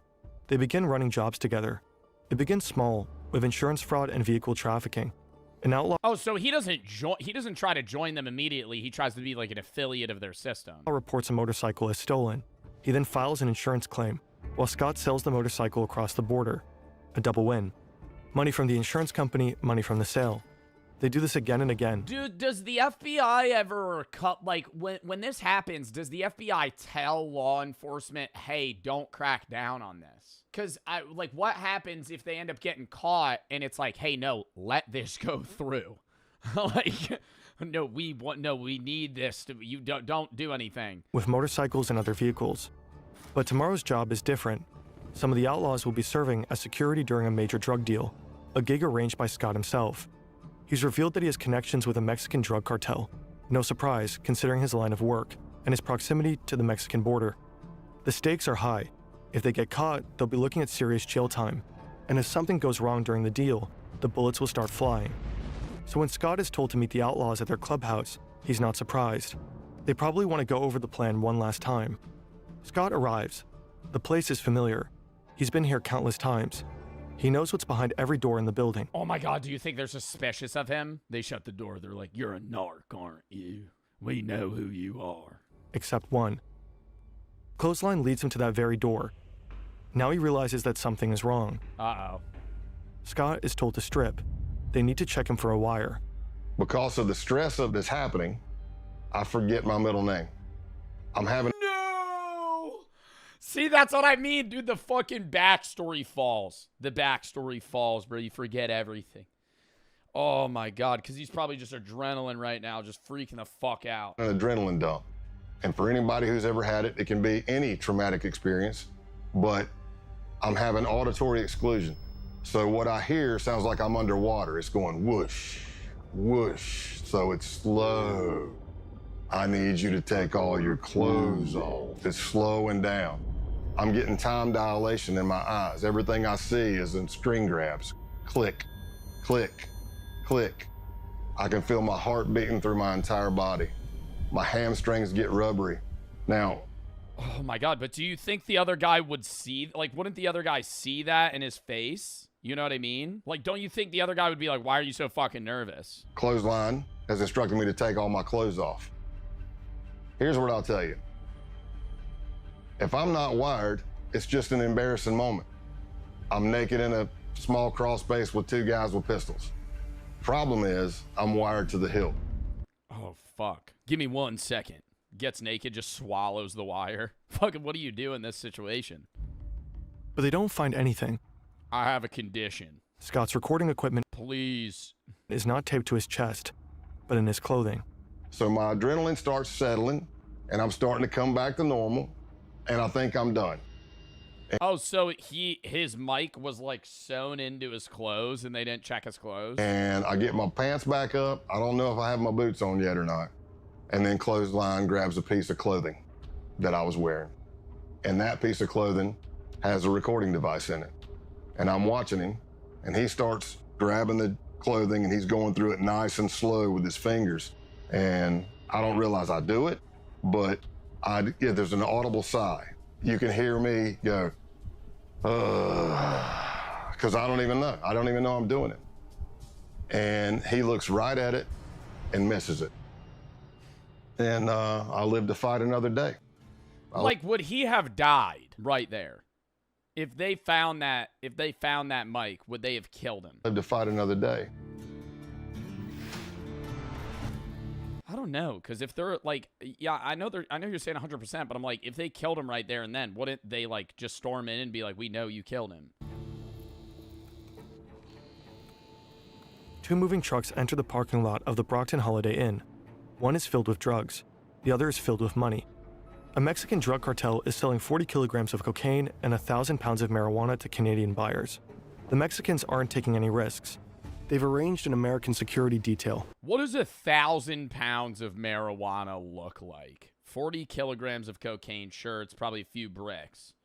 1,000 pounds of marijuana. Pounds. How many ounces is a pound? 16. 16 ounces of marijuana per pound. So there's 16,000 ounces. Dude, that would like fill the truck. That would be literally an entire truck full of weed. The outlaws. Surveillance at every entrance. 4 men in the parking lot there to provide protection, unload the drugs, and count the money. Everyone is armed and antsy. One false move and all hell could break loose. The deal is wrapped up quickly. The transfer is complete. All the money's there. It's so weird to me. I know this is 2006, but it's so weird to me like they're moving that level of weed. Because I could just go to a store and buy weed, like right now. I know it's different state by state, and there is still weed sold illegally in states where it's legal and illegal. But like, I feel like the weed business the illegal weed business has to have gone down drastically since the early 2000s. Because like, I could just go to a store and buy weed. To Canadians, what is weed illegal? Weed's not illegal in Canada. The outlaws are particularly relieved. They may be tough, but this is their first time working with a cartel. Now they'll get paid $15,000 for their services. Scott counts out the cash. He did it. He successfully tricked them. The cartel? FBI agents. The Canadians? Also FBI agents. What? Wait, what? I thought they would have actually been just dealing with the cartel. So everything was fake. They may be tough, but this is their first time. Scott counts out the cash. He did it. No He successfully fucking tricked way. them. The cartel? FBI agents. The Canadians? Also FBI agents. Wow. 8 months later, a hotel in Nevada. Highly requested video. We fooled locals with offensive city plans. Give us feedback on our new city plans. We're installing the world's biggest pride flag. Hell no.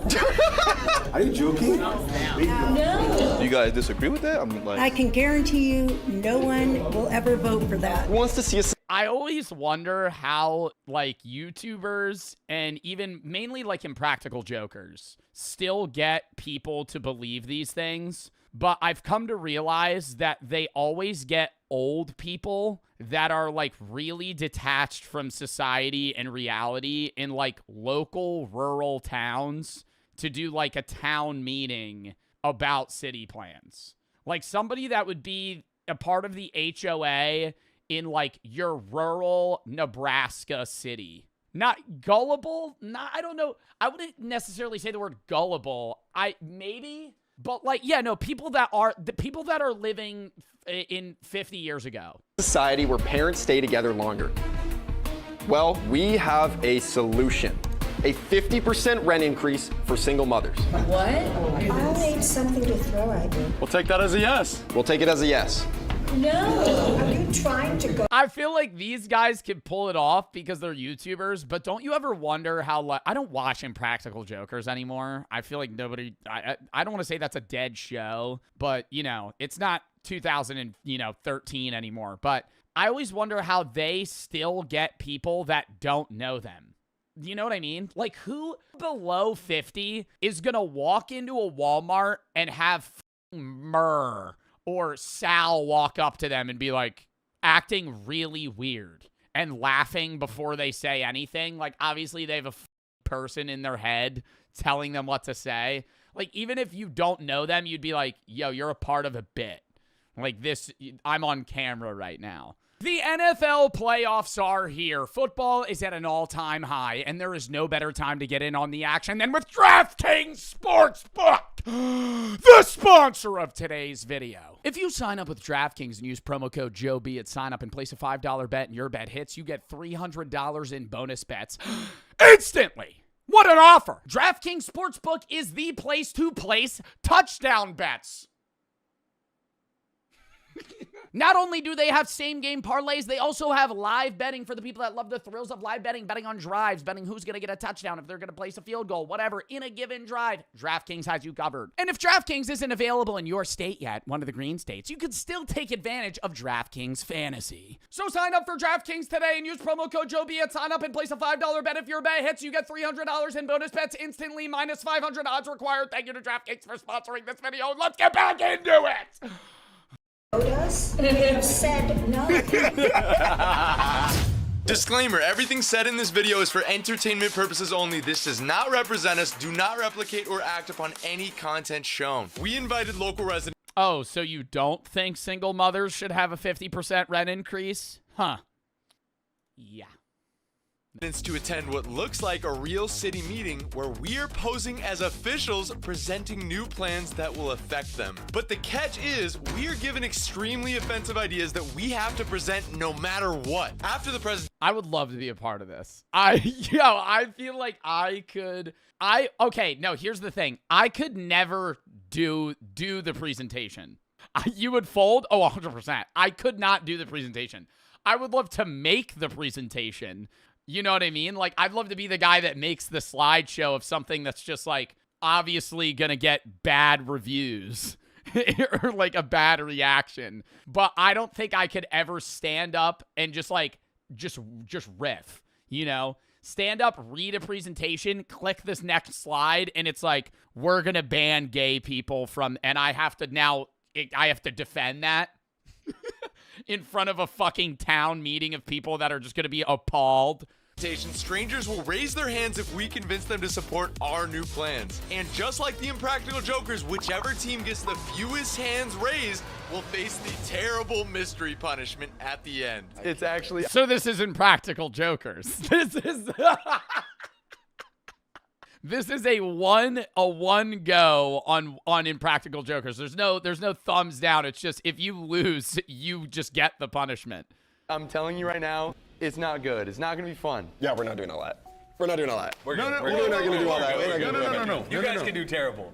We're not doing terrible. We do like the chill. We do like the prizes. We're not doing punishments. No, we're not doing the punishment. We're winning. This is the winners. Do you guys see what's behind you? That's your presentation. That's your presentation we made. What do you know about your presentation? What about you? Don't know shit. Dude, I would just pull every buzzword out of the book of something that's controversial. Like, the presentation would just consist of like every single like buzzword that just gets people upset. You don't know shit about your presentation. They're fun. Is it that bad? It's bad. What do you mean is that bad? Yours is so bad we have a security guard here. Oh my god. Oh my god. JD and I are going first, and remember... Security guard here in case what? One of the people fucking rushes them? We have no clue. Yeah, abortion. Yeah, dude, literally abortion, LGBTQ, Charlie Kirk, gun laws, immigration, DEI, just everything. Every climate change, minorities, religion. What they put on this presentation. Alrighty. Thanks for being patient, guys. Thanks for coming. Thanks for making the commute. Like, you know, for the lady with the rainbow choose kindness shirt on, you're going to have to shoot different compared to the Karen in the back. Every slide's got to anger somebody else. Random strangers in front of them. So how's your guys' day going so far? Is everybody good? Yep. Awesome. Are you guys ready? Yeah. All right, guys. Give us feedback on our new city plans. We are McCain and Jeremiah. We've been selected by the National Youth Policy Initiative to represent Orange County at the legislative level. Today we're presenting several proposals and need your feedback before they are finalized. This is Do these people get paid for this? Like, I don't want to say like NPCs sign up for this shit, but like, what is this? Level. Today we're presenting several proposals and need your feedback before they are finalized. This is part of the real decision-making process. Your voice matters here more than anywhere else. Let's discuss the future of our city, shall we? I don't know what's about to happen. Like you have to start out though with something that's basic. You can't go in gun swinging. You know what I mean? If you're the enemy team crafting this presentation for the guys presenting, you don't want the first slide to be, we're going to raise a statue of, you know, somebody that's going to piss somebody off. You know, you want to start out with like, hey, we're going to implement street lights in these roads where a lot of the time it's too dark, you know, and something that they're like, oh, you know, that would be nice. Then you go to something else that might be, you know, kind of, you know, edging it a little. That's kind of the wrong word, edging it, where it's like something that might be upsetting, but, you know, you kind of get past it. And then you gotta, butter them up. Their press fucked. This is going to be bad. Who here wants to see real economic growth and results in our city? Beautiful first slide. Yeah? I feel like they're going to instant pivot to something else, though. Who's ready to bring real jobs and infrastructure to our community? Yeah? The next slide's going to be like, that's why we're going to bring, like, child sweatshops to the fucking... I'm calling that. Who wants to see real economic growth? All right, we're going to bring foreign Chinese policy into rural Idaho, and we're going to have fucking sweatshops set up. No. Awesome. Introducing a brand new $300 million nuclear power plant in the Bay. I would support that. I would actually... No, I'm not even lying. I would support a nuclear power plant. Dude, you know how fucking clean... That's like clean energy. No, you would not. Bro, nuclear power plants rarely blow up. Going nuclear energy is the fucking move. No, I would say no. No. What if they melt down? Yeah, if the nuclear power plant melts down, I'm fucked. All right, yeah, sure. But that's probably not going to happen. No, it'll never fly in Orange County. I'm just telling you that now. It'll never fly. Never? Never. Ever, ever, ever fly. Yo, this is insane. There are different ways of getting in jobs. Okay. This is the quickest and easiest way. It is the... Bro, but nuclear energy, yo, I would stand on this shit in the crowd. I'd be like, yo, I fuck with that. because nuclear energy is not only going to create jobs, but it's going to reduce electricity costs for the residents. Why would you not want that? Because it's nuclear and that's scary? There are different ways of getting in. The environment, nuclear power plants are good for, these people aren't against it because it's good for, or it's bad for the environment. They think it's bad for the environment. Okay. This is the quickest and easiest way. It is the easiest way. Wrong. It costs a lot of money. You put a lot of lives in jeopardy. And I can guarantee you no one will ever vote for that. It's going to kill the wildlife. I would vote for that shit. Yo, this is not real. This is it, dude. This is huge. Let's go on to the next one. Is that, this one's yes then? Yes? No. No. Absolutely no. No. Big no. Oh, but then when we say we're going to open a fucking Walmart warehouse, everybody goes, woo! It's still a no. Okay. Big no, understood. Okay. Here's another upcoming city plan we're thrilled to launch. Dude, not this one. One of our main goals is to fix traffic. Traffic is stealing an extra 400 hours of your life every single year. Fortunately, we have a plan to give you those hours back. Oh no. Introducing the Traffic Kazar. Kazar Czar. Actually illiterate. The Kazar. It's a czar. I wrote this one. wrote this one? That's my bad, yeah. Traffic czar. Let's do that again. Introducing the Traffic Czar. One man that controls the roads. Every driver must call the czar and get approval of their trip before departing. You have to call. It's going to reduce traffic, bro. You're going to be sitting at home on hold for 4 hours. You're going to call the traffic guy. He's just, dude, it's just one guy in a room, like right next to a radiator in the basement with like 9 telephones just all ringing at once. He's just fucking answering them. Where do you want to go? Where do you want to go? Airport? Yeah, sure, whatever. No, thank you. No. Yo, that lady's the goat. No. You gotta hear it out. You gotta hear it out. So, no approval, no driving. With 80% of your cars gone, you will never end up in traffic again. What do you guys think? How did you guys come up with that? So, thumbs down? So you have to call before you start driving? Yeah, you have to call him and then you have to book your travel. And if your trip isn't important, he'll deny you. If he allows it, Dude, what would make this actually believable? The calling it makes it not believable. What would make this feel real to me is if they were like, instead of calling the traffic czar, you have to download the app called Ready Drive. And it hooks up to your car's remote start. And your car will not start until you submit like an application to drive somewhere and it approves it. Like, that sounds real. I'd believe that. Like, the second you go, you have to download an app, I'd be like, oh, you gotta be fucking kidding me. And I get mad because that's like everything in life. Oh, you want to use this? Oh, we have an app. There's an app for that. Awesome, but if your trip isn't important, he will not allow it. That's not a good idea. Yeah, that doesn't, yeah. What happened to living in the free country of the United States of America? Yeah! USA, USA. That's what I'm going to throw at you. This is ridiculous. Well, he would if I want to do crack on the sidewalk, I should well be able to because I live in the USA. Probably approve you, but not other people that are like lazy. Well, he would approve you, but he wouldn't approve anybody that's like lazy or like not doing it for a real cause. This is ridiculous. No, this is serious. We don't live in North Korea. Thank you. Oh my! Dude, North Korea, you wouldn't even have a car. North Korea, bro, you're riding a bike to work.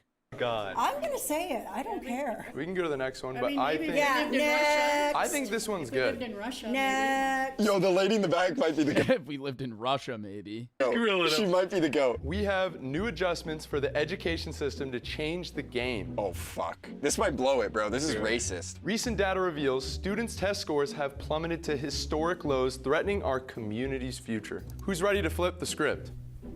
Well, let's see what you got. Let's make it happen by transitioning our teacher staff from our current diverse lineup to a selective high Oh my God, all Asian people?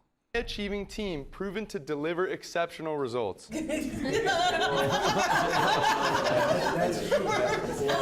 Any feedback? Let's not look at skin color and just look at the scores. No, these are literally the highest achievers. Yeah, we didn't look at skin color. They're actually the highest. They're literally the highest achievers in this area. They're very hardworking. Well, kids are usually, 7 hours a day at school. So, having really good teachers dramatically changed their life. You can have all the good teachers you want, but if you don't have an infrastructure and At home? money, It's not and- going to work. And all kids are at different learning levels, so there you go. Yeah. Do they speak good English? That's another Next. Ooh, that's a little racy. That's a little racy. Whoa, they're the highest test scores. They just happen to be Asian. Whoa, now you're saying whether or not they speak English. I don't think they want to go next. I don't think it ends right here. We're bringing some opinions out of the crowd right now. We're fucking. This is a surefire way to fucking get some people's minds racing, dude. You get some. You do this town meeting, they're just gonna start fucking spewing shit. Dude, this is not gonna be good. Okay. Jay? Is he laughing? Jeremiah? He's laughing. And rest assured. He's totally laughing. Is he laughing right now? He's totally laughing. That's a laugh. That's a laugh. What Oh, they get penalized for laughs? is he doing? And guys, every time the presenters laugh, that's 1 point off their score at the end. And rest assured. He's been sneezing a lot. And rest assured, 12% of their salaries will fund their Uber rides to and from schools. It's a win-win situation. Sharper minds in class and fewer risks on the road.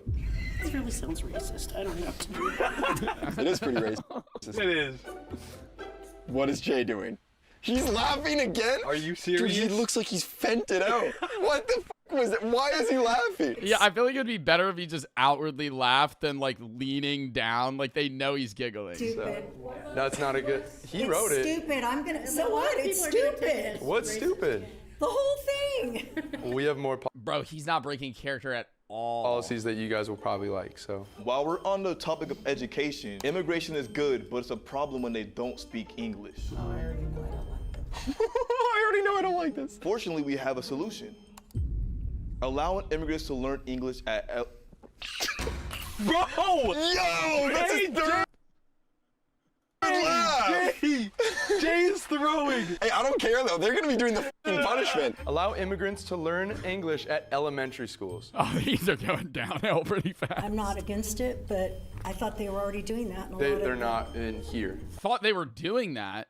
What? She thought they were just having like random 40-year-old immigrants sitting in at like a first grade class. What do you mean she already thought they were doing that? What?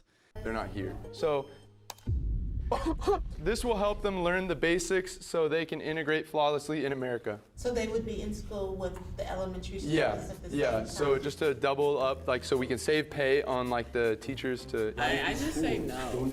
I mean, learning with children might be a little weird, but Well, maybe the children can learn like life experience from the older people. Maybe children could learn life experience from the older people. No, thank you. No? Yo, they're done. They're fucking done. I wouldn't feel safe with my kids with adults. Well, we have teachers in the classroom and security and officers. Oh my god, that would just be so. That's just that is really a bad idea. Would you install like TSA metal detectors? TSA, bro. Why? I feel like you got to be doing that already now. What? That's a dumb fucking question. You gonna be installing TSA? Oh brother, yo, there's fucking 300 school shootings in the last fucking year, man. Like, we already need to do that. For individuals like that come into the classroom? Why do you say that? Oh, because he's foreign. It's a joke, Joe. That guy is not joking. That guy is not joking. He's saying install metal detectors in TSA because they're immigrants. I'm just saying, I don't know. Individuals He like looks him really or nice. the kid right here? That guy makes me nervous. That guy looks like he wants to blow the classroom up. I wouldn't be saying. Oh, is this still a joke? Yeah, for that one chatter. That's just racist, bro. What?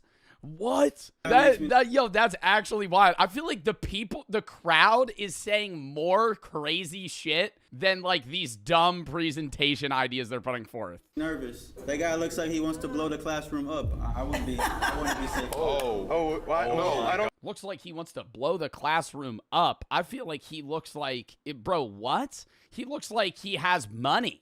if anything, if you're trying to fucking stereotype him off of like, what? Like, what do you mean it looks like he wants to blow the classroom up? That's absurd. I don't think he would do that. He's here to learn English. How do you know? He's just trying to learn English. How do you know? Dude, everyone is against them. I don't think they have anyone on their side here. That's good feedback then, right? Thank you guys so much. Seriously, this is amazing. It's no secret we have a homelessness crisis. Oh my God. Yeah, they're fucked. Have you ever had a sleeping homeless person blocking your path? Yeah, you see them, but You don't see them, but they're not blocking you. Some of us have and some of us haven't. What are you saying about this? Well, we have a plan to get homeless people off the streets for good. Yeah. Let's hear it.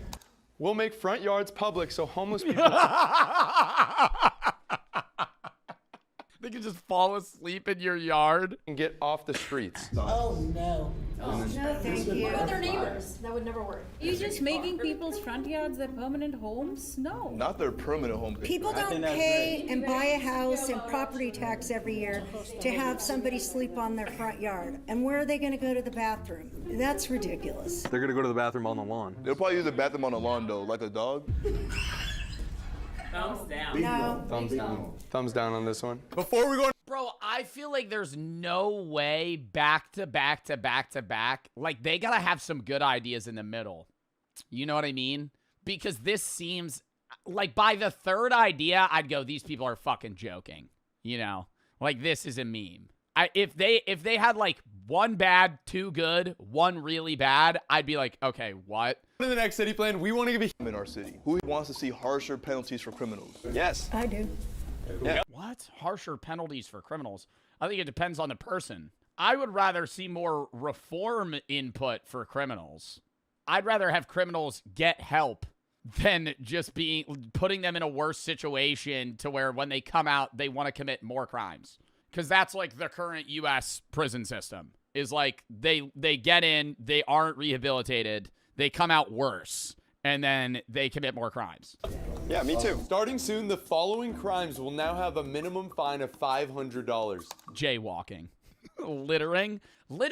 Yeah, littering. I feel like that's, bro, when I see trash on the side of the road, that pisses me off. Not like trash like a tissue or like a cigarette butt. When I see trash on the side of the road, like somebody just threw a bottle out of their car window. Like, I'm not going to be some Karen and be like, oh, it's the end of the world. But it's like, bro, what? Like, it'll be like wrappers of stuff. Like, they'll eat food and just chuck it out the window. Just fucking keep it in your car and throw it away when you fucking get home. Littering. Loitering. What? That's like the cringiest crime. Loitering. Have a minimum fine of $5. Stand without a permit. Operating a lemonade stand without a permit. That's really funny, though. Walking up to like a 6-year-old that's just trying to make, $10 on a weekend selling lemonade. Excuse me, sir. Do you have permission to be selling lemonade here? Have you gotten the city's permit? Ridiculous. Not for the lemonade. not for the lemonade. Well, they don't pay taxes on that though. It doesn't matter. Hey, that's true. Hey, that's true. Hot dog stands got to be paying $1 million a spot at times. $1 million a spot in New York City. You're telling me this kid can be selling lemonade on the side of the road for free? But he's got to learn the way the business world works, okay? Tell him to kick rocks. Yeah, 420 momentum's right on that one. Tell that kid to fuck off. It's a kid. It's a kid trying to do something. They're not bringing Yeah, it's a kid trying to learn the way to fucking hustle money. And guess what? His ass selling lemonade for 50 cents. 50 cents a cup. Yo, I know that shit's just Minute Maid. Sense. It's like you guys lost common sense. All right. So. All right, we don't gotta give them a ticket. We'll just break their lemonade stand. Just kick one of the fucking spokes out. Spill their lemonade on the ground. This one? No. No. Okay. We've even decided to make some changes to social media usage. Arrest people for criticizing the government on social media. No. It's part of the First Amendment. Can you name the 5 elements of the First Amendment? Do you know? No. We should just move to Russia then. Or North Korea. Let's just move to North They love referencing Russia and North Korea. Korea. North Korea is a dictatorship. America isn't. North Korea is a dictatorship. America isn't. That's where we're heading if you want to do this. No.